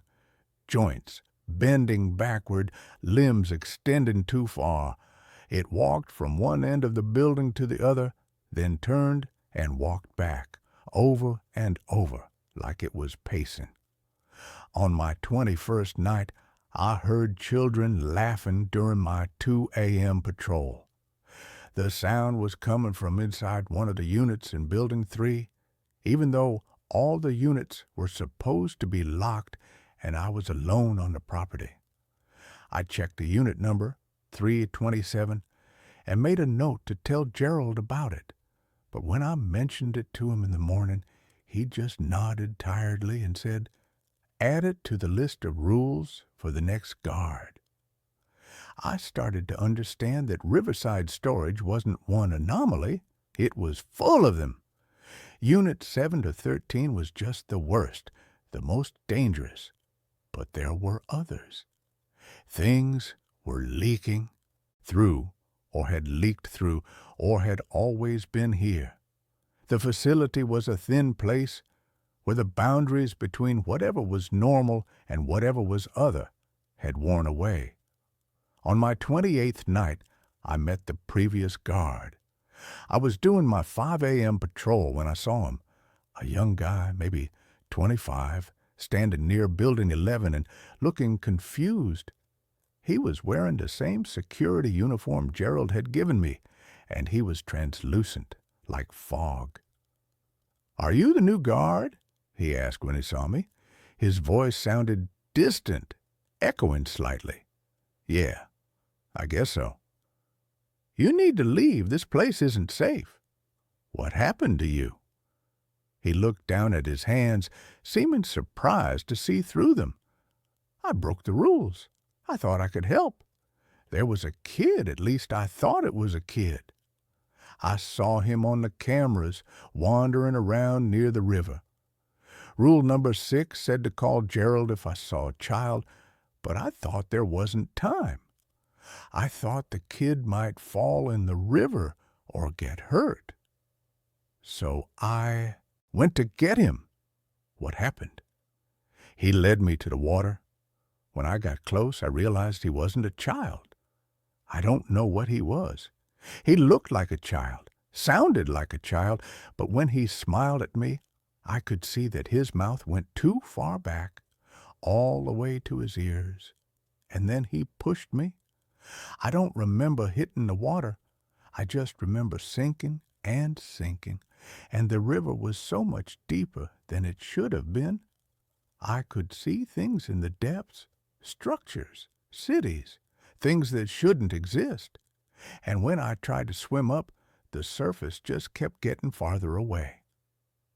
"Did you drown?" "I think so. I don't remember. Next thing I knew, I was standing on the bank watching them pull my body out of the water. Gerald was there. He didn't look surprised. He just made a phone call, and some people came and took my body away. Then Gerald hired a new guard, and then another and another. You're the 4th since I died." "What happened to the other 3? The ghost shook his head. "They broke rules, different rules. There's something in Building 3 that got one of them. Something in Building 9 got another. The third one just disappeared. His car was still in the parking lot in the morning, but he was gone. Why are you still here? I don't know. I can't leave. I've tried. Something keeps pulling me back to the facility. He looked toward the river, and his expression was haunted. Sometimes I can still feel the water. I can still feel myself sinking. And sometimes I see that child on the bank, smiling, waiting for the next person who will try to save him. He started to fade, becoming more transparent. Follow the rules. Don't try to help. Don't try to understand. Just do your job and leave when your shift is over. Don't end up like me. Then he was gone. I stood there in the growing dawn light, shaking. 4 guards in 6 years. And Gerald just kept hiring new ones, kept feeding people into this place, all to maintain whatever containment was, keeping the things here from spreading. When Gerald arrived at 8 a.m., I confronted him. The last guard died here. Why didn't you tell me? Would you have taken the job if I had? No. Exactly. Look, people die. It's tragic, but it happens. He didn't follow the rules. If you follow the rules, you'll be fine. You can't keep doing this. You can't keep hiring people and not telling them what they're walking into. Then quit. Walk away. I'll have a new guard here tomorrow night. Someone who needs the money badly enough not to ask questions. And maybe they'll be more careful than you, or maybe they won't. And in 6 months, I'll be having this same conversation with guard number 5. He looked at me with those tired eyes. The world is full of thin places, son. Spots where reality is weak, where other things can push through. This facility just happens to sit on one. Someone has to watch it. Someone has to follow the rules and keep things contained. It might as well be someone I'm paying. It might as well be you. I should have quit. I should have walked out right then. But he was right about one thing. I needed the money. And I've made it a month already. I knew the rules. I knew what to avoid. I could do this. I kept working. On my 35th night, the lights in Building 3 went out during my shift. I remembered a rule. Flip breaker, burst 7. Do not enter while the lights are out. I went to the breaker box outside the office and found breaker number 7. When I flipped it, I heard something scream inside Building 3, a sound of pure rage that made every hair on my body stand up. The lights came back on and the screaming stopped. I didn't want to know what was in Building 3. I didn't want to know what would happen if someone entered while the lights were out. I just wanted to finish my shift and go home. On my 42nd night, I saw the child. He was standing near the river just on the other side of the fence, exactly where the previous guard had described. He looked maybe 8 years old, wearing clothes that were too big for him, and he was crying. Not fake crying, real gut-wrenching sobs that pulled at something deep in my chest. I picked up the phone to call Gerald, following rule number 6. But before I could dial, the child looked up at me. His face was dirty and tear-streaked, and his eyes were wide and terrified. "Please help me," he called out. "I'm lost. I can't find my mom." My finger hovered over Gerald's number. Every instinct I had was screaming at me to help this kid, to go to him, to do something. He looked so real, so genuinely scared.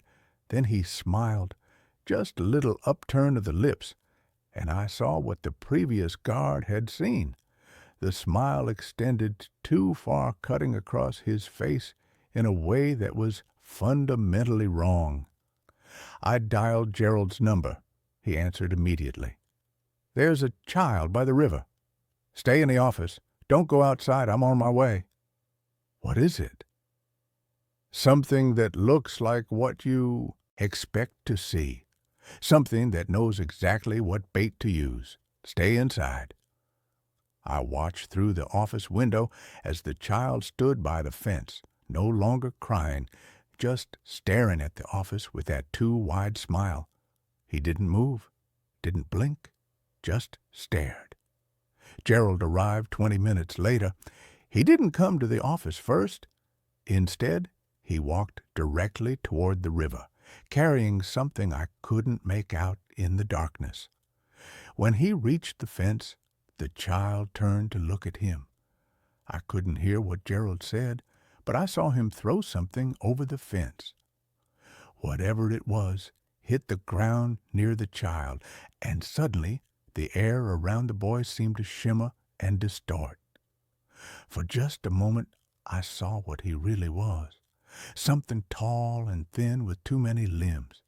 Something that wore the shape of a child like a costume. Then it was gone, disappeared back toward the river, and Gerald walked back to the office. "Salt and iron," he explained when he came inside. "The old remedies still work on some of them. He'll be back tomorrow night or the next night. They always come back. But he won't approach the fence again for a while." "How many are there? How many things are on this property?" Gerald sat down heavily in the chair. "I stopped counting years ago. The facility is built on a convergence point, a place where the barriers are thin. Things leak through. Most of them are contained, bound to specific locations. Building 7, Building 3, the river, Building 9, as long as no one interferes with them, as long as the rules are followed, they stay in their spaces. It's when people break the rules that things get dangerous." "Why don't you just shut the place down, lock the gates and walk away?" "Because it wouldn't matter. The things here aren't bound to the buildings. They're bound to the location. If the facility closes, they'll still be here, but there won't be anyone watching them. No one to stop curious kids or homeless people from wandering in. The rules exist because they work. The night guard exists because someone has to enforce the rules. It's not a perfect solution, but it's the best one I have." I looked at him and saw the weight he was carrying, the exhaustion of maintaining this impossible situation year after year. "How long have you been doing this?" 30 years. My father did it before me, and his father before him. Our family has owned this land since before the storage facility existed. We've always known it was a thin place. The facility is just the latest attempt to manage it, to create structure and rules around something that defies structure and rules. You could sell the land. To who? And what would I tell them? No, this is my responsibility, and by extension, it's yours, as long as you work here. He left me alone with that thought, and I finished my shift in silence. I'm in my 3rd month now, and I've settled into the routine. I know all the rules. I know all the dangers. I know the thing in Unit 7 to 13 is trying to come through, that something in Building 3 waits in the darkness, that the shape near Building 11 is watching me on every patrol, that the child by the river will never stop trying to lure someone into the water. But I've also learned new things. The knocking on the door always comes in sets of 3, and if I knock back 3 times, it stops for the night. The wet footprints in the office appear every time it rains, and they always lead to the desk and stop, as if something sits there invisible, watching me work. The singing from the river follows a pattern. It starts at 3:15 a.m. and lasts exactly 1 hour. And if I play music loudly enough, I can almost cover it up. Last week, Gerald told me he's getting old, that his heart isn't what it used to be. He asked me if I'd consider taking over the facility when he retires, becoming the next keeper of this place. The pay would be substantial, he said, and I'd be helping protect people from things they don't understand. I haven't given him an answer yet. Tonight is my 73rd shift. I'm sitting in the office at 1:25 a.m. waiting for the knocking to start. The monitors show the usual camera feeds, empty corridors, closed doors, shadows that sometimes move in ways that shadows shouldn't. The coffee is brewing. The flashlight is charged for my 2 a.m. patrol. Everything is ready. The truth is, I've gotten used to this. The fear that gripped me those first few weeks has faded into something more like wary acceptance. This is my job. I watch over the thin places. I follow the rules. I keep things contained. And sometimes, in the quiet moments between patrols, I wonder if this is all there is. If the whole world is full of places like this, thin spots where reality wears through, where other things press against the boundaries of our existence.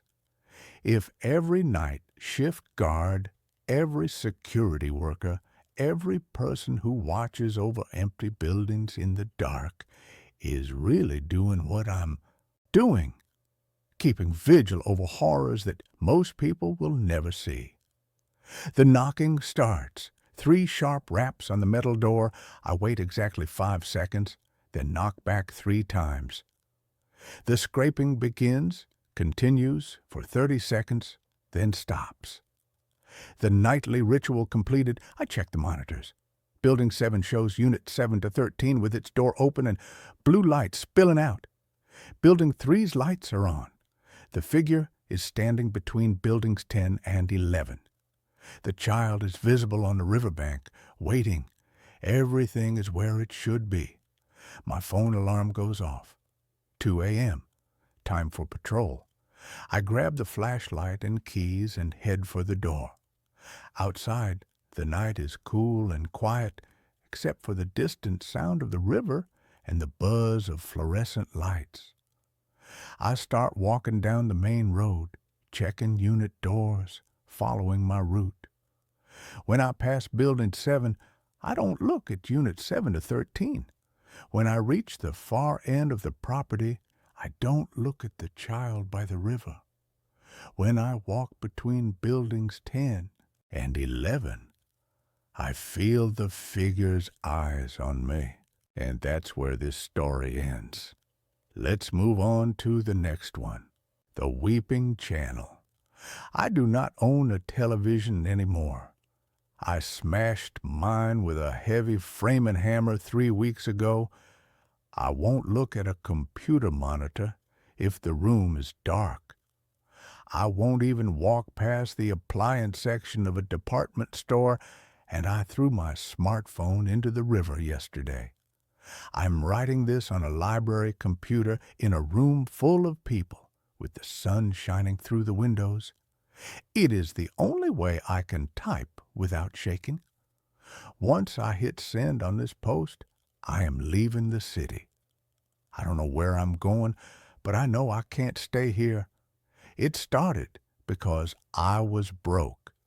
I don't mean I can't afford to go out for drinks broke. I mean I was eating dry ramen because I couldn't afford the gas bill to boil water.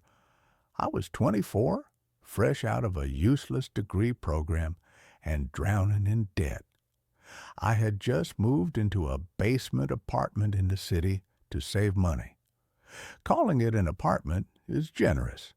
It was a damp, subterranean concrete box.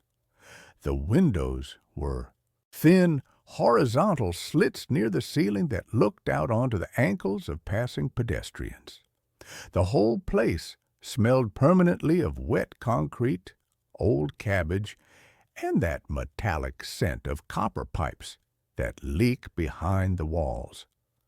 I couldn't afford cable. Streaming services were a luxury of the past, and the Wi-Fi signal from the upstairs neighbor, which I was stealing, was spotty at best. It usually died completely whenever it rained, which was often. The silence in that basement was heavy. It wasn't a peaceful quiet. It was a pressurized silence. It felt like the air was pushing against my eardrums, waiting for something to fill the void. Being underground messes with your head. You lose track of time. You feel the weight of the building above you. I needed noise. I needed distraction. I needed a voice in the room that wasn't my own internal monologue telling me what a failure I was.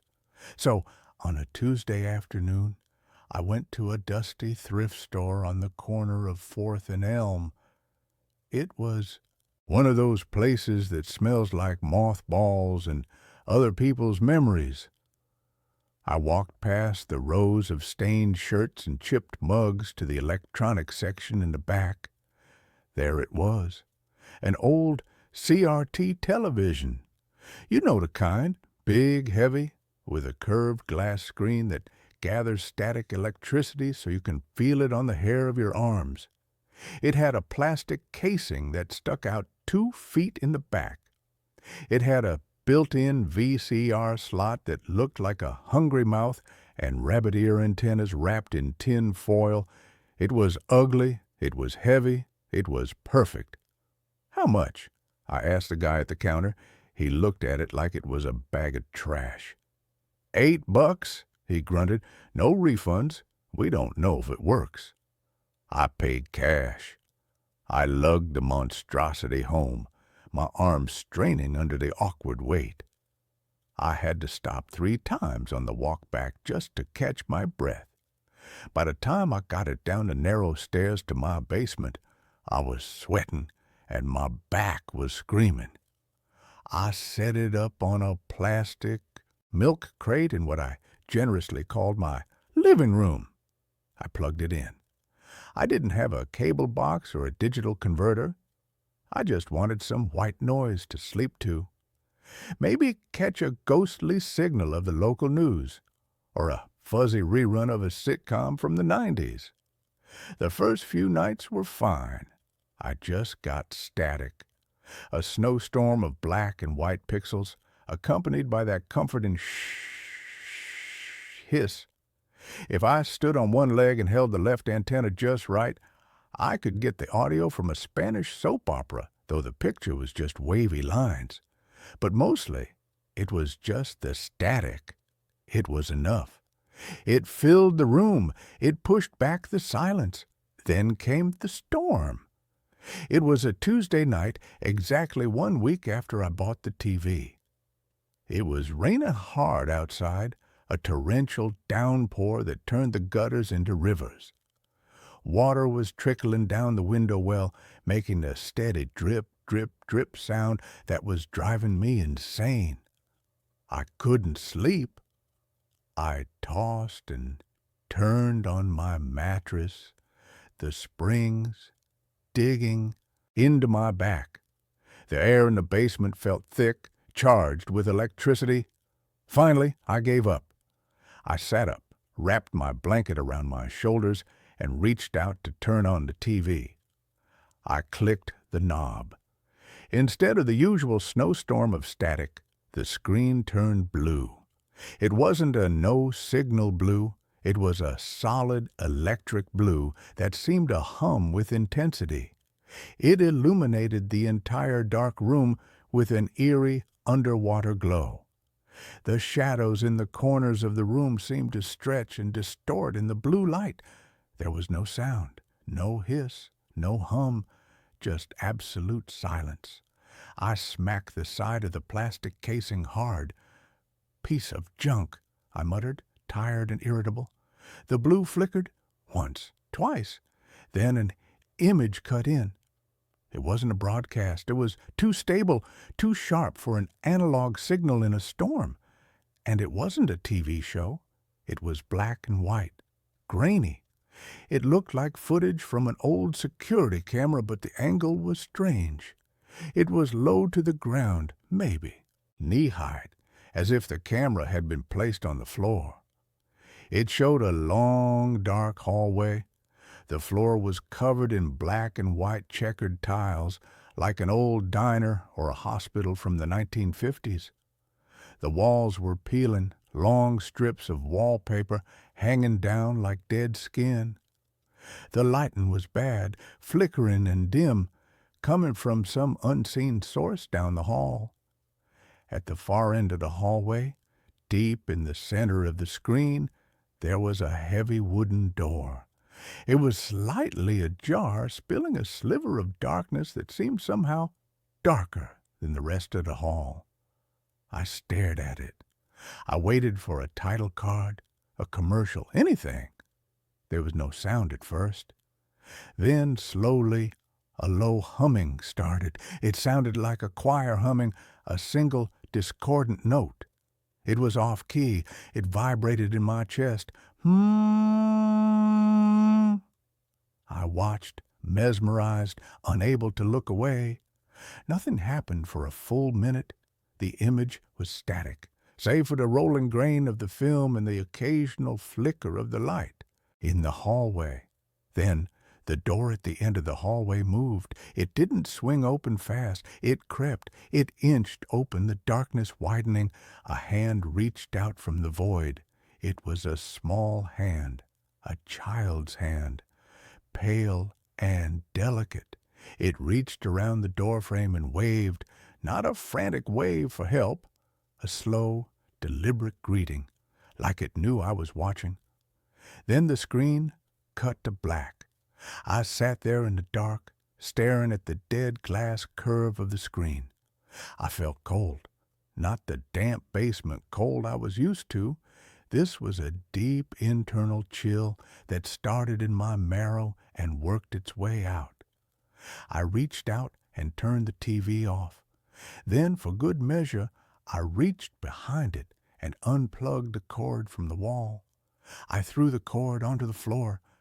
Just a weird broadcast. I whispered to the empty room. Some art student project hijacking the signal, just a prank. I eventually fell asleep, but I dreamed of hallways, long, endless hallways with checkered floors. The next day, I went to work at the warehouse. I was a zombie. I dropped a pallet of boxes, and my manager yelled at me for 10 minutes. I barely heard him. All I could think about was that blue screen, that hand. When I got home that evening, the apartment felt colder than usual. I checked the thermostat. It was normal. I made dinner, canned soup, and tried to read a book. I told myself I wouldn't turn the TV on. I didn't need it. I would just read until I passed out. I sat on my mattress reading a paperback by the light of a single lamp. But as the hours ticked by, the silence grew heavier. It pressed in on me. I found myself reading the same sentence over and over again. My eyes kept darting to the TV sitting on the milk crate in the corner. It looked like a black eye staring at me. At around 2 LKM, I dozed off with the book on my chest. I woke up an hour later. The room was bathed in blue light. The TV was on. My heart stopped. I froze, not moving a muscle. I stared at the plug lying on the floor, clearly disconnected from the outlet. I could see the copper prongs gleaming in the blue light. It was 3 feet away from the wall. I looked back at the screen. It was glowing. This time, the image was clearer. The grain was finer. It was the same hallway, the same peeling wallpaper, the same checkered floor, the door at the end. But now the door was wide open. Standing in the doorway was a figure. It was small, maybe 4 feet tall. It was wearing what looked like a dirty, oversized hospital gown that hung loosely on its frame, stained with dark patches. Its feet were bare and gray, but it was the head that made my breath catch in my throat. Its head was completely covered in bandages, Thick white gauze wrapped around its entire skull, layer upon layer, covering its eyes, its nose, its mouth. No features were visible, just a blank, wrapped sphere of dirty cloth. The humming sound was louder now, and it had changed. It wasn't just humming anymore, it was weeping. Sob, gasp, sob. It sounded wet, gurgling, like someone crying through a mouthful of water or blood. The sound filled the room, coming from the mono speaker of the TV, but sounding like it was right next to my ear. "Hello?" I whispered. My voice trembled so bad it barely came out. I felt insane talking to a television set that wasn't plugged in. "Who are you?" The figure on the screen twitched. It took a step forward into the hallway. Its movements were jerky, unnatural, like a stop-motion puppet that was missing a few frames of animation. Then it raised a hand, the same small, pale hand I had seen the night before, and pointed. It didn't point at me. It pointed at the floor right in front of the camera lens. The camera angle shifted down smoothly, mechanically, as if someone was operating it. On the dusty, checkered floor, someone had written a word in the grime with their finger. The letters were shaky and jagged. Below. The screen cut to black. The blue light vanished, plunging me into darkness. I jumped out of bed, my heart hammering against my ribs like a trapped bird. I grabbed the TV cord and yanked it further away from the wall, throwing it across the room. I checked the back of the set. Maybe there were batteries, a backup power source, some kind of prank device installed inside. I grabbed a screwdriver from my kitchen drawer and frantically unscrewed the back casing. I ripped the plastic off. Inside, it was just dust, wires, and the glass tube. No batteries, no hidden computer, just old analog trash. I threw a heavy wool blanket over the TV, blocking out the dark screen. I turned on every light in the apartment, the bathroom light, the kitchen light, the floor lamp. I didn't sleep the rest of the night. I sat in the corner of the room, clutching a kitchen knife, watching the blanket-covered shape. Every creak of the floorboards upstairs made me jump. Every drip of water from the pipes sounded like a footstep. The third night was the end. I worked a double shift at the warehouse just to avoid going home. I stayed until the manager kicked me out. I wandered the streets for an hour, drinking coffee, delaying the inevitable. But eventually, I had to go back. I had nowhere else to go. I got home at almost 3:00 a.m. I was exhausted, my body aching, my mind numb from lack of sleep. I unlocked the door, my hands shaking.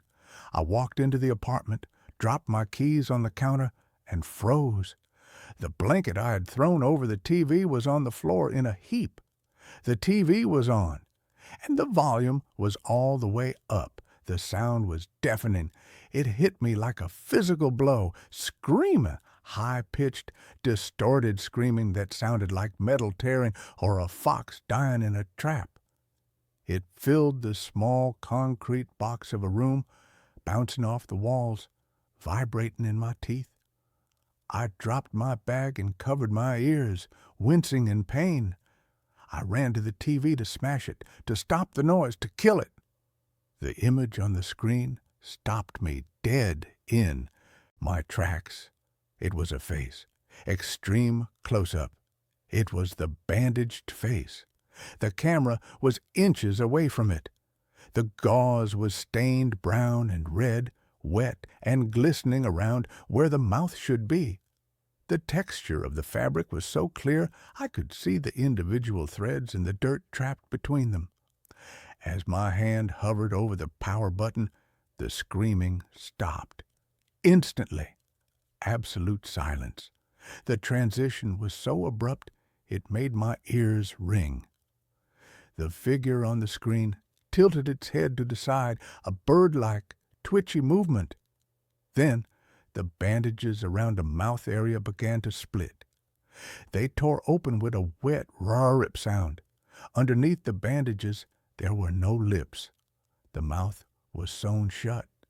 Thick black thread crisscrossed the pale skin, pulling it tight. The skin around the stitches was red and angry. The stitches strained as the jaw tried to open. A voice came out of the TV speakers. It wasn't the screaming anymore. It was a whisper, a raspy, dry whisper that sounded like dead leaves skittering on pavement. Here. I yanked the cord again, terrified, sobbing now. Nothing happened. The TV stayed on.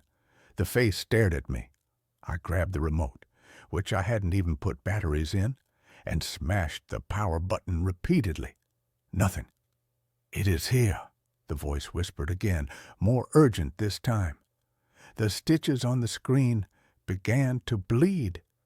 Then I heard a sound from behind me. Creak! It came from the floor vent, the large metal heating grate in the corner of the room near the closet. It was the main intake for the building's furnace. I turned around slowly, dread pooling in my stomach like lead. The metal screw holding the grate in place popped out. It flew across the room and pinged against the opposite wall. The heavy metal grate lifted up, pushed from the inside.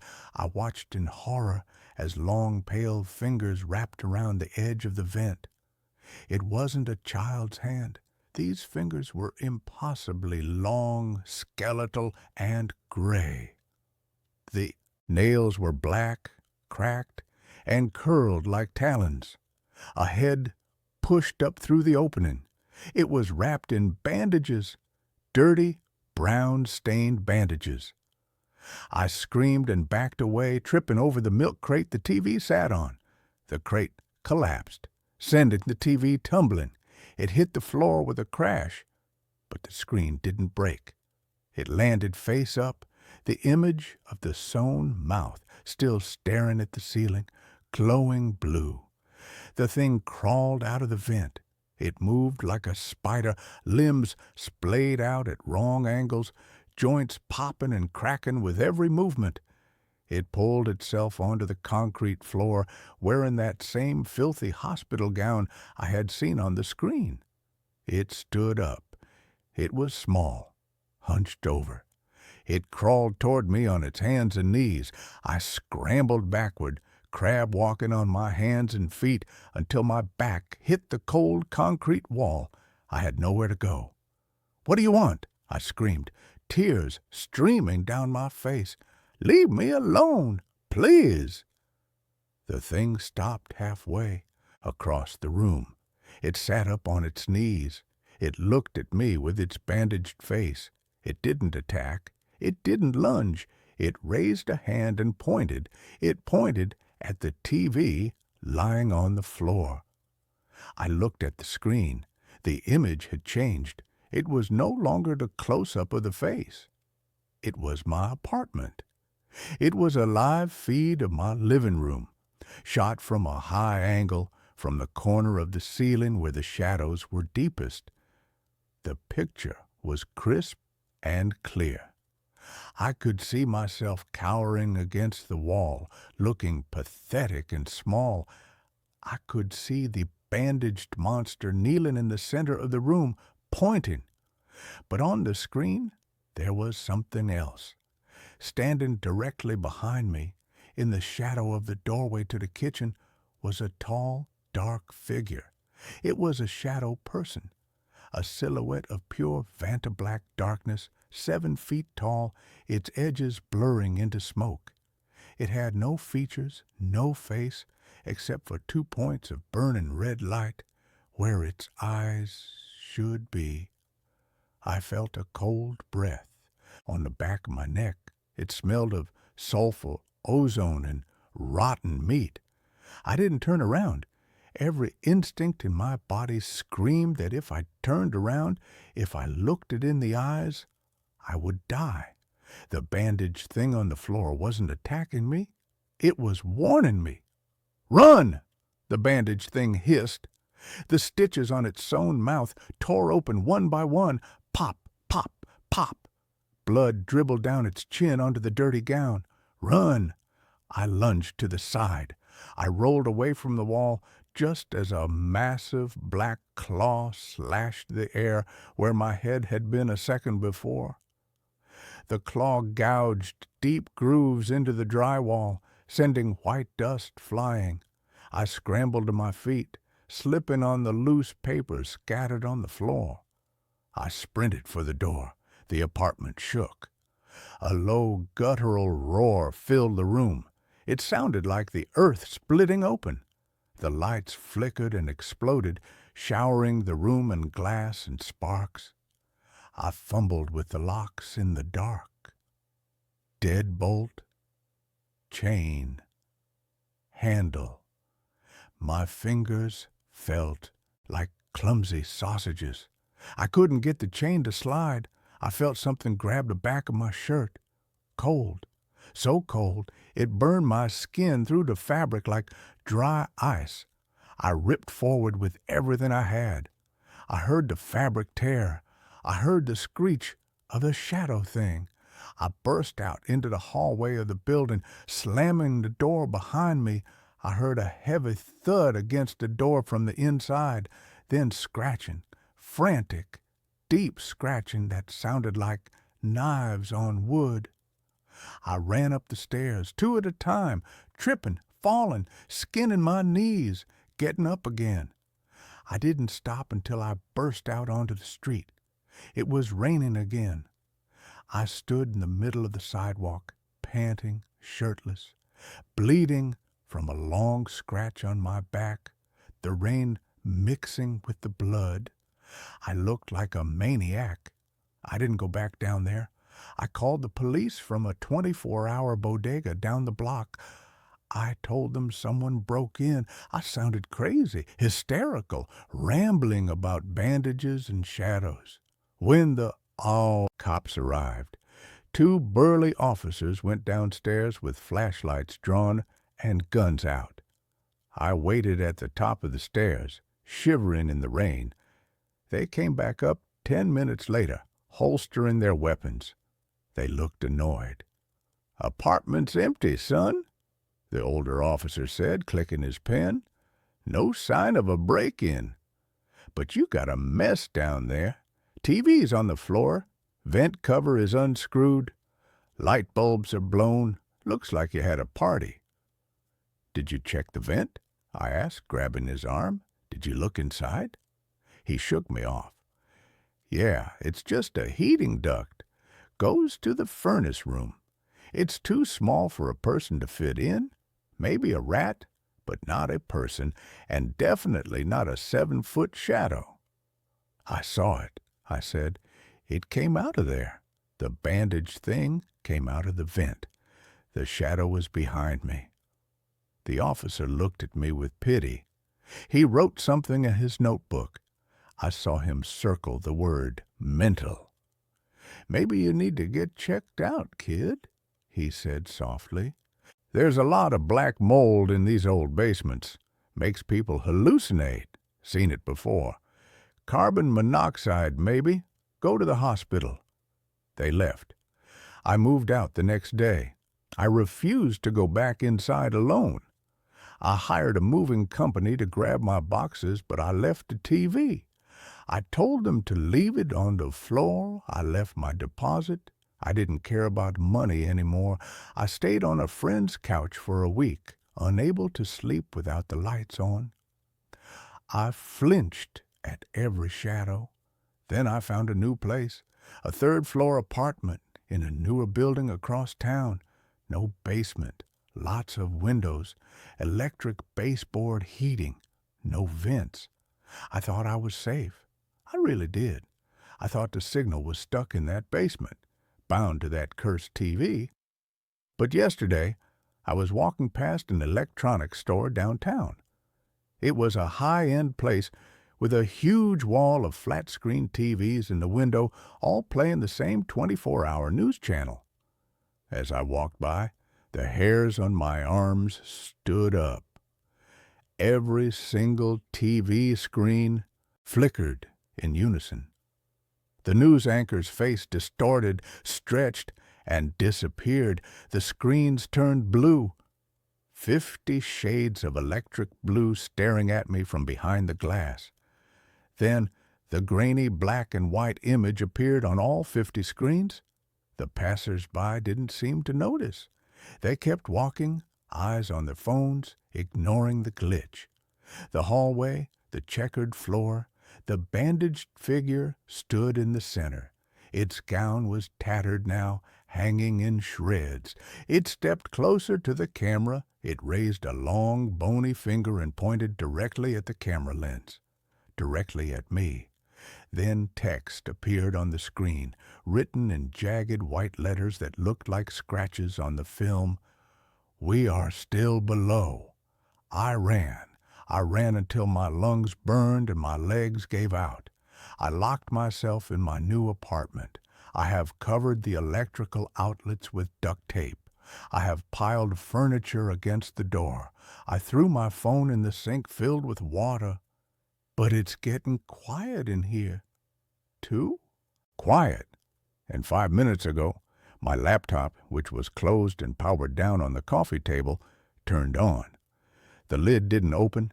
The screen just illuminated, shining blue light through the gap between the keyboard and the screen. Then the speakers crackled. The humming. I opened the laptop. I had to know. A video file was playing. I didn't want to look, but I couldn't stop myself. It's a video of me, sleeping, in my new bed, taken from a high angle, directly above my head, as if the camera is inside the ceiling. I can see myself tossing and turning in the sheets, oblivious. And in the corner of the room, standing in the shadows where the wall meets the ceiling, is the tall, dark figure with red eyes. It is watching me. It is taller than the room. Its head is bent against the ceiling, and crouching at the foot of my bed is the bandaged thing. It is stroking my leg with a long gray finger. The video ends. I hear a sound from the ceiling.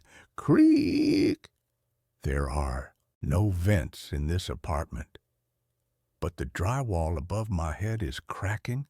A hairline fracture is spreading across the pristine white ceiling. White dust is falling on my keyboard like snow. Something's pushing through the plaster. I can see the outline of fingers pressing against the paint from the other side. I have nowhere left to run. And the humming has started again.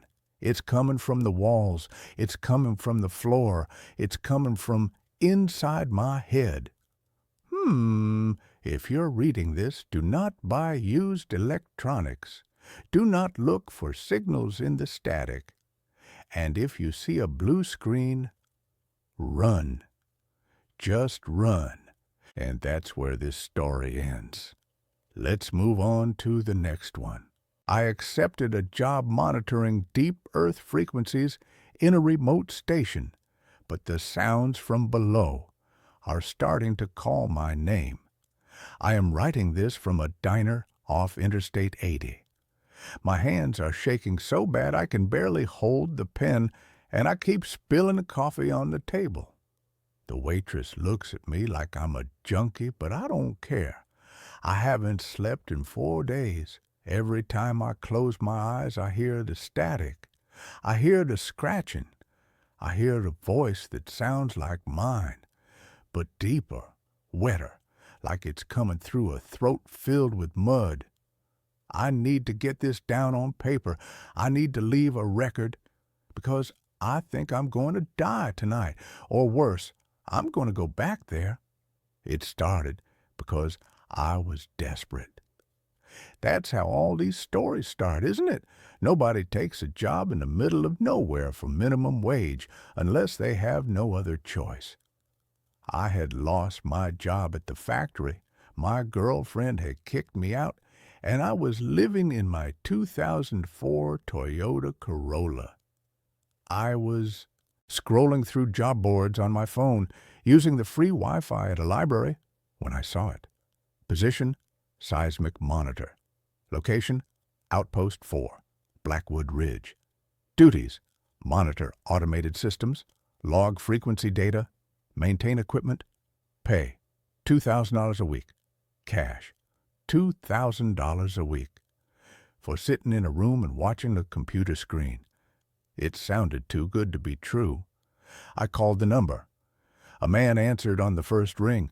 His voice was dry, cracking like stepping on autumn leaves. "Can you handle silence?" he asked. "No hello? No company name?" "Yes," I said. "Can you stay awake for 12 hours at a time?"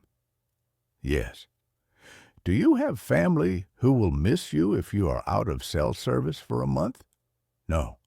"Be at the trailhead of Blackwood Ridge at 5 a.m. tomorrow. Don't bring a phone, don't bring a computer, analog only. We provide the rest." I should have said no. I should have hung up. But I looked at my bank account balance, 12.45, and I said yes. I met the man the next morning. He was driving a black Jeep with no license plates. He was old, maybe 70, with skin that looked like leather and eyes that didn't blink enough. He handed me a duffel bag and a set of keys. "The hike is 4 miles up," he said, pointing to a narrow dirt path disappearing into the dense pine forest. "The station is at the top. It's a concrete bunker. You can't miss it. There is a manual on the desk. Follow the instructions exactly. Do not deviate. I will come back in 30 days with your money." "Wait," I said. "What exactly am I monitoring? Earthquakes?" He looked at me, and for a second I saw genuine fear in his eyes. "We are listening to the tectonic plates," he said, "to make sure they don't shift. Just listen to the needles, kid.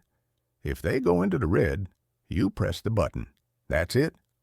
He drove away before I could ask what the button did. I hiked up. The woods were quiet.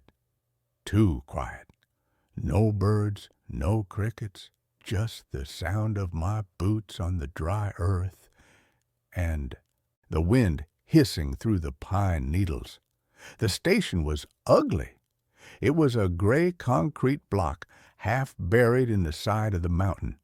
It looked like a World War II bunker. There was a heavy steel door with a wheel lock like a submarine. I unlocked it and stepped inside. The smell hit me first. It smelled of ozone, old copper, and stale coffee. The room was one large space. In the center, there was a massive console of equipment that looked like it was from the 1970s. Oscilloscopes with glowing green lines, reel-to-reel tape decks, and a wall of speakers. In the corner, there was a cot and a small kitchenette with a stack of canned beans and a manual can opener. But the most disturbing thing was the hole. In the back of the room, behind a thick pane of plexiglass, there was a hole in the floor. It was a borehole, maybe 3 feet wide, going straight down into the earth. There were cables running down into it, thick black cables that pulsed slightly as if liquid was being pumped through them. I settled in. The first 3 days were boring. I read the manual. It was simple. Protocol. Wear the headphones at all times during your shift, 6 p.m. to 6 a.m. Record the frequency levels every hour. If the frequency drops below 10 hertz, turn up the gain. If the frequency rises above 150 hertz, initiate the dampening sequence. Never speak into the microphone unless instructed. I sat at the desk. I put on the heavy padded headphones. The sound of the earth is boring. It's just a low hum. Like a refrigerator running in the next room. Occasionally, there would be a pop or a crackle, which the manual said was rock settling deep underground. I wrote down the numbers: 40 hertz, 42 hertz, 39 hertz. It was easy money. On the fourth night, the rhythm changed. It was 2 a.m. The wind was howling outside, shaking the heavy steel door. I was eating cold beans from the can. I looked at the oscilloscope. The green line wasn't a flat wave anymore. It was spiking. Thump, thump, thump. It looked like a heartbeat.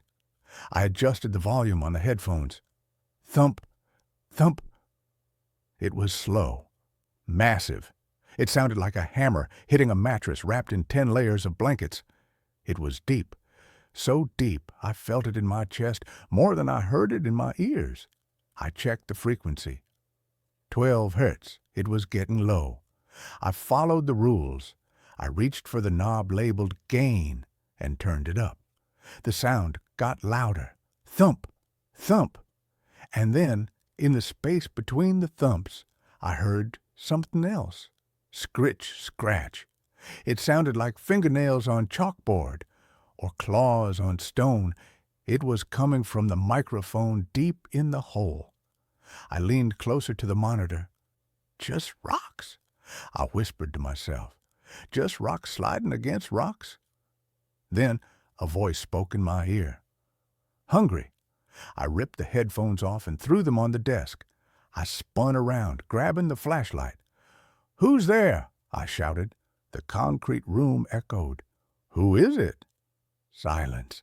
Just the hum of the machines. I checked the door. It was locked from the inside. I checked the plexiglass shield around the hole. It was intact. I told myself I was hallucinating. Isolation psychosis. It happens. I put the headphones back on, leaving one ear uncovered. The scratching was gone. The heartbeat was gone. The line was flat again. I didn't sleep that day. I lay on the cot, staring at the ceiling, listening to the wind. On the 7th night, the equipment started moving on its own. I was sitting at the desk, fighting to keep my eyes open. I had drunk 3 cups of terrible instant coffee. Suddenly, the reel-to-reel tape deck spun to life. Whoa!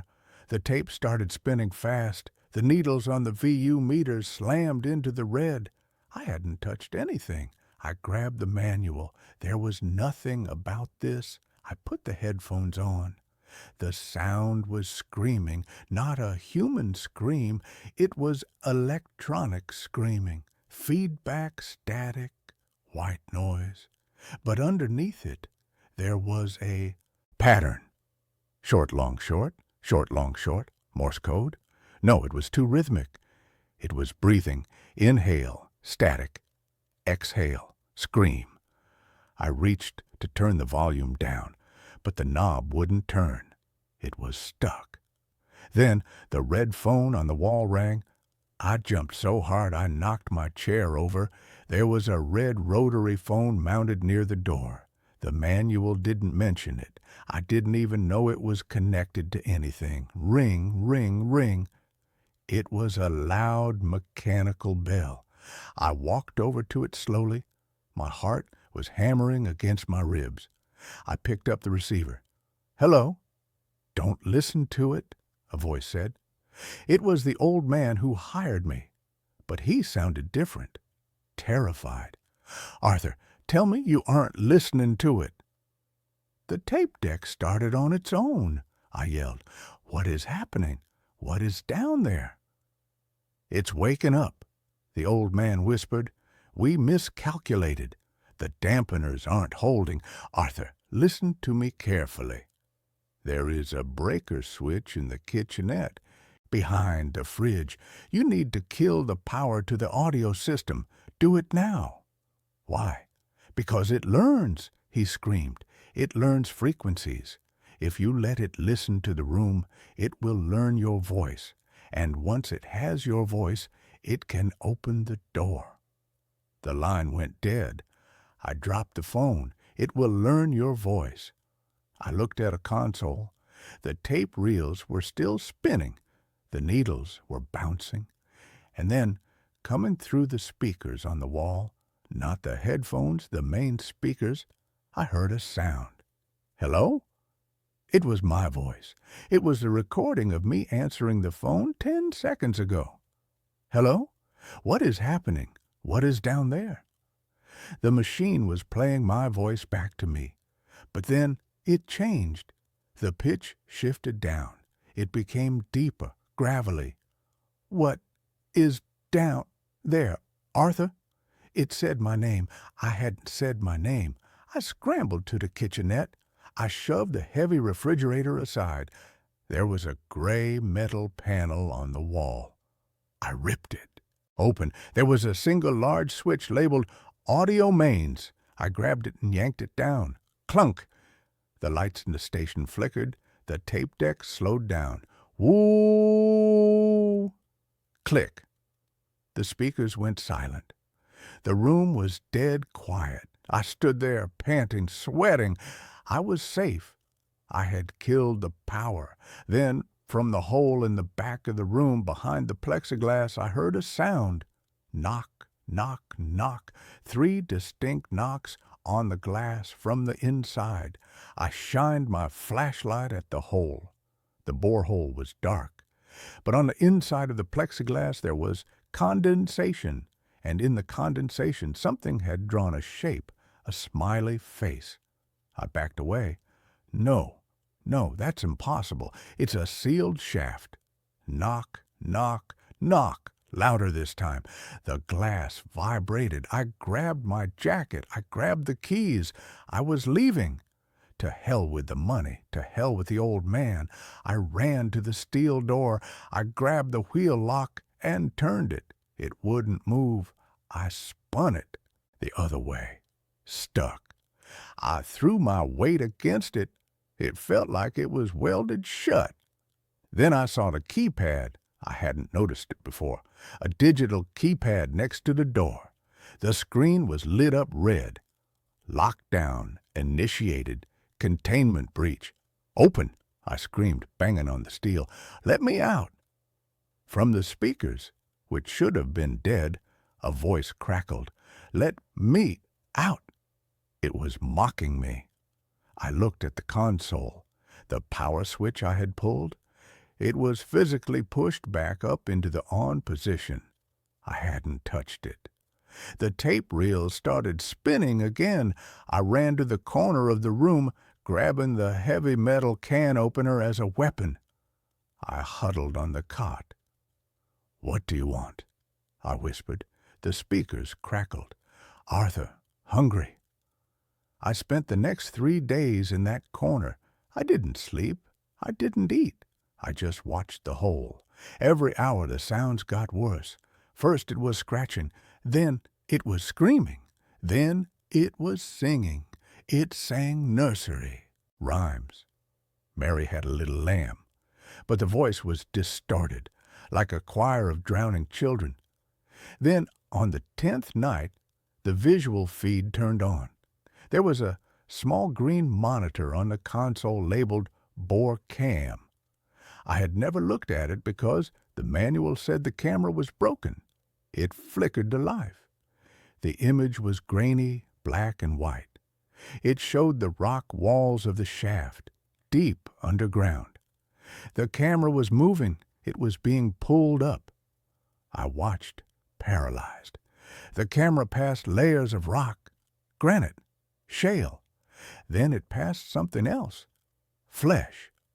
The walls of the shaft were pulsing. They were lined with a thick gray material that looked like skin. Veins throbbed in the rock. The camera kept coming up. 500 feet, 400 feet. It passed a nest. Carved into the side of the rock wall was a cavity, and inside the cavity were things that looked like eggs. Translucent, gelatinous sacs the size of beach balls. Inside them, dark shapes writhed. The camera kept coming. 200 feet, 100 feet. I could hear the physical sound now, not through the speakers, through the air, slithering, wet, heavy sliding sounds coming from the shaft. I looked at the plexiglass. It was fogging up. Heat was radiating from the hole. The camera feed reached the top. On the screen, I saw the underside of the plexiglass cover, and then I saw a face. It pressed against the camera lens. It didn't have eyes. It had holes. Dozens of small, perfectly round holes where a face should be. And they were all opening and closing, whistling. It was made of holes. And then the plexiglass cracked. Crack! A spiderweb fracture appeared in the center of the shield. I knew I had seconds. I looked around the room. The door was sealed. The phone was dead. The ventilation ducked. Above the kitchenette there was a square vent. It was small, maybe 18 inches wide, but I was skinny. I dragged the table over. I climbed up. I used the can opener to unscrew the bolts. My fingers were bleeding. Crash! The plexiglass shattered. The sound of the explosion deafened me. A smell filled the room. Sulfur, rot, and old blood. I pulled the vent cover off. I squeezed my head and shoulders in. Behind me, I heard the thing pull itself out of the hole. Squelch, thud. It sounded heavy, wet. "Arthur," it hissed. It wasn't coming from the speakers. It was in the room. "Where are you going?" I kicked my leg, shoving myself deeper into the duct. It was tight. The metal pressed against my chest. I couldn't breathe. I crawled. I crawled through the dark, dusty metal tube. I heard the creature tearing the room apart. I heard the metal console being ripped from the floor. I heard the cot being smashed. Then I heard it sniffing. Sniff, sniff.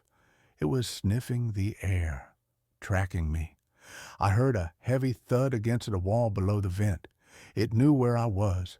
I crawled faster. The duct went up at an angle. I pushed with my toes, scraping my skin raw. Screech! Metal tearing. It was peeling the vent open from the wall. I scrambled up, turning a corner in the ductwork. I saw moonlight ahead, a grate leading to the outside. I kicked the grate. It flew off. I fell out onto the dirt, rolling down the hill. The cool night air hit my face. I stood up and ran. I ran down the mountain trail in the dark. I fell over roots, smashed my face on branches, twisted my ankle. I didn't stop. Behind me, from the concrete bunker, I heard a sound that will haunt me forever. It wasn't a roar. It was a broadcast. The creature was projecting a sound so loud it shook the trees. It was the sound of a baby crying. Then the sound of a woman screaming for help. Then the sound of my own voice amplified 1,000 times. "Help me! Please, God, help me!" It was baiting me, trying to get me to turn around. I reached my car. I fumbled with the keys. I got inside and locked the doors. The engine sputtered, then started. I drove down that mountain road at 80 miles an hour. I almost went off the cliff 3 times. I drove until I hit the highway. I drove until the sun came up. I'm at the diner now. I tried to call the number of the man who hired me. The line is dead. I looked up the location on Google Maps. There is no Outpost 4. There is no Blackwood Ridge. The area is marked as a geological exclusion zone, danger, unstable soil. But here is the part that makes me shake. Here is why I am writing this. My hearing hasn't come back to normal. Everything sounds muffled. But 5 minutes ago, the jukebox in the diner started playing a song. It was an old country song. But halfway through, the lyrics changed. The singer's voice warped. It dropped in pitch. "Arthur," the jukebox sang, "I can taste you." The waitress didn't notice. The trucker in the corner didn't notice. Only I heard it. And now my phone is vibrating. I don't have the old man's number saved. It's coming up as unknown, but I know who it is. It's not the old man. I can hear the breathing through the phone before I even answer it. It's the frequency. It traveled with me. It's in the network now. I'm going to go to the bathroom and smash my phone. Then I'm going to steal a car that doesn't have a radio. If you read this, stay away from the mountains. Stay away from the quiet places. And if you hear a humming sound coming from the ground, run. Don't listen to it. Don't try to find where it's coming from. Because once it learns your name, it never stops calling. The waitress is walking over to me. She looks confused. "Sir?" she asks. "Your nose is bleeding." I wipe my face. My hand comes away red. "And, sir," she says, pointing to my coffee cup, "your coffee is vibrating." I look down. Ripples are forming in the black liquid. Thump, thump, thump. It's here. It traveled through the ground. I have to go. God help me. And that's where this story ends. Let's move on to the next one. I downloaded an app to record my sleep talking. It recorded a conversation between me and someone under my bed. I am a rational man. I work in logistics. I deal with spreadsheets, shipping containers, and hard data. I don't believe in ghosts. I don't believe in demons.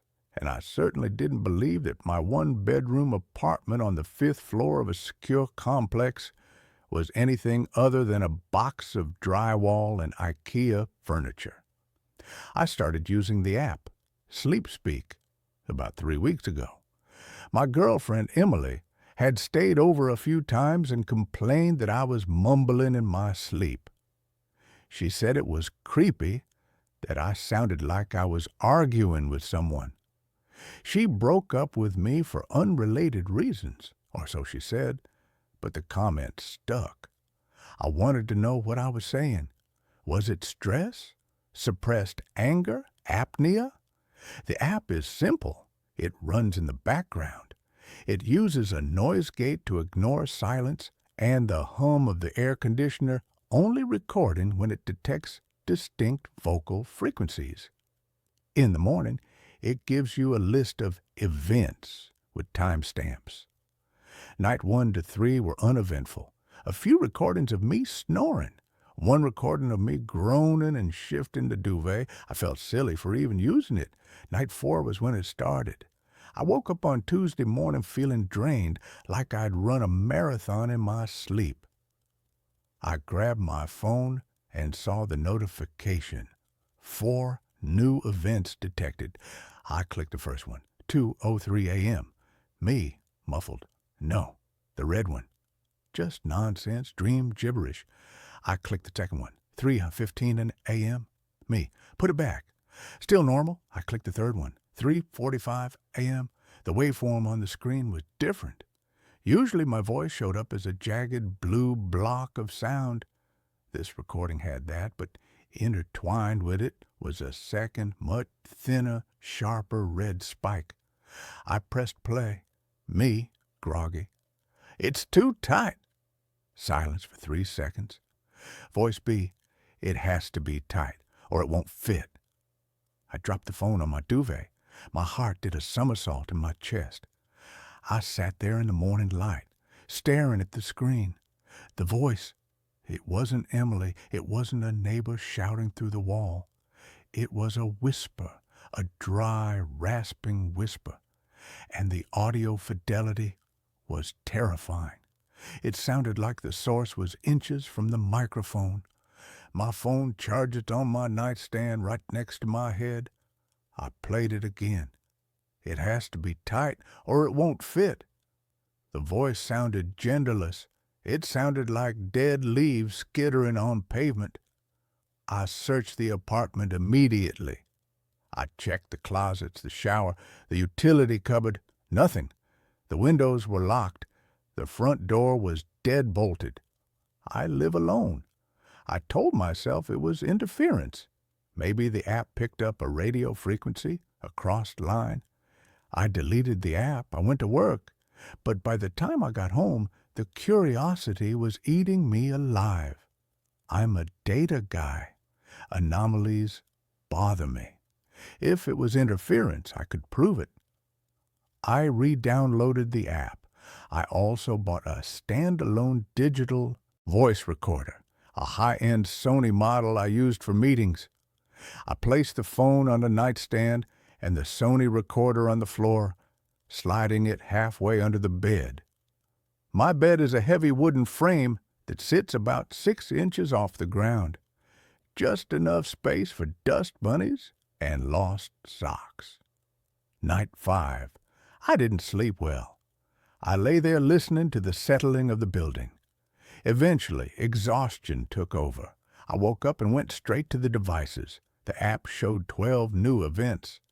The Sony recorder showed continuous audio, but marked spikes in decibels. I synced them up on my laptop. Event 1, 1:15 a.m. Me. Where are you going? Voice BR from under the bed. Just checking the seams. Go back to sleep, Caleb. I stopped the playback. I felt like I was going to throw up. It knew my name. The audio from the Sony recorder, the one on the floor, was clearer. The voice wasn't coming from the room. It was coming from above the recorder. It was coming from the underside of the mattress. I listened to the rest. It was a conversation, a long, mundane, terrifying conversation. 2:30 a.m. Me. Is it morning? Voice B. Not yet. 2 more hours. You need to rest the vessel. Me. Okay. 3:45 a.m. Me. It itches. Voice B. I know. The stretching is the hardest part. I'll apply more salve. Sound. A wet, slapping sound. Like raw meat being dropped on a counter. Slap. Slap. I stood up and backed away from the bed. I looked at the mattress. It was a standard memory foam mattress I'd bought online a year ago. I grabbed a pocket knife from my dresser. I stripped the sheets off. I flipped the mattress over. The underside was pristine. White fabric, no tears, no holes, no stains. I felt like I was losing my mind. Was I pranking myself? Was I doing a ventriloquist act in my sleep? I decided to stay awake. Night 6. I drank 3 Red Bulls. I set up a camera on a tripod in the corner of the room, pointing at the bed. I sat in my gaming chair with the lights on, determined to catch this thing. 3 a.m. passed. 4 a.m. passed. Nothing happened. The room was silent. At 5 a.m., my eyes were burning. I blinked, just a long, slow blink. When I opened them, sunlight was streaming through the blinds. I panicked. I looked at the clock. 9:30 a.m. I had fallen asleep in the chair. I rushed to the camera. It was off. The battery was dead. That was impossible. I had plugged it into the wall AC adapter. I checked the outlet. The plug had been pulled. I checked the Sleep Speak app on my phone, which was still on the nightstand. 1 new event. Time, 5:02 a.m. 2 minutes after I closed my eyes. I pressed play. Voice B. He is trying to see us. Me. Voice sounded different, flatter. He is scared. Voice B. He should be. We are not ready for the transfer. The skin is still too tight around the shoulders. Me. I will eat more. Expand the surface area. Voice B. Good. Now, delete the video. I heard the sound of footsteps on the recording. My footsteps.